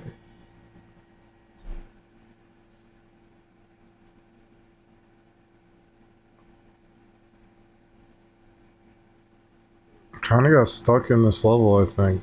I don't know if I beat the boss. Whoa.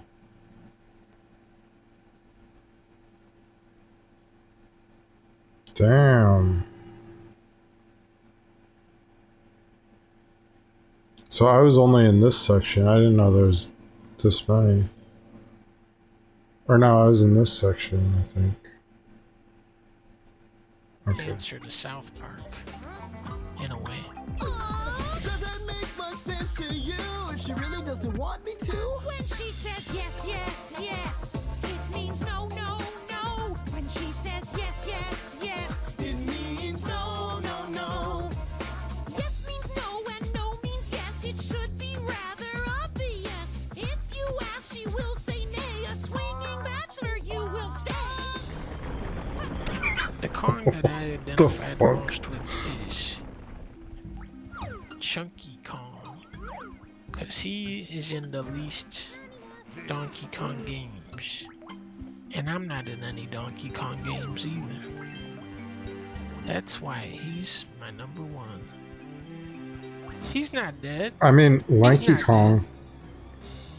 Why is everybody saying he's dead?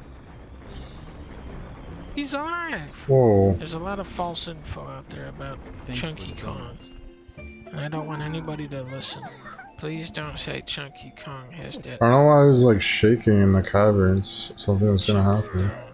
Please don't say anything like that, you guys. Chunky Kong is just a little too bit chunky for you. That's fair. That's fair, but it's also very inaccurate. Chunky Kong can't experience true love. Yeah, they all get balanced out somehow. He's the most strong, so he can't get true love. It balances out. What is the hottest DK enemy? Whisper it so Leah does not hear. The hottest. You guys hear me? The hottest DK enemy is Kremlin. Leah's looking at me. Or it's the beaver. Babe, what are you saying about a beaver? I didn't say anything about a beaver. There is no secret sex scene in this. What are you saying? That's not real. Press the power off button on the console for the secret sex scene. Okay. That doesn't seem to do anything, actually. That just turns the game off. Oh, wait a minute. Looking for fun, chasing some honeybees. Boo Bear, I know he's out there. Rumbly tumbly, climbing a honey. Is that it?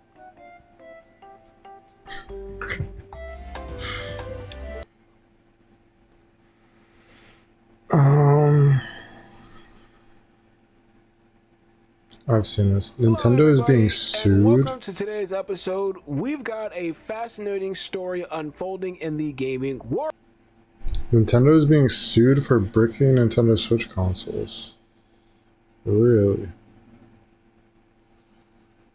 I mean, this guy has 23 subscribers, but still, I don't know. Drive and Drill? The fuck is that? Like, yeah, people who tried to hack the Switch got, like, completely bricked consoles that can't use them anymore.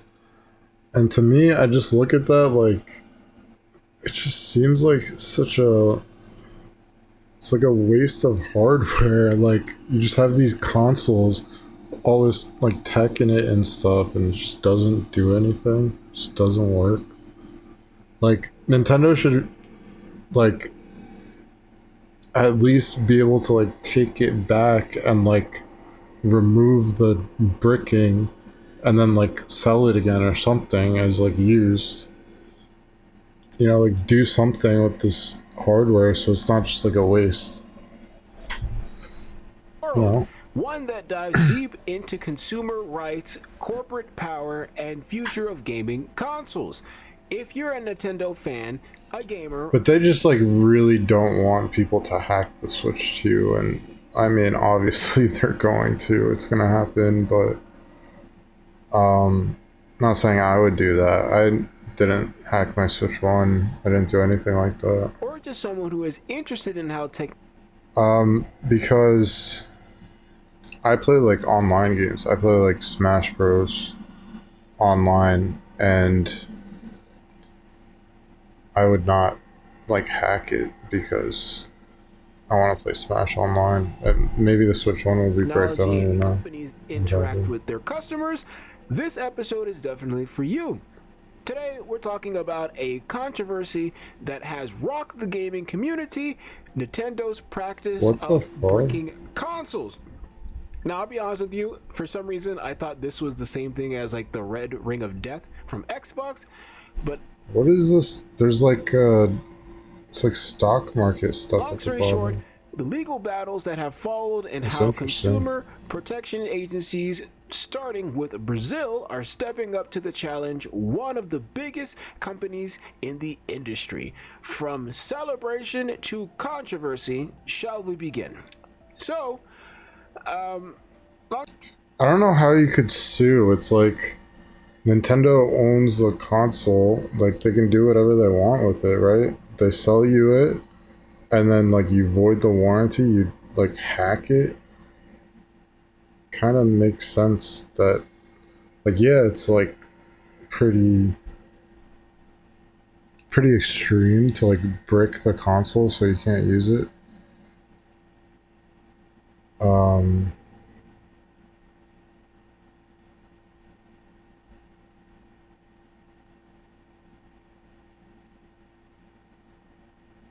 But still,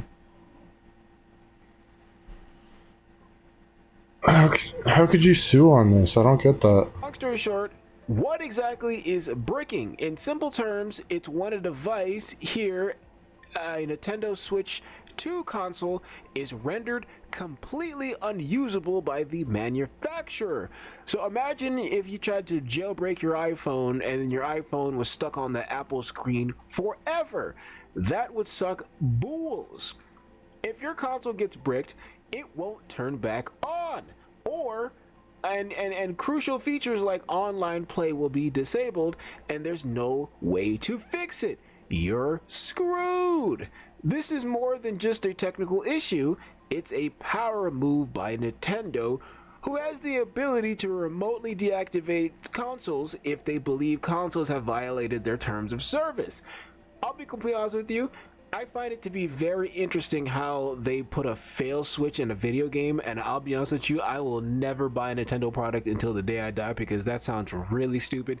And when I was growing up, when you bought a video game, you kind of felt like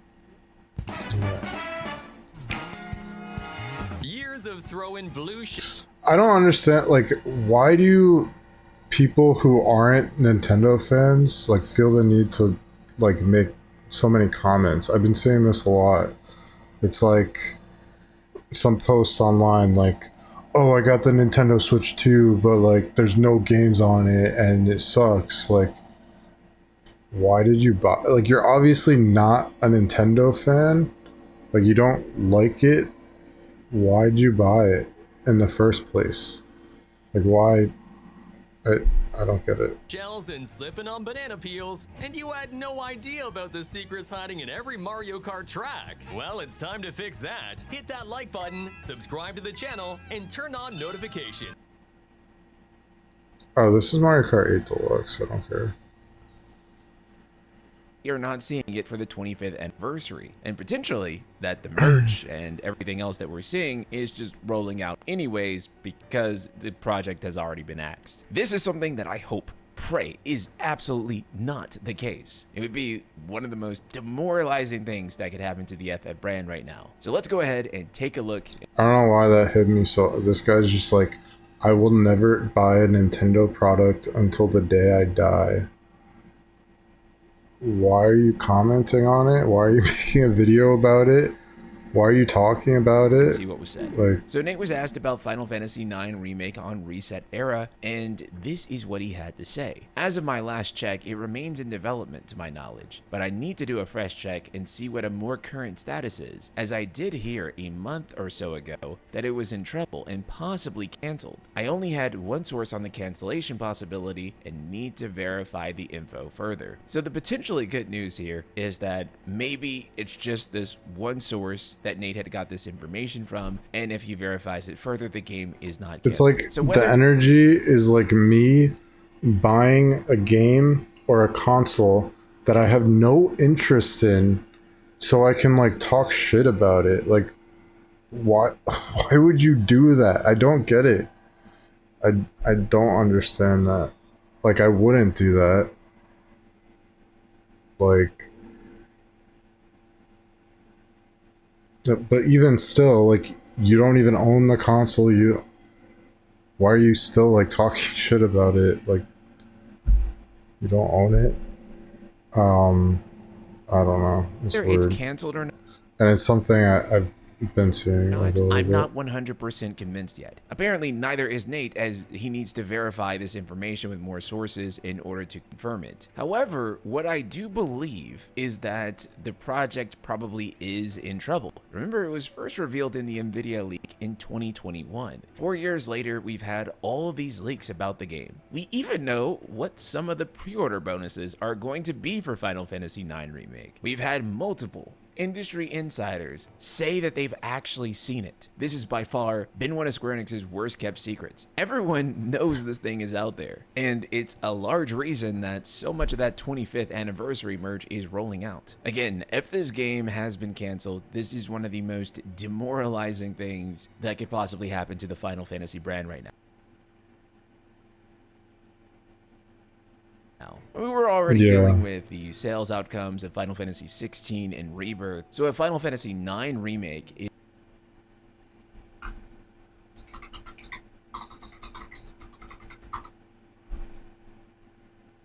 did not meet expectations. Dude, Rebirth was supposed to be like this crazy, amazing thing. Maybe it still is, and I haven't played through it enough. I just remember I was watching this girl play, like playthrough of Final Fantasy Rebirth, and she was saying like, "Is this like the best game ever made?" She was like commenting like that, like maybe it is.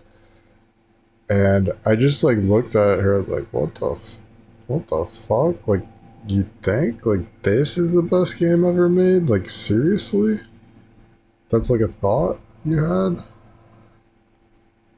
I don't know. Doesn't seem like it would be.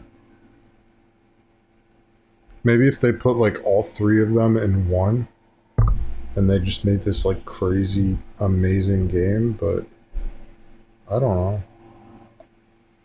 Doesn't feel like that. 2 million copies.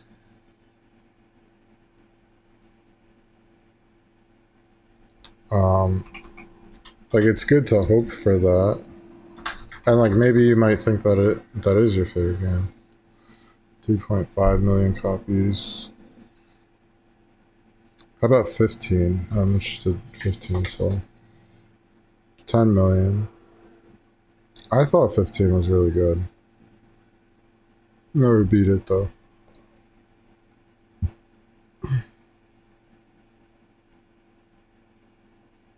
It's still a hot mess. This is like a buggy, unfinished game, but I still think it's good.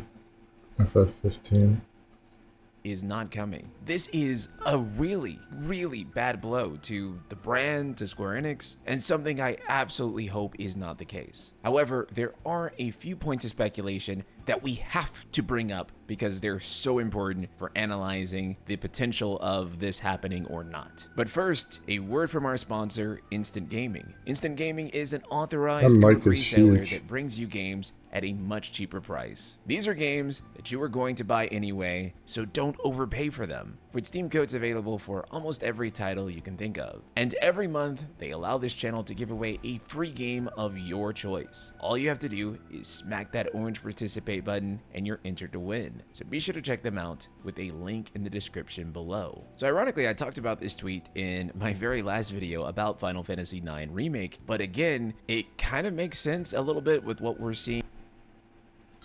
I think all of this is like speculation and leaks. Like, I don't think Square Enix ever confirmed a Final Fantasy IX remake, did they? I don't know if they did. Zine.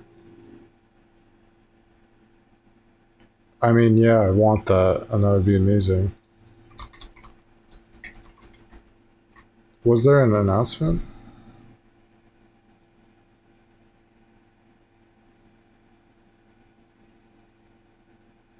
All everyone wants is a remake to use.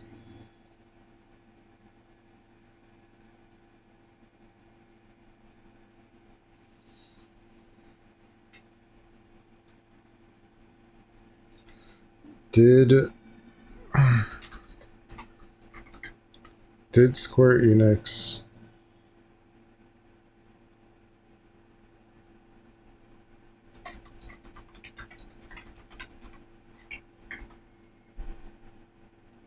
they've never they have not officially confirmed that it even exists. But like this is like based on leaks, and I mean I want this. Holy shit. I was playing Final Fantasy IX like Moguri mod. Moguri mod is like to like upscale the game. It's like upscaled with AI. It does look pretty good. But like a remake, from what I've heard of the leaks of the remake, is like it won't be like Final Fantasy VII Remake, Final Fantasy VII Rebirth. It won't be like a reimagining.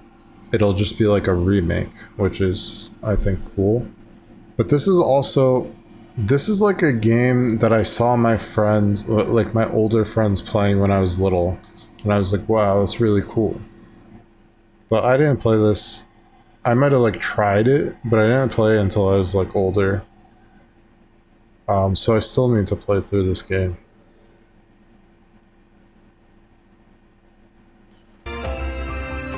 So I was playing with Moguri mod. Moguri mod is pretty good. Looks pretty good. And then there was like FF9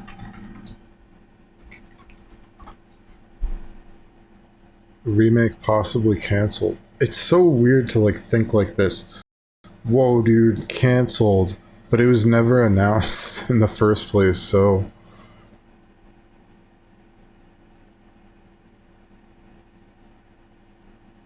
allegedly in trouble, may have been canceled, but they never announced it, dude.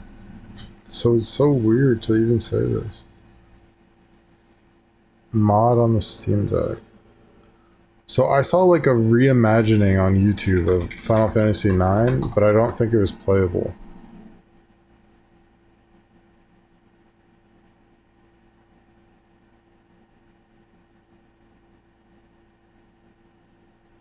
The Uncensored Honeybee Inn?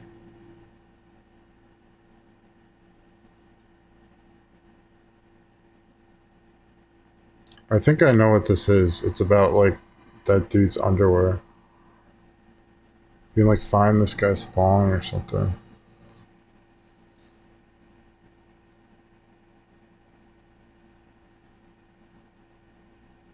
This video will find you when you're... What the hell was that? Being cool in games. Oh, wait. There's a video I wanted to watch. So I think I'm done watching like just... Oh, I want to watch this too. Like straight up like Donkey Kong Bonanza gameplay, because the game's like basically almost out. But this guy was... It was just like a speculation video. I think I'm fine with like speculation.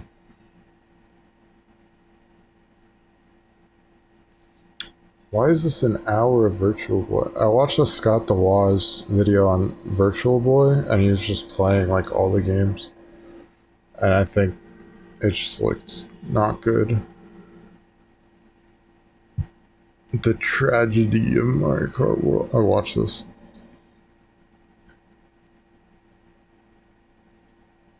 A genuine critique of Mario Kart. Straight Line Simulator.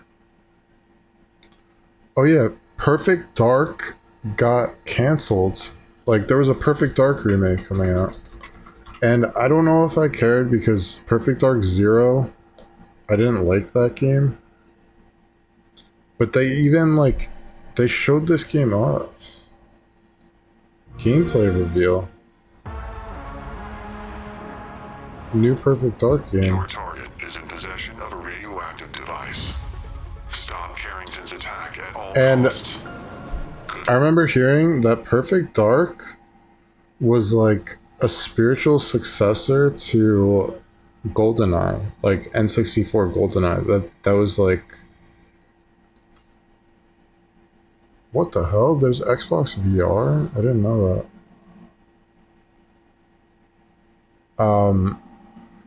Yeah, it was like a spiritual successor to GoldenEye with like none of the gold, like, huh. So I've never played this, but it is like a rare game. Maybe I should try this. I just thought it wasn't, it's like not a good single player game and you need like people who, this came out a long time ago and I never played it, but it might be like a release that they keep updating and stuff. I'm pretty sure it is. Like, what's it called? Service games? Games as a service? Like Fortnite?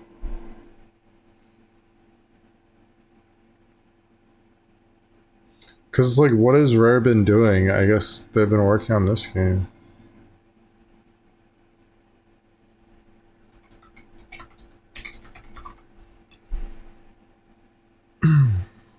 Battletoads. I don't think Battletoads is the first thing you think of with Rare. I think Banjo-Kazooie is the first thing you think of. Viva Pinata is really good. Twycross? That's a real name of a place? Why would you name it Twycross?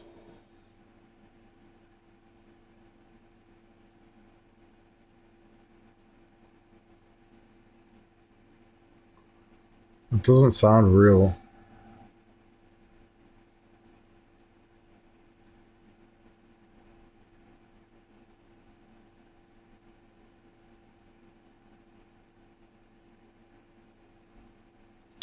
Grabs by the Ghoulies, I thought it was pretty good.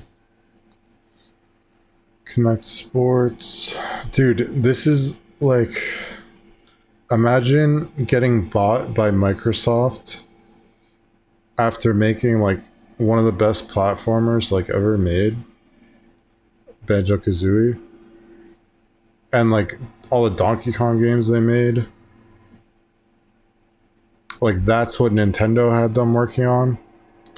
And then you get picked up by Microsoft, and Microsoft makes you make, oh dude, the game you're working on is Connect Adventures. It's like first, that's not the first game they made. That's a game made by Rare, I think, right? Or did they just make Connect Sports?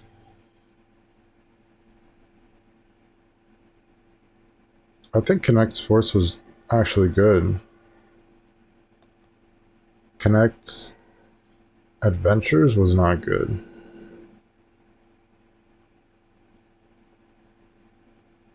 I mean, I don't remember. It might have been decent.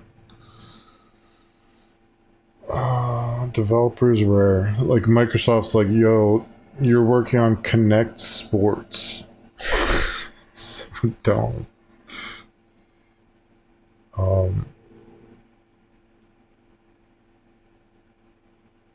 It's like exactly like, imagine if Nintendo, like,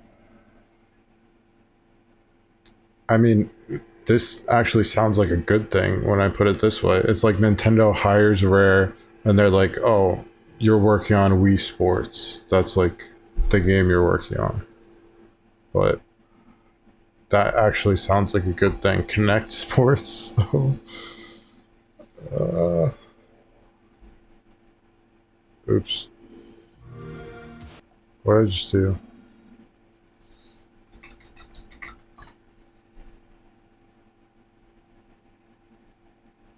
Alright, games. GoldenEye. It's like they made all their hits and then they went to Xbox. And then Sea of Thieves.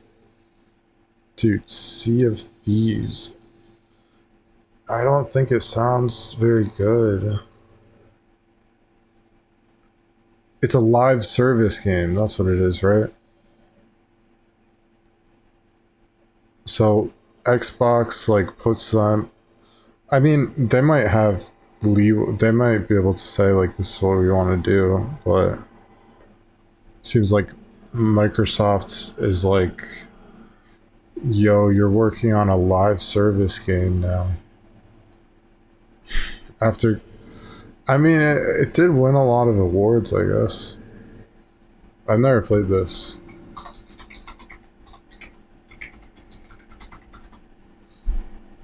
But why are you putting Rare on a live service game? I mean, that's just the way I'm seeing it right now. Like, that's what I think happened. I don't know if that's what happened. Maybe they wanted to make a live service game. Everwild? What is Everwild? Cancelled.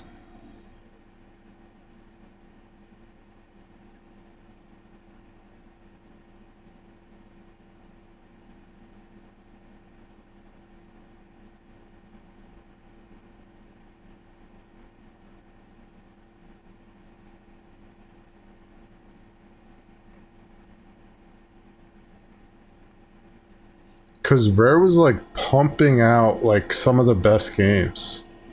Donkey Kong Country, Donkey Kong 64, Banjo-Kazooie, Conquer, GoldenEye, Perfect Dark, and then you're gonna put the Star Fox Adventures.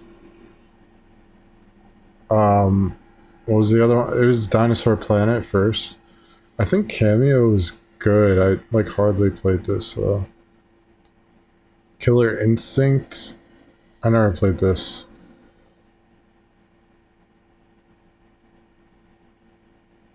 Diddy Kong Racing. They also made that like Mickey's Speedway USA game. And then they follow up with like Sea of Thieves for like 10 years. I mean, not 10 years, but almost 10 years.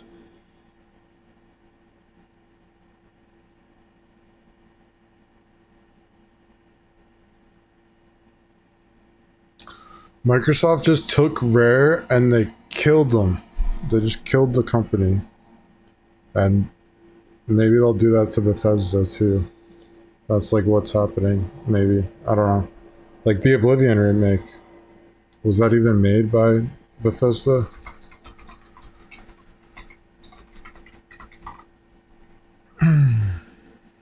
Are they gonna kill the Elder Scrolls 6?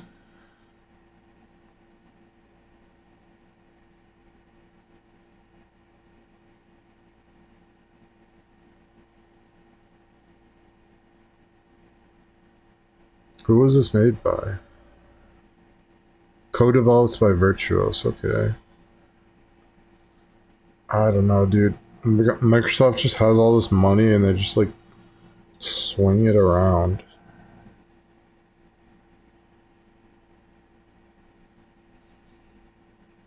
Connect equivalents of Wii Fit and Professor Layton. Dude, Microsoft put Rare on Connect.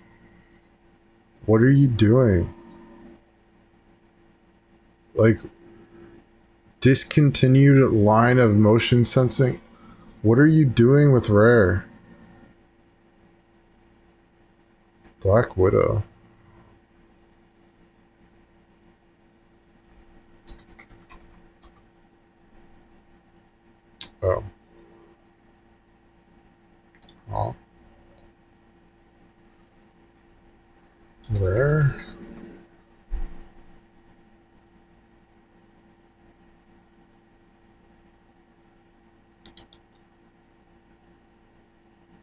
Perfect Dark Black Widow?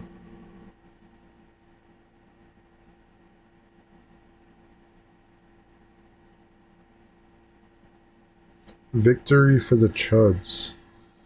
Perfect Dark's cancellation.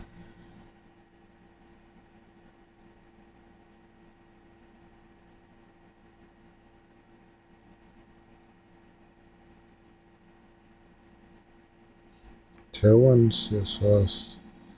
The Fast and the Furriest.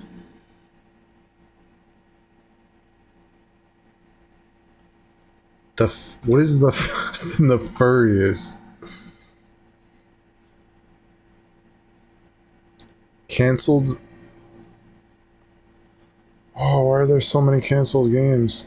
Conquer and Banjo party type game, and later a kart racer? Sounds so good.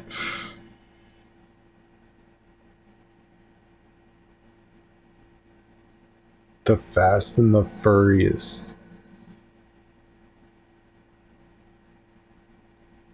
Conquer or Banjo?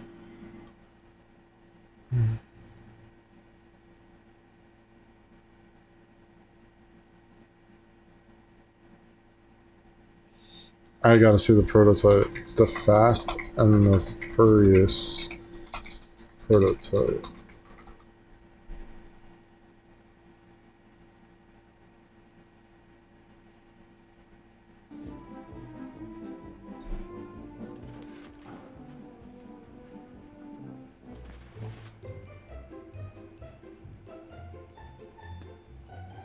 I was just talking about this, like, you have this compilation of all of Rare's best games coming to Xbox on Rare Replay, and then you have, like, all of the games they couldn't put there because they were Nintendo games, which were, like, the best, they were better. I mean, Banjo-Kazooie is probably their best, like, Banjo-Kazooie, Banjo-Tooie. But then, like, Star Fox Adventures, this game was amazing. GoldenEye, Donkey Kong Country, Donkey Kong 64, Conquer was on there. What else was there? Is there anything else? Perfect Dark Core.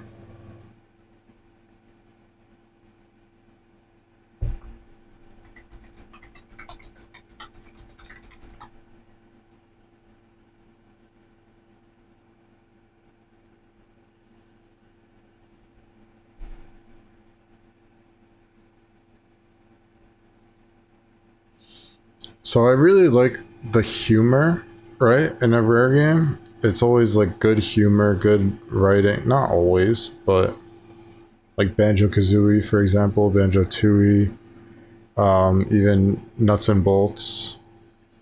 So Playtonic Games, the company that, like, dude, this actually proves my point. I'm right.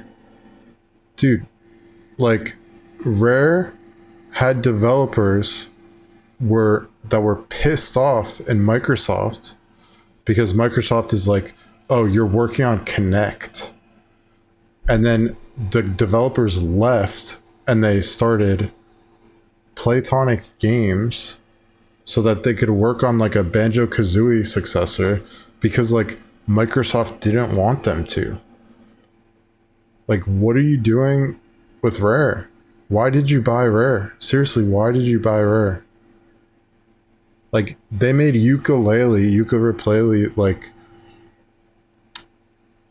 under a separate company because Microsoft wanted Kinect games and, like, Sea of Thieves. That is what happened. They had to make their own company.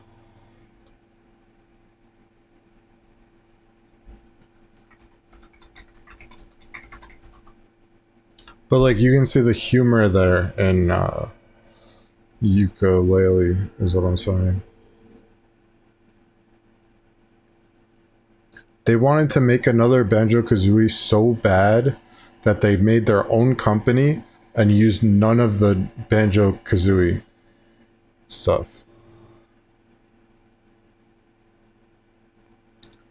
All of whom previously worked at Rare.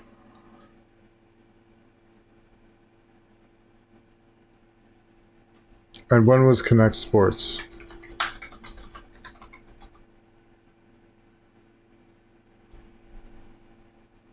(2010).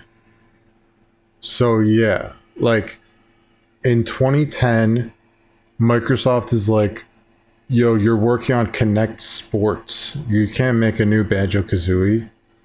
And then they got pissed off.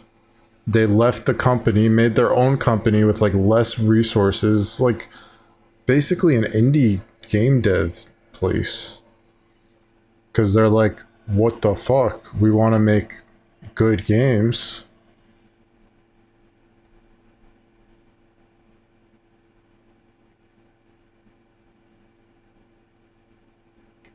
While bearing similarities with the Donkey Kong Country series. I never played the Impossible Lair. I gotta play this.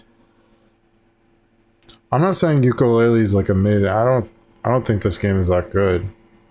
But like, I'm just seeing that's what happened. That's like the reason. Why did they leave Rare? Because they're working on Connect Sports and like bullshit.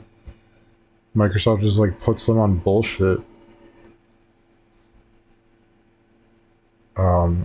I mean, Sea of Thieves. I don't actually know if that's a good game or not. I've never played it. That's like what they've been working on for like 10 years though. I mean, not like 7 years.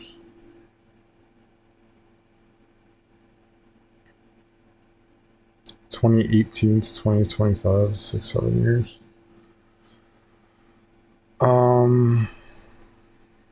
I gotta play this. Isn't that like so sad though? They're not even like allowed to use the Banjo-Kazooie properties and like the characters because Rare was bought by Microsoft and they can't use it anymore. I think. I'm like speculating. I'm Will Overton, and I was a concept artist on Fast and Furious. Fast and Furious was Rare's homage to karting games, with inspiration taken from Diddy Kong Racing. We strove to update the genre. Oh my god. Rare-owned character. They name dropped Diddy Kong Racing in an Xbox game. That was good. Taking Rare owned characters. This sounds so good. You know who probably canceled it? Microsoft. I mean, I'm just guessing. I don't know. Giving them appropriate real-world vehicles that match their style. Players could affect and be affected by the environment on both a grand and detailed scale. On a large level, the characters carried Banjo's magical wrench, wielding it much like What could have been? a lasso, enabling them to Wait, destroy what? and build bridges, to pick apart opponents' cars and take the vehicle's parts for themselves. On a smaller scale, That's like a bit much. That's like pretty ambitious. Smaller scale, they could take an advantage by riding. They said there's like a prototype though. I want to see if there's like a playable build. to gain speed and alter their perfect route. Players could even build a car Made like a whole theme music song here. to their racing type, whether they wanted speed, the ability to bash others out of the way, or to leave booby traps on the road. If Banjo Nuts and Bolts was Rare's Lego, then Fast and Furious was its Duplo, immediately accessible. These vehicles could have any accessory or weapon attached. The player was I don't know what a Duplo is. What is a Duplo? Lego Duplo. What is this? Duplo bricks alongside a smaller size Lego. It's like easier, I guess. To let their imaginations run wild. It was all about changing the track, changing the car, changing the way you play. I don't care what they did. If they made a Banjo-Kazooie kart racer, I think it would be good. If Rare made like a Banjo-Kazooie kart racer, and like I'm just guessing, I feel like Microsoft didn't want that to happen. They just wanted them to work on Sea of Thieves or something.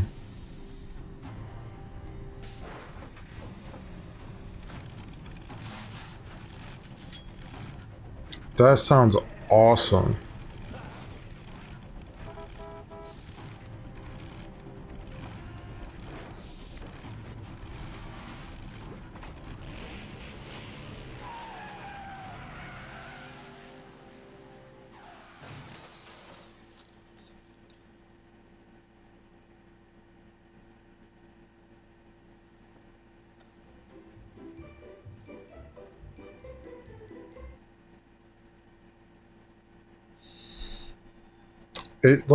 It must have been weird for Rare to like work with a Japanese company in the first place, like Nintendo.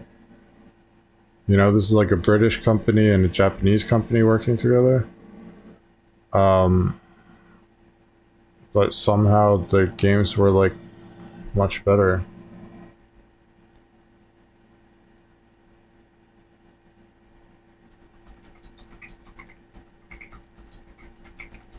I don't even 3.8.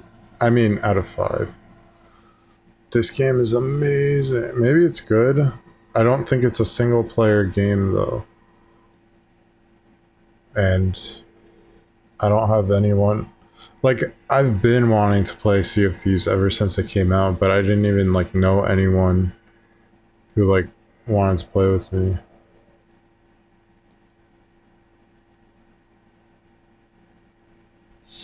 Maybe it's good. I don't know. Okay, I want to see the Fast and the Furious prototype.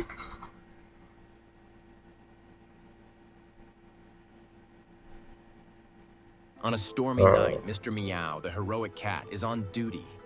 Suddenly, an emergency call comes in about a pregnant woman. This is not it. With heavy rain and dangerous roads, he This speeds is off not to help. it.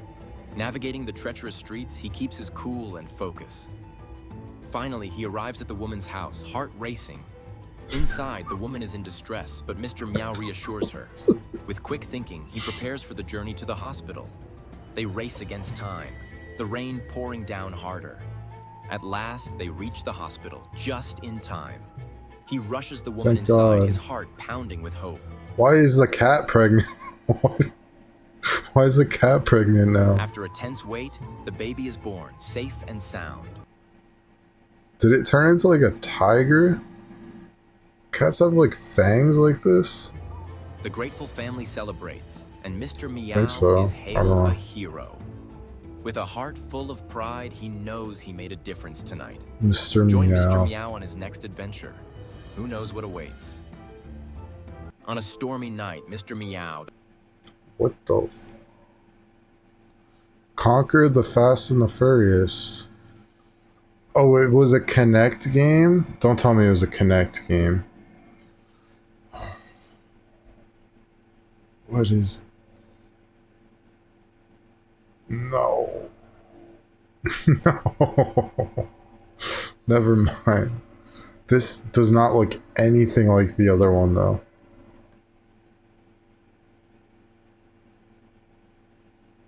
I will say the Kinect was kind of cool, like at first, because you could like use your hand as like a mouse on the screen or something. You're like selecting things with your hand. That was cool. But that was it. Like I don't remember anything else being cool about it.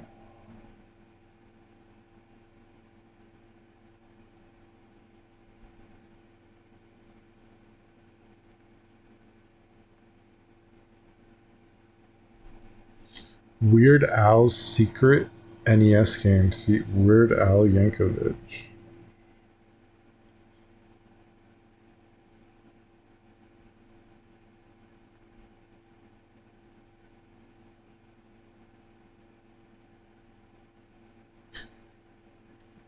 Grab your keys, grab your leash as we get I ready don't to think kick off this is the it. 5th annual Furball Run. Hello? I'd like 2 orders of floppy cakes with a side of melon. Sir, this is a race. You'll have to move your car.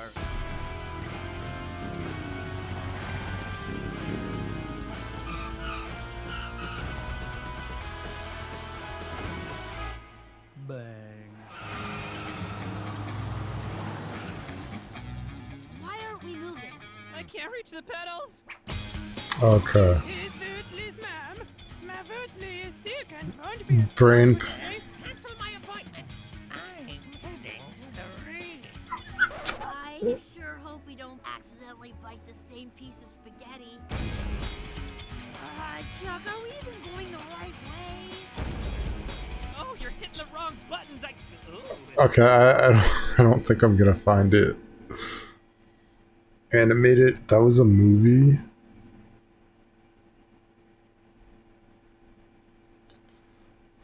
Let's put rare in there.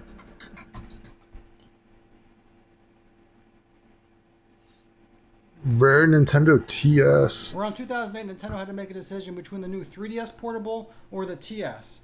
Now, of course, they went with the 3DS. They happen to have a prototype of the Nintendo TS or a triple screen. Let me know if you want to see me turn this baby There on. is no I know way you guys this are is curious about real. the Nintendo TS or a triple screen. Let me know if you want to see me turn this baby on. All right, I know you guys are curious about the Nintendo TS, so I'm going to go ahead and turn it on. This is so fake. There's no way this is real. Why do you need 3 screens? It looks like this is a DSi and then this is a DS Lite on the top and they were just like connected. Or maybe it's real. I don't know. The power button is right here. And the Nintendo Yeah. TS, it's broken.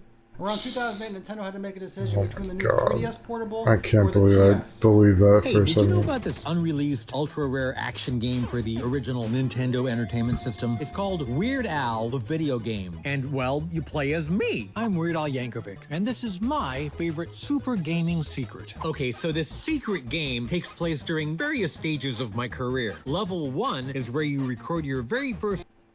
Why is it a secret? Did it actually release?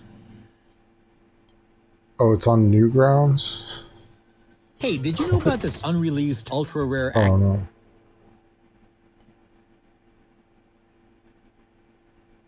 Oh, it's unreleased. That's why.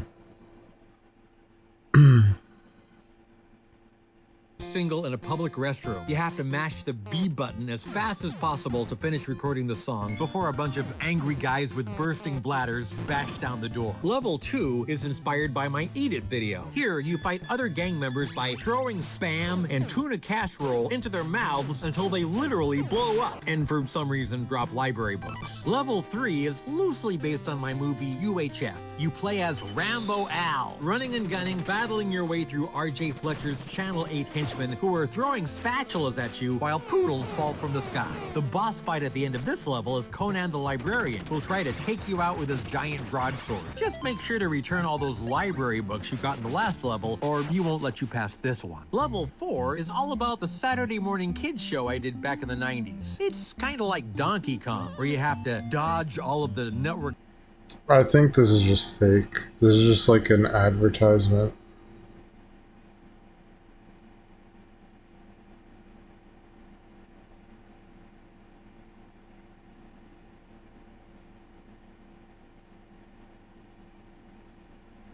Secret codes?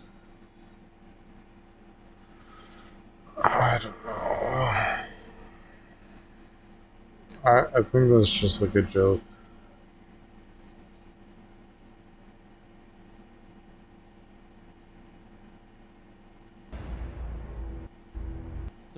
Diddy Kong.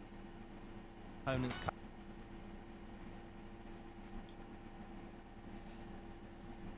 Hi, I'm Louise and I was an animator on Conker's Bad Fur Day, a game which starred an easygoing squirrel who happened to have a taste for the hard stuff and some very, very strange friends. But before that, Conker's Day was actually shaping up to be something quite different. Conker's Quest, as it was called way back then, made its debut at E3 in 1997 alongside the first major showing of Banjo-Kazooie. Both Conker and Banjo appeared in Diddy Kong Racing later that year, well ahead of their own adventures. By the time Banjo-Kazooie was released in 1998, Conker's Quest had already gone through its first name swap. 12 Tales Conker 64 gave a better idea of all the different settings Conker's adventure would take him through. There was a prehistoric jungle, a gladiatorial arena, and a cowboy frontier just for starters. Most importantly though, there were different hats for each one. And who doesn't love different hats? This is all previously unseen footage from an early build of the game we dug out of the archives to show you how it would have played out. From the start, the game was designed and built on the idea of an interactive cartoon.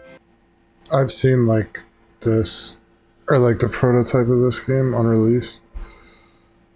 It was like a kid's game before they decided to make it an adult's game. A lot of work went into giving the characters really expressive faces. With Conker Not like a kid's game, but like rated E, like anyone could play it. very visibly reacting to the situations they found themselves in. At this point, both our characters were playable. Our hero had his Conker firing catapult, as seen in Conker's Pocket Tales, which was released on the Game Boy Color in 1999, while Conker's Pocket Tales was like a real game. Oh, they use this art. I never played this. I should play this. Conker's Pocket Tales.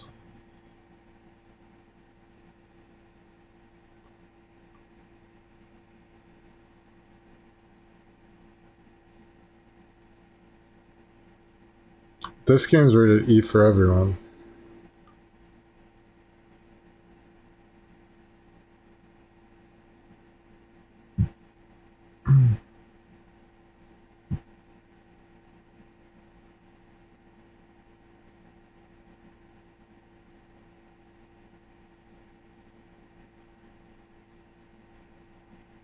his world was still relatively sane.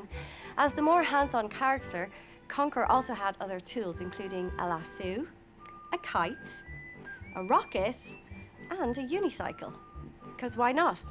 Barry, on the other hand, preferred to make use of a rocket, had other tools, including a lasso, a kite, a rocket, and a unicycle. Because why not? Barry, on the other hand, preferred to make use of the critters she found and rescued along the way, which gave her journey a very different feel. But they both had to contend with the dangers of Barry just has the same face. Like, that's why I was like, ew. which gave her journey Like she's a a very guy. different feel. But they both had to contend with the dangers of the world, including unfriendly, oversized acorns. If things got a bit Crazy, like how many iterations of games they go through before making like a masterpiece. You know, like if you look at like the Banjo-Kazooie rabbit hole, it started as like this completely different game called Project Dream, which was like this guy with a sword.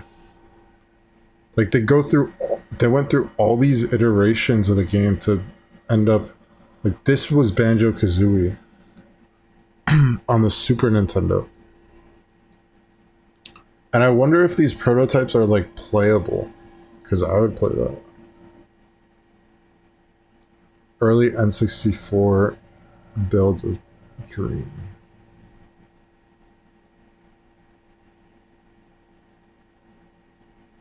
Eventually he became a bear.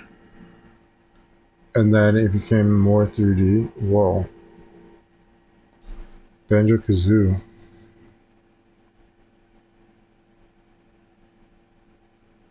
Like all these iterations, and then like you end up with the final build.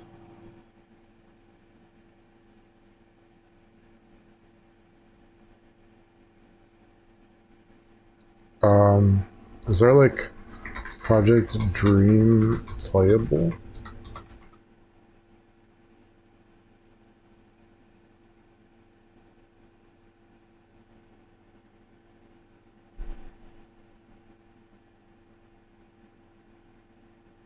Banjo Kazoo.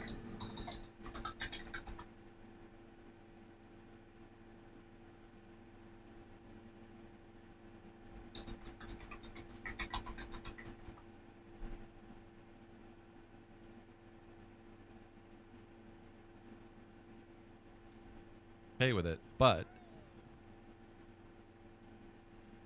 Banjo. This is just Banjo Kazooie. It's fun. Oh wait. It's a fun Mario Kart ripoff. Kazooie. Land. The go. And right. Sometimes it's just a little. You have that example set, then you come in and you improve on it. And even though you have a. This is Banjo Pilot. Lazy. Okay, so I'm. Okay.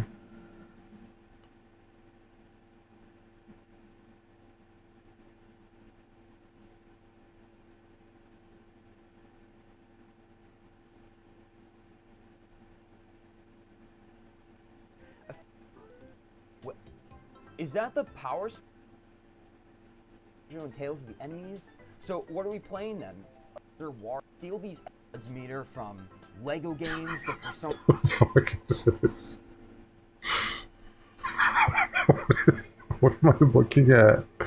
It's the Persona. There's Final Fantasy here. There's Sonic here. The Rings. There's a Mario Kart. There's Super Mario 64. Like, there's the Hearts from Zelda. There's the Crash Lives. Donkey Kong 64 thing. What is this? UI, like, there's only room for like 3 more UI elements. Oh, this is from the Lego Star Wars games. I guess that they're assigning different actions of the on the and test assets and just ran with it. And they were Developed by Rare at the height of the studio's peak, Conker was. Oh, can you play Conker's Quest? Not a playable game. Can you play 12 Tales?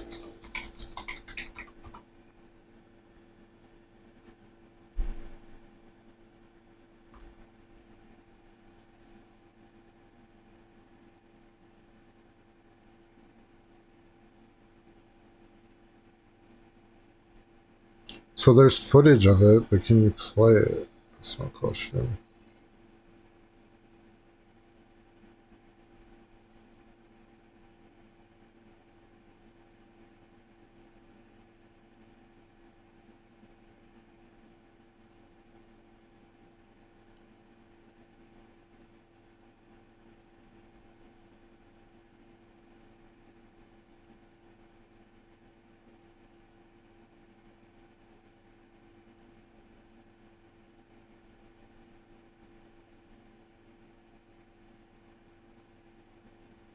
So this is people like trying to decompile Conker's bad or Conker.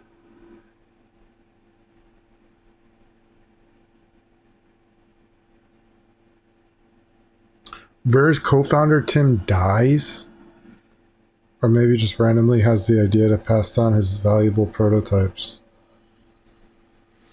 Okay. So these might get like dumped at some point or something. Final games. I think it would be cool to like play those prototypes. Like, for example, Dinosaur Planet. This is a prototype that you can play. Like, I could play this. I've seen people playing this.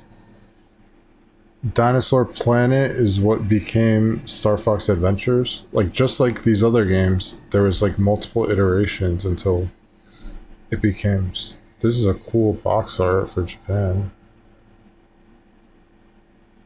We didn't get this box art.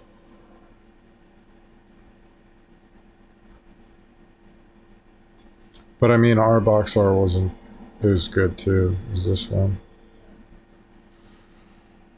Dinosaur Planet.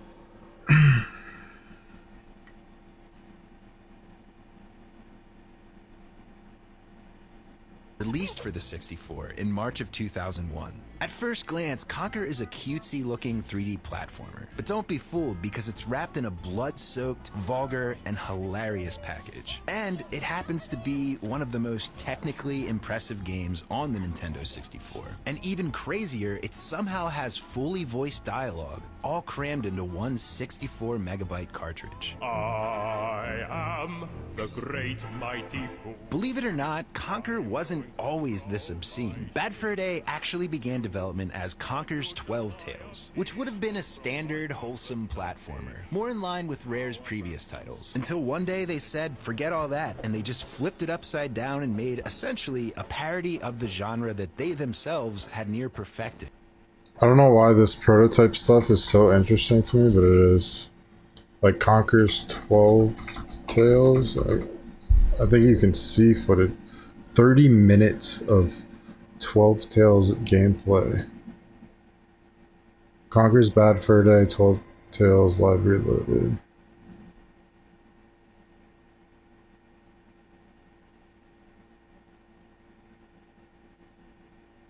This is like people playing it at E3 or something.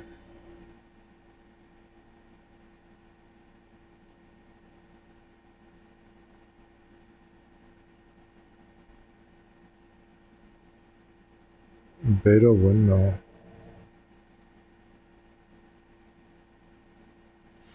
Imagine like you're a little kid and you're like so excited for this game to come out. You're like, oh my god, this looks so fun, I can't wait. And then they like make the adult version and you can't. I mean, kids today, they play, and even when I was a kid, like they play like anything. They get your parents to buy like a rated M game or something. 30 minutes of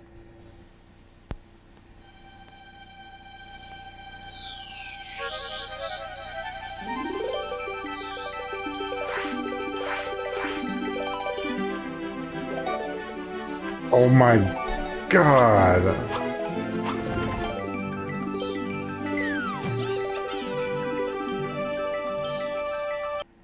Compare that to the actual one.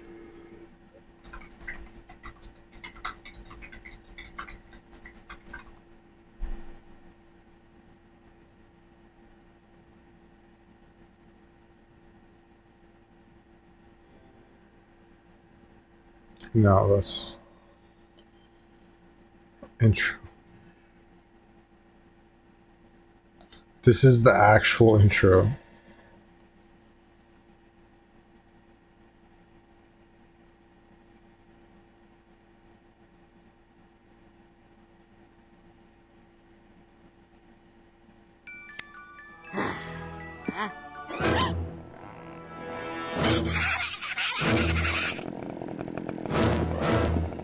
Stupid logo.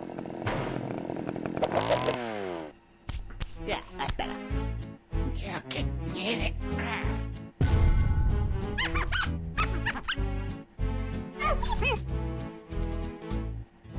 Marvelous. Wow. So they changed that from this.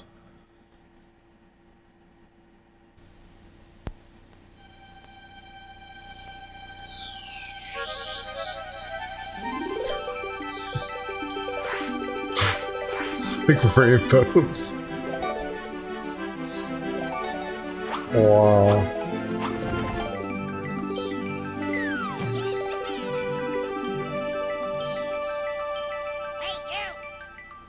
Uh-oh.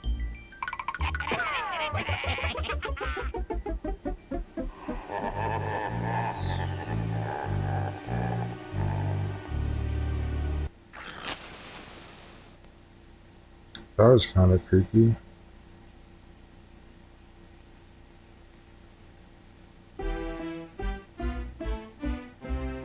Wow. They changed everything. The whole opening sequence.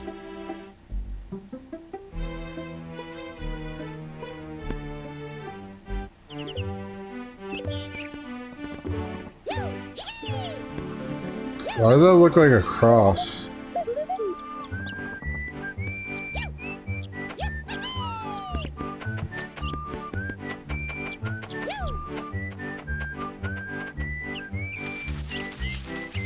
You can shake the trees like Animal Crossing? Whoa.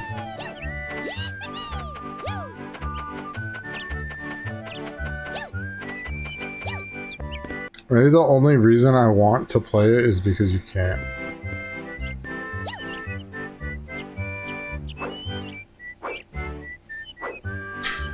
It's so like happy, joy, like cheerful, like oh my god.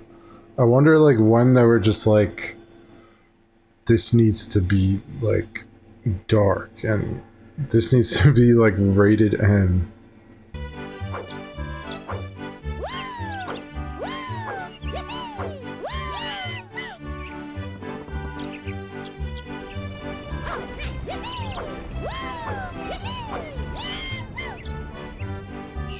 Because just like knowing how like the game turned out, it makes these trees, even though they're so like happy, it makes them feel like scary, like creepy.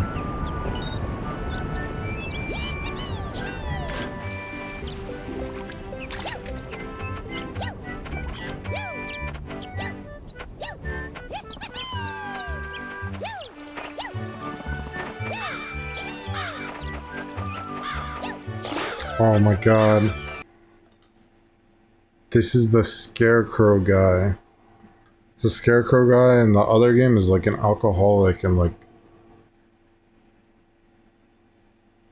I mean... Alcoholic? I don't know. He's like drunk. And... Is he drunk? I think Conker's drunk.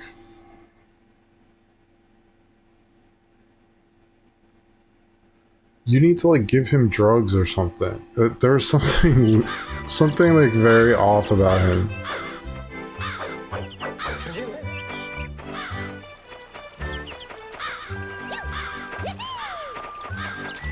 I don't remember. He's just Scarecrow Birdie.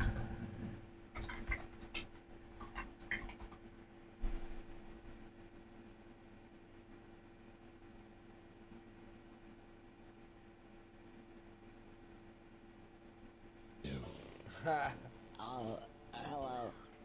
Can you help me? I need to get home and go to bed because I don't feel very well at all. Oh, no. Oh, so you can't help me at all? Actually, yes, I can. Maybe. Okay. What's your name? Beardy. Beardy? Yeah. Yeah.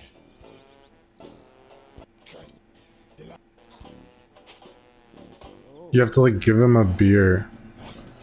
Is that a beer or a... Okay, I'll press. B. I think it's a beer.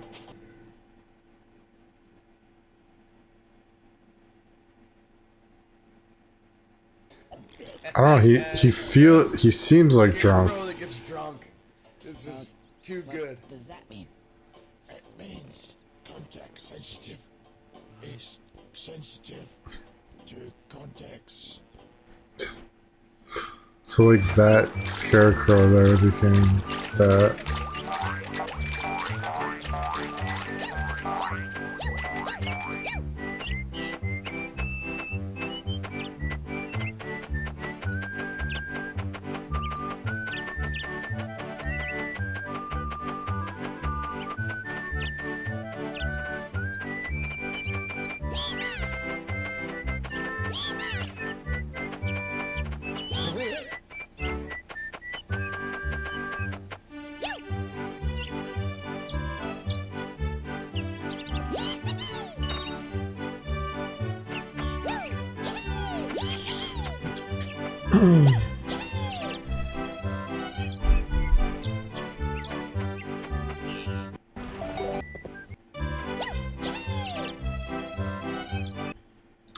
Alright, I think I end stream. This But cutscene in Majora's Mask is insanely charming and one of my favorite scenes in the entire game. Okay, some setup. In The Legend of Zelda Majora's Mask, one of the first things that happens is that you are transformed by that game's main bad guy, Skull Kid, into a Deku Scrub, which leads to this great cutscene of Link running away in terror of the soul that is infiltrating his body. And yes, this is a soul. And it's greatly implied later in the game that Skull Kid stole the soul from a Deku Scrub, who became this tree here, and is now the soul that's inhabiting Link's body. Okay, now to the charming part. When you finally receive healing, it's not betrayed like you are purging yourself of some possession. What you are given is this cutscene of Link waving goodbye to the spirit that he had to share his body with for some time now. There is no malice here, no resentment. It's like on some level Link knows that this wasn't the Deku Scrub's fault, and the healing wasn't so much for him as it was for the poor scrub who met an untimely end. This cutscene in Majora's Mask is insanely charming and one of my favorite True. scenes in the entire. Give me chills.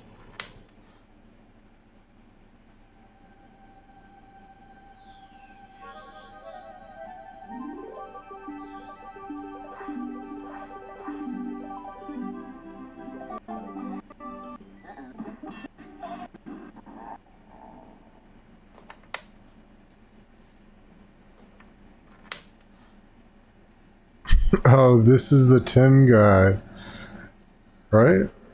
No. In Tim's world, he's like the co-founder of Rare, maybe? This is from 2023.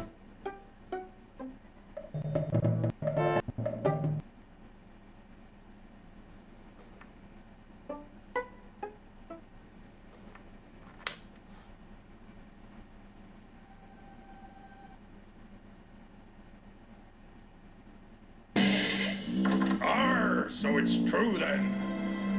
The Nintendo 64 treasure does exist after all. Ha ha ha ha! It's mine, all mine. Arr, so it's true. I think that was the enemy of Project Dream. Was the captain. But they like leave remnants in like Banjo-Kazooie, Banjo-Tooie.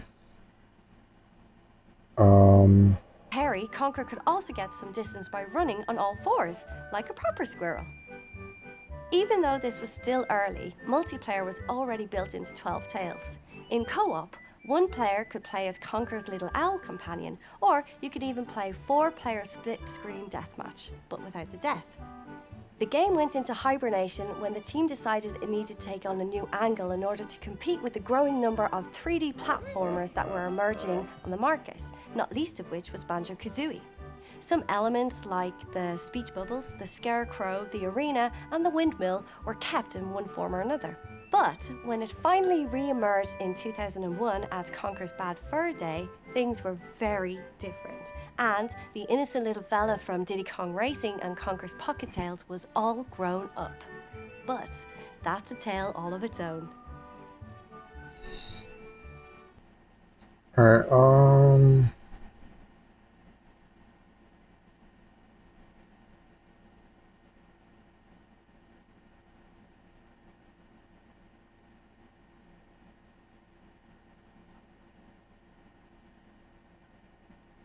see, dude, exactly what I said is exactly what happened. They were working on Perfect Dark Core. Like, I feel like this company Rare has like proven themselves enough time to just like take their resources and like do what they want to do on their games, but they can't. I mean, you don't have to be bought by Microsoft. You could say no. They're like offering billions of dollars, or I don't know how much it was. But like, that's like exactly what I said. The game's development began after Perfect... I'm not saying like I'm a Perfect Dark fan, but like, began after release. Perfect Dark Zero was released in 2005, but was canceled after the development team was assigned to other projects. Right? Like, Microsoft is like, you're working on Kinect now, which sucks. Dreamland of Giants.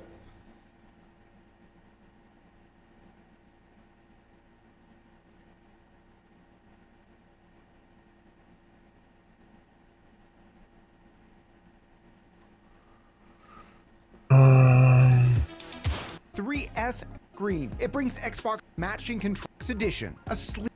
Oh my god, Xbox. Oh my god, Microsoft, dude.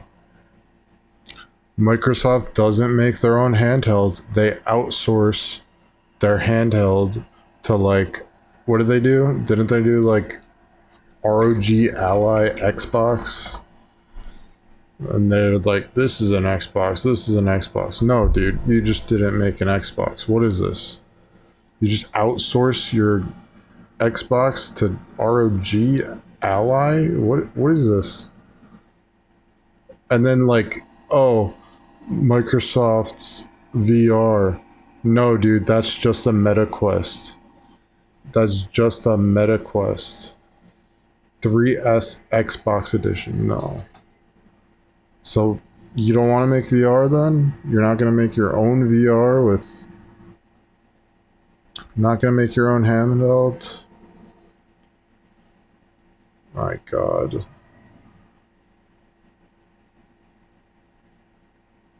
It does make me mad that they ruined such like a good company. Perfect Dark is not coming out anymore.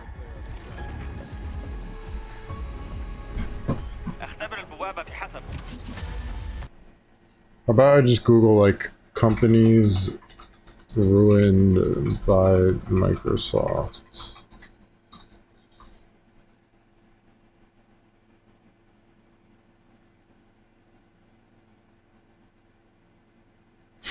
I didn't mean like Netscape. How about like game companies?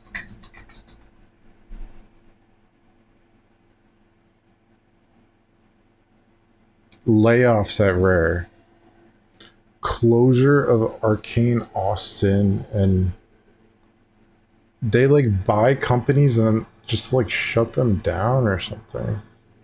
Oh, Halo. Halo's a good one. I don't know what Halo Studios is.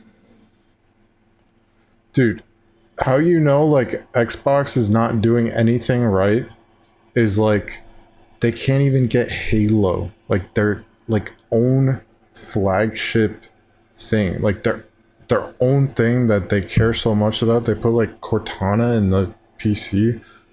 They can't even like get a good Halo game out. They can't.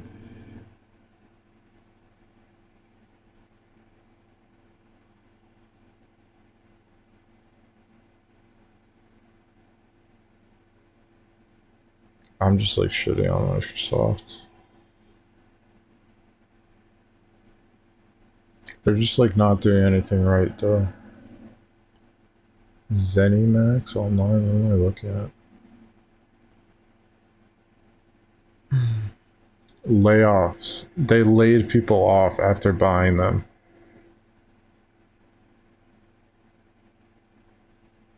Some projects like Everwild and Perfect Dark were canceled. I don't even know what Everwild is. What is Everwild?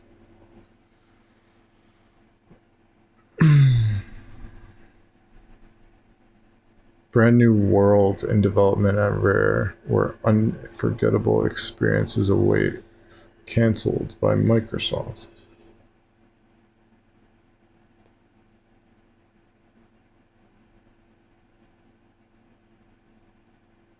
I mean, it sounds cool. I don't know what it is at all. As a rhythm, a few smallest moments. I don't know. It looks like another Sea of Thieves.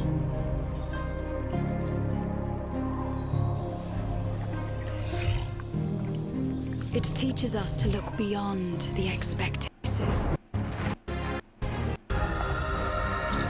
I don't know, for me at least, like playing games on Xbox Live with your friends, that was like a Halo 2, Halo 3 thing. I mean, for me. And then it just like, I wasn't like a lot of the Call of Duties, I would like play them online with my friends. But it's like Rare became like a company to do that, like make games for people to play Xbox Live with their friends, like Sea of Thieves.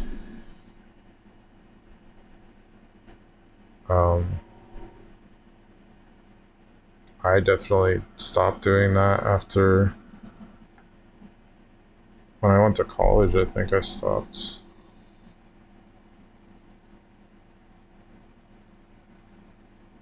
Halo Studios. There's a Halo Studios, formerly 343 Industries.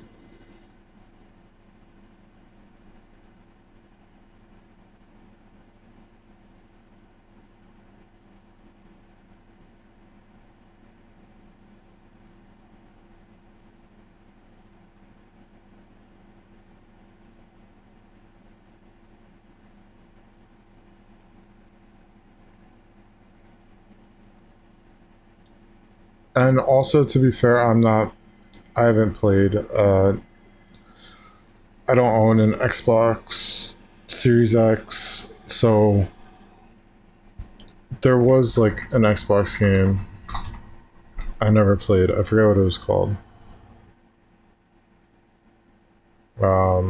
Xbox exclusive. I played this like Sunset Overdrive. This game was bad. I got this on Steam. That is not a good exclusive at all. Third person like zombies game, but it was like, I thought that game was bad. Quantum Break. What the hell is Quantum Break?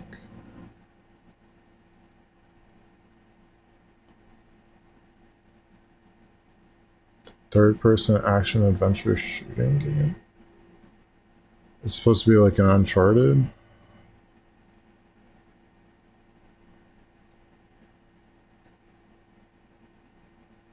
Oh, it's like Control.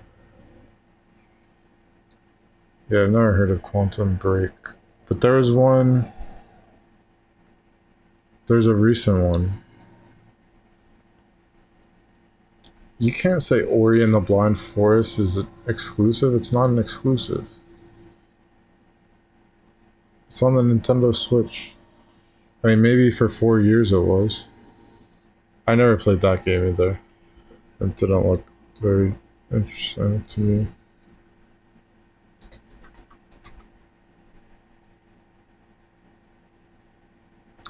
Senua's Saga is, I've never played these. That's an exclusive? No, that came out on PS5. Indiana Jones and the Great Circle is not an exclusive, dude.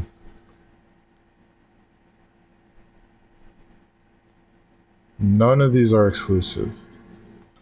Exclusive 2025? South of Midnight, that's what I was talking about. Dude, these are not exclusives. Avowed and Doom the Dark Ages? No. South of Midnight is an exclusive, I think. This I heard was pretty good. Oh, it's on Windows. Who cares then? Oh my god, who cares about Xbox?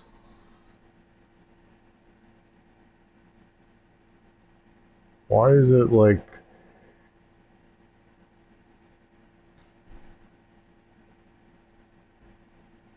I don't know. I feel like maybe Xbox is like transitioning to like... Maybe they'll make consoles that are like PC boxes or something, like Steam is. With like the Steam Deck. I heard this game was pretty good. Deep South Folktale. It sounded good. Looks pretty good.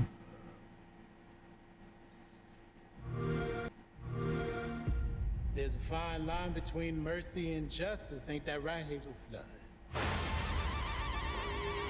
You chose a hard road for your. Oh, what do you know? What is Compulsion Games?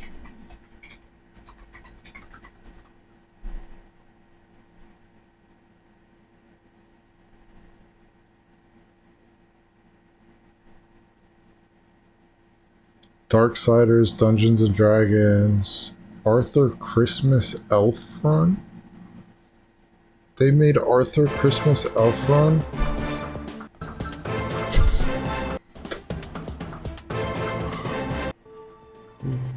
Ooh.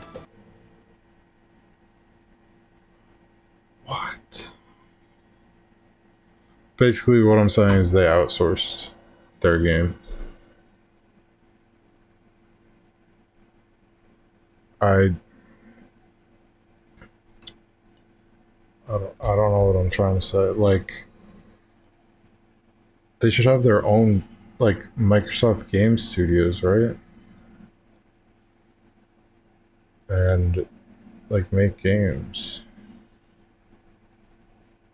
Like, Halo was even Bungie.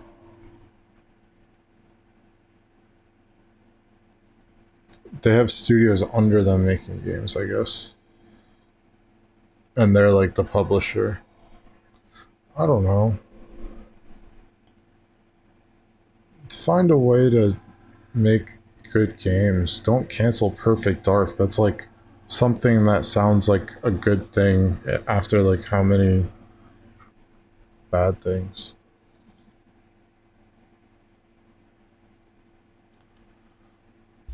Are you ready for the largest and most challenging NES game ever made? Explore the land of Hyrule. Discovering wonders and hidden treasure. Venture into dungeons to fight Ganon's army of darkness in pursuit of the missing Triforce pieces.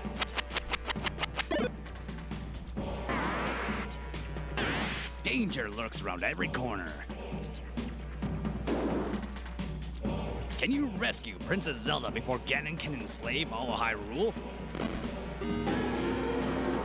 The Legend of Zelda, only for the Nintendo Entertainment System. Now you're playing with power.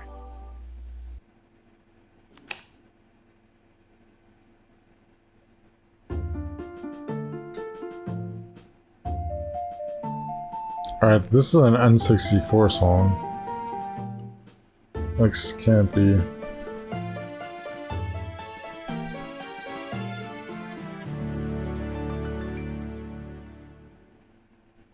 Oh, it's not real. Oh, this is a good suggested video. This is my video. Game. What do I want to play right now? There's the world. Earthbound X Peanuts animation.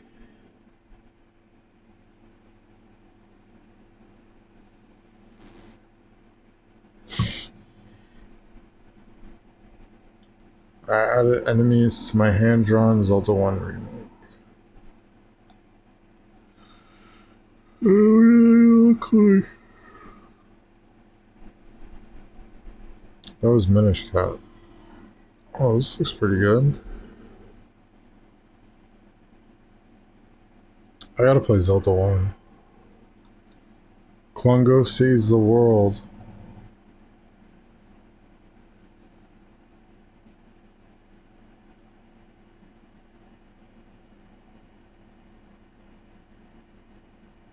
I don't even feel like clicking on the videos. I'm like going through them like this.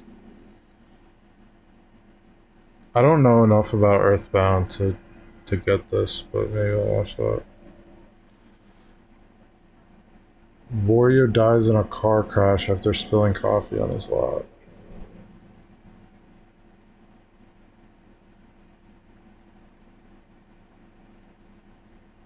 feel like I've seen that before. The Legend of Zelda Ocarina of Time 2D full game?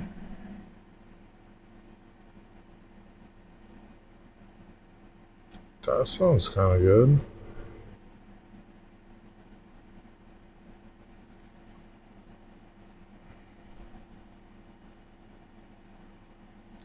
Muppets Race Mania.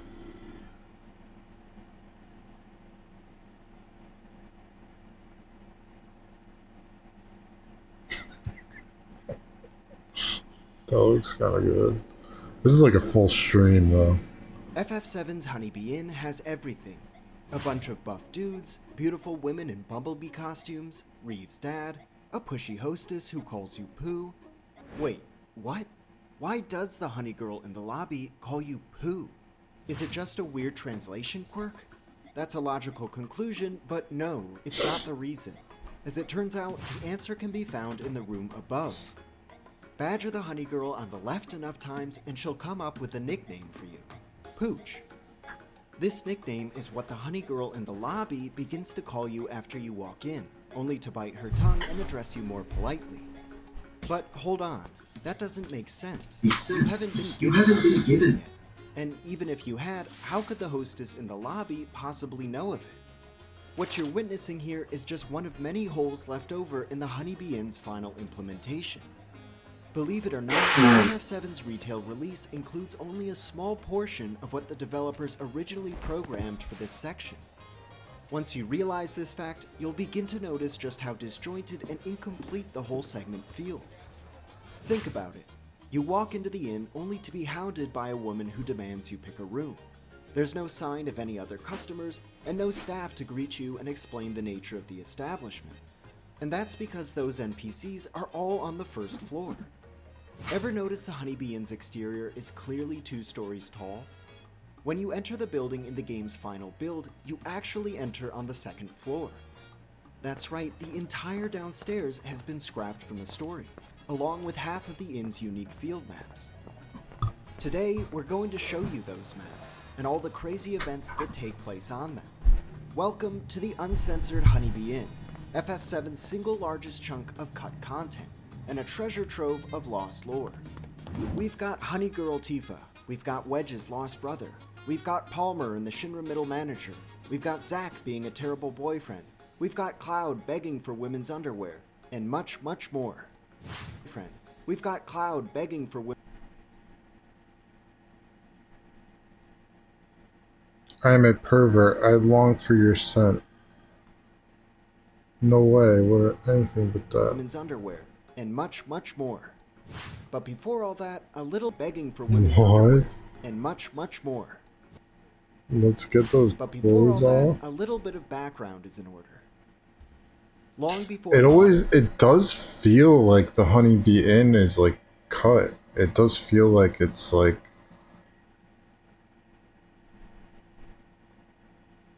I don't know, there should be more to it maybe? I don't know. learned of its existence, FF7's own developers alluded to a raunchier build of the Honeybee Inn back in 2005.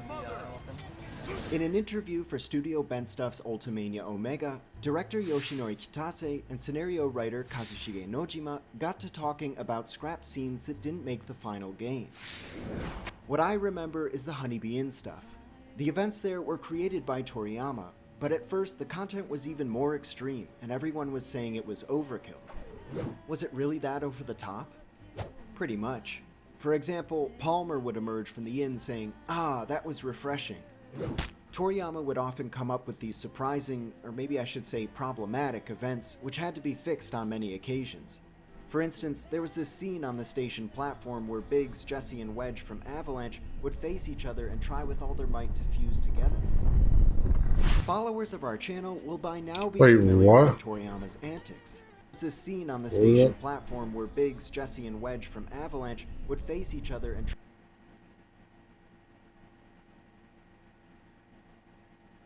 with all their might to fuse together. To fuse together? What? Followers of our channel will by now be familiar with Toriyama's antics. Of the 10 individuals responsible for implementing FF7's events, he was by far the most adventurous and idiosyncratic. Oh yeah, you got all these humans, and this one's a dolphin. This guy's a dolphin, though. FF7's events, he was by far the most adventurous and idiosyncratic, and the original Got one dolphin on the was without a team. doubt his most elaborate creation. In the late 2000s, people started putting the pieces of this gargantuan puzzle together. Their research culminated in a legendary article on the Lifestream.net, posted by Shademp starting in 2011. This 15-part series explores the unused assets left over in FF7's files, charting their excavation from the game's original Japanese release and the rigors of assembling them into something coherent.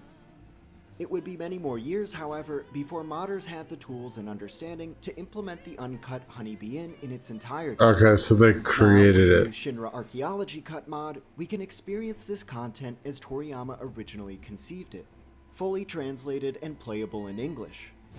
So, without further ado, What is that? Shinra Archaeology Cut? translated and playable in English. So, without further ado, let's begin our Wait, tour it says of the these best way to play FF7?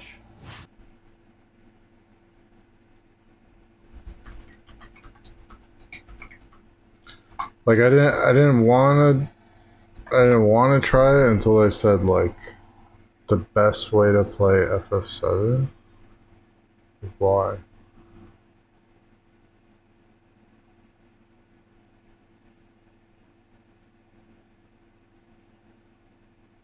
Numerous events, maps, animations, lines of dialogue that were cut from the final release.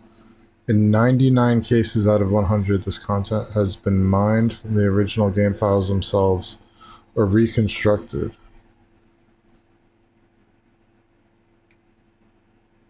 It's probably like a new playthrough then.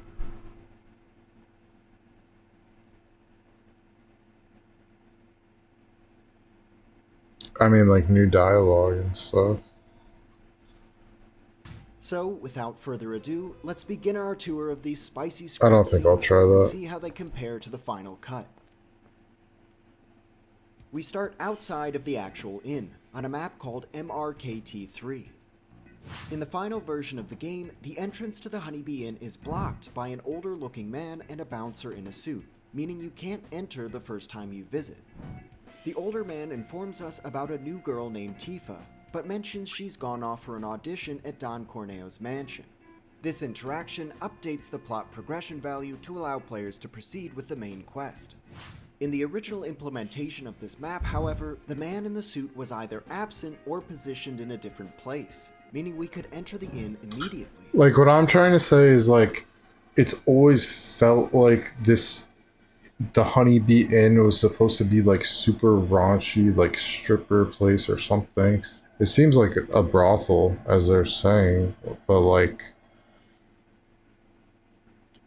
it's like that wasn't in the game, but it seems like that's what it is, but it's not there. Like a bee girl kind of like dances on you, kind of like grinds on you with her like bee butt, and that's, I don't know how that's kind of weird, but Moreover, the older-looking man at the door doesn't give us any hints about Tifa's whereabouts, so we'll need to track some down inside.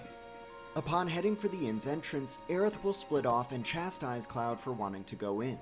You can try to justify your decision, but Aerith's not falling for him. Time to enter the inn proper. Right away, we find ourselves... You can try to justify your... Aerith will split off and chastise Cloud for wanting to go in. You can try the inn's Tifa's whereabouts, so we'll need to track some down inside.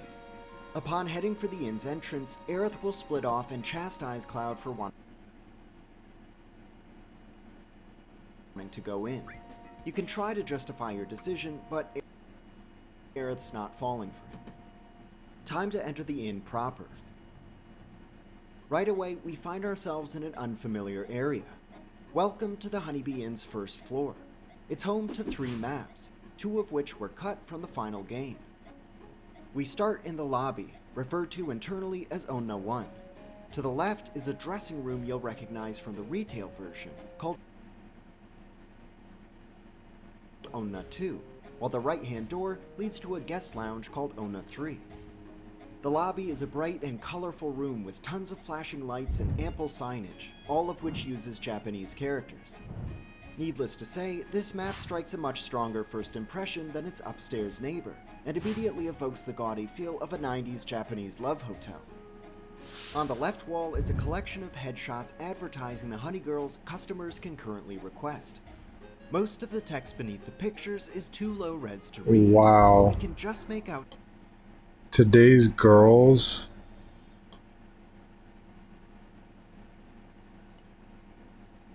Okay, so a love hotel that's like a brothel, I Most of guess. the text beneath the pictures is too low res to read, but we can just make out Tifa's name below the middle right portrait. Moreover, the image shown matches an early CG model of Tifa included. Oh God. Tifa's a prostitute. Oh shit. in FF7 press kits. On the room's far wall is a staircase leading to the second floor, which we'll get to in a bit. To the right of that is a reception Yeah, desk like, with a giant why would Tifa be in a bee costume? What is that about? screen above it. This screen displays 4 different images, a menu of services that Oh my God. Special sessions, 30-minute session, visitors can 150-minute book, session. and 3 different headshots of Honey Girls, including one with the same model as Tifa, though you'll notice the palette is much Oh greener. God. Oh. Finally, the room's right wall includes a doorway Tifa. leading to a That's lounge not where Tifa. guests can wait, as well as a sign warning that hostess poaching will result in a fine. Let's enter the room. What does that say? We will not service mob members, representatives from competing businesses, talent scouts, or underage. Isn't that what, like, bathhouses are in Japan? I don't know. I remember in the Yakuza game it was something like that. Hostess poaching will be met with 100,000 Sign gil warning that fine. hostess poaching will result in a fine. What is hostess poaching? Is this something I want to look up? Hostess poaching?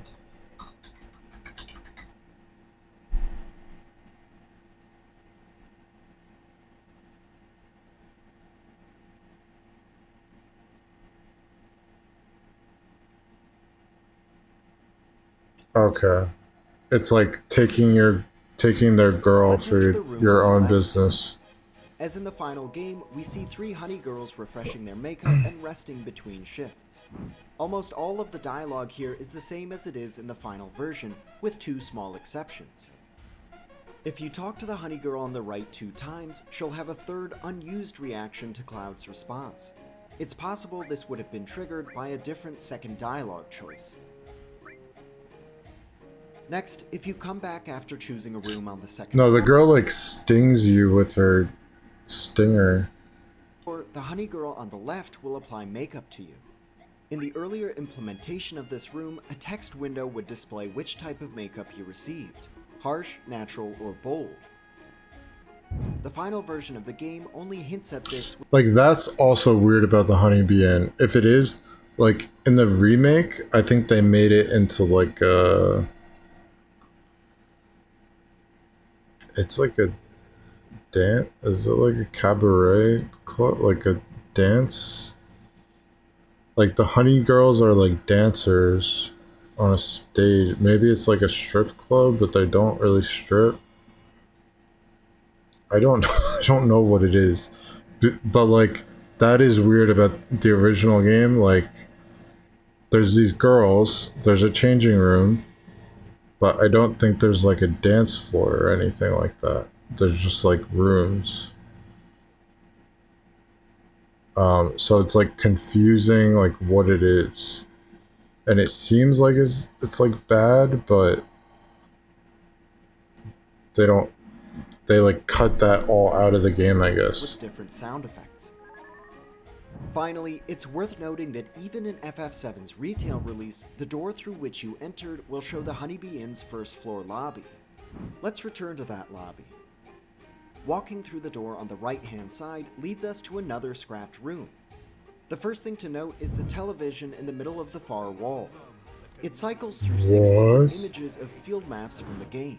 The Sector 5 church exterior, a beta version of Cosmo Canyon, the Gold Saucer's terminal floor, the Red Submarine Bay in Junon, the rocket launch pad in Rocket Town, and the foyer of Shinra Manor. If you enter this screen before choosing a room on the inn's second floor, So the left random. couch will be occupied by Mookie, who's apparently come to unwind after a hard workout. If you re-enter the lounge after going into one of the rooms upstairs after a hard workout, Nothing beats what? occupied by Mookie, who's apparently come to unwind after a hard workout. If you re-enter the lounge after going into one of the rooms upstairs, his seat will be taken by one of his disciples, who laments being left behind after the others depart for Costa del Sol. The couch on the right side of the room is occupied by a man in a red jacket, who's eager to book Tifa. Oh my god, dude. Tifa's a prostitute. Oh man, I wish that Tifa chick could hurry up and come back. Damn, dude. Cloud is a cuck.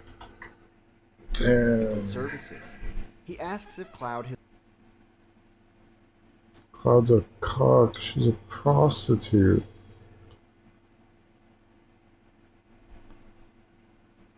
How about you shut it? Cloud's mad. The couch on the right side of the room is occupied by a man in a red jacket.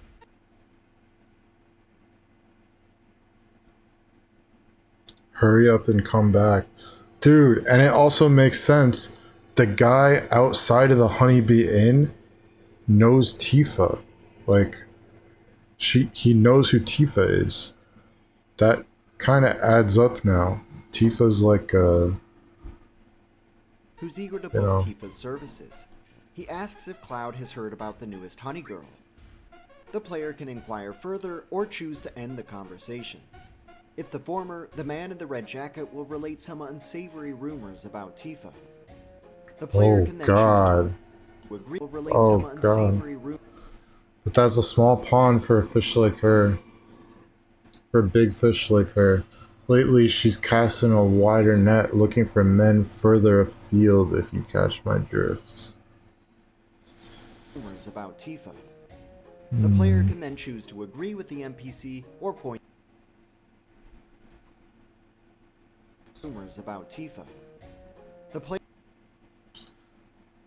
But to think she'd come to a can place then like choose to this. agree with the NPC or Woman, I tell you, I just don't point out he's understand. mistaken.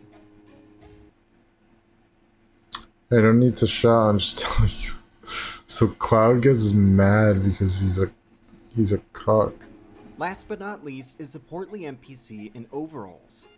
You might recognize this model from earlier in the game, when Biggs, Wedge, and Jesse disguise themselves on the train headed for Mako Reactor 5. There, Wedge conspicuously notes that his disguise makes him feel like his little brother. Well, now you know who he's referring to. Quedge has made an illicit visit to the Honeybee Inn, and feels paranoid Quedge. about being recognized.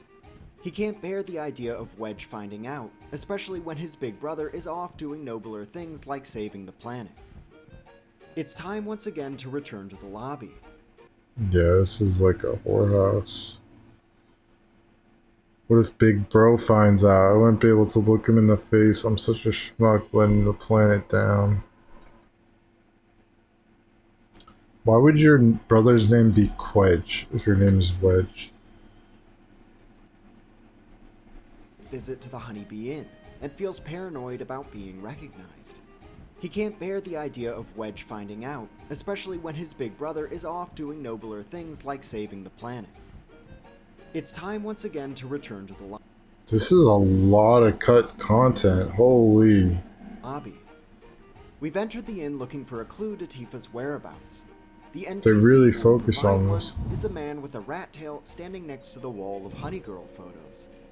Ironically, and with a rat tail What did he standing say? next to the wall of Honey Girl photos. Heh, so many cuties. How's a guy to pick? That is Tifa right there. Tifa's one of the girls. No. Imagine Aerith is another one of them.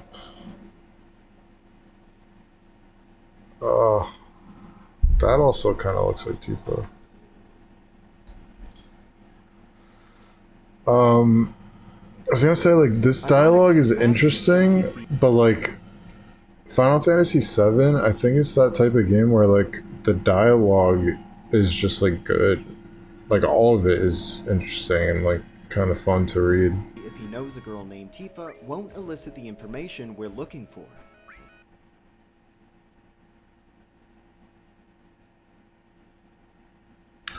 Oh, so Cloud is looking for Tifa right now.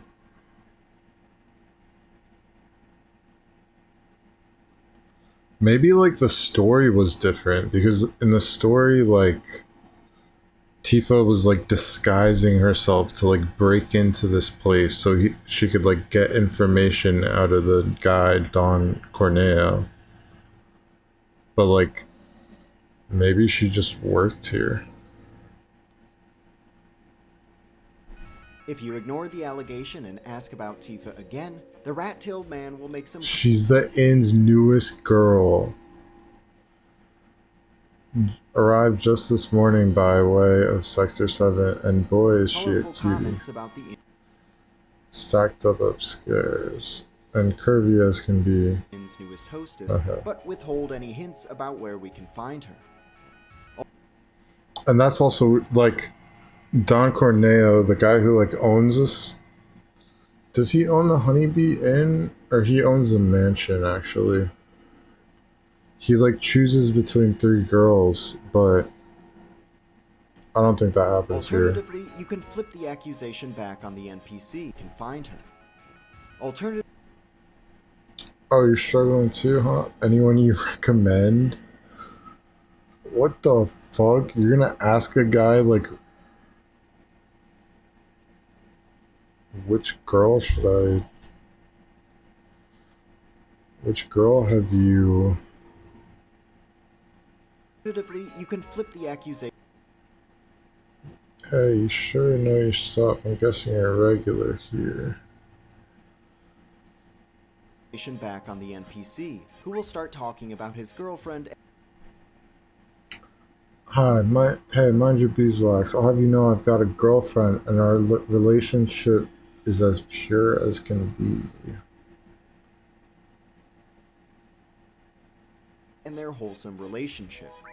Evidently, the pangs of chastity have driven him to find fulfillment in relationship. It's like a big conversation with a guy. Evidently, A brothel. Just hear me out, okay? the pangs Sorry. of chastity have driven him to find fulfillment at the... See, my girl won't even hold hands with me, and we've been together 3 years. You know what that does to a guy, don't you? Pure relationship. Sure, whatever helps you sleep at night. Okay, let's try this again. If you instead ask the rat tail... Recommendation. Oh, he's had all of them. He's been with all the girls. NPC for a recommendation, he'll eventually... Though if I had to choose, that's right, the new girl. Tifa's her name. Thicker than a oh my god, dude. You are talking to a guy that, like, had sex with Tifa. Ugh. land on Tifa, the new girl. Talk to him again, and he'll tell you Unlucky for you, she's not here right now. Unfortunately, Tifa's left the inn to make an appearance before Don Corneo. More. Unfortunately, All the new gals get taken to Don Corneo's so he can have first dibs.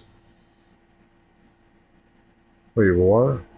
Then why did he say she's the best if He hasn't been with left her. the inn to make an appearance before Don Cornell. They say he's looking to choose a bride. Man, what I wouldn't give to be in his shoes. A little hot little wifey As is on my customary arm. for first timers. Phew, that was a lot. Sigh, I bet he's... I kind of just want to check, like, what is a low...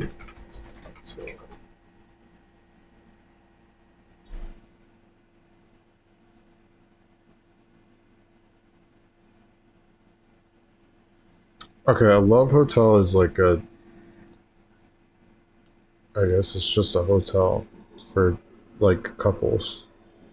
That's not If this content hadn't what I been was cut, thinking. no doubt there would have been thousands of players getting stuck at this unintuitive dialogue tree. As it happens, that's exactly what we've seen with people playing Shinra Archaeology Cut. I don't know why you would choose a girl at a love hotel, though. There would have been thousands of players getting stuck at this unintuitive dialogue tree. As it happens, that's exactly what we've seen with people playing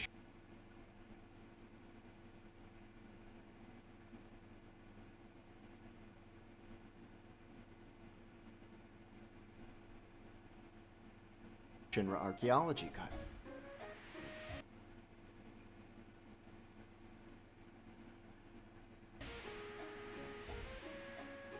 Really? If you try to go upstairs at this point, So they really wanted to, like, spell out this area. You really stay here for a while.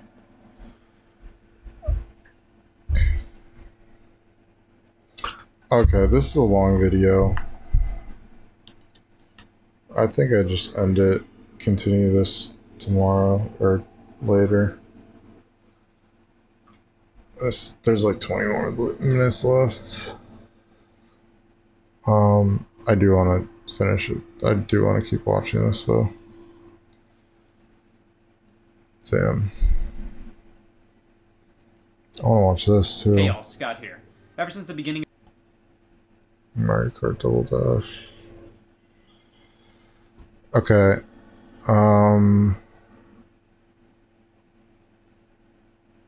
So maybe tomorrow or what is?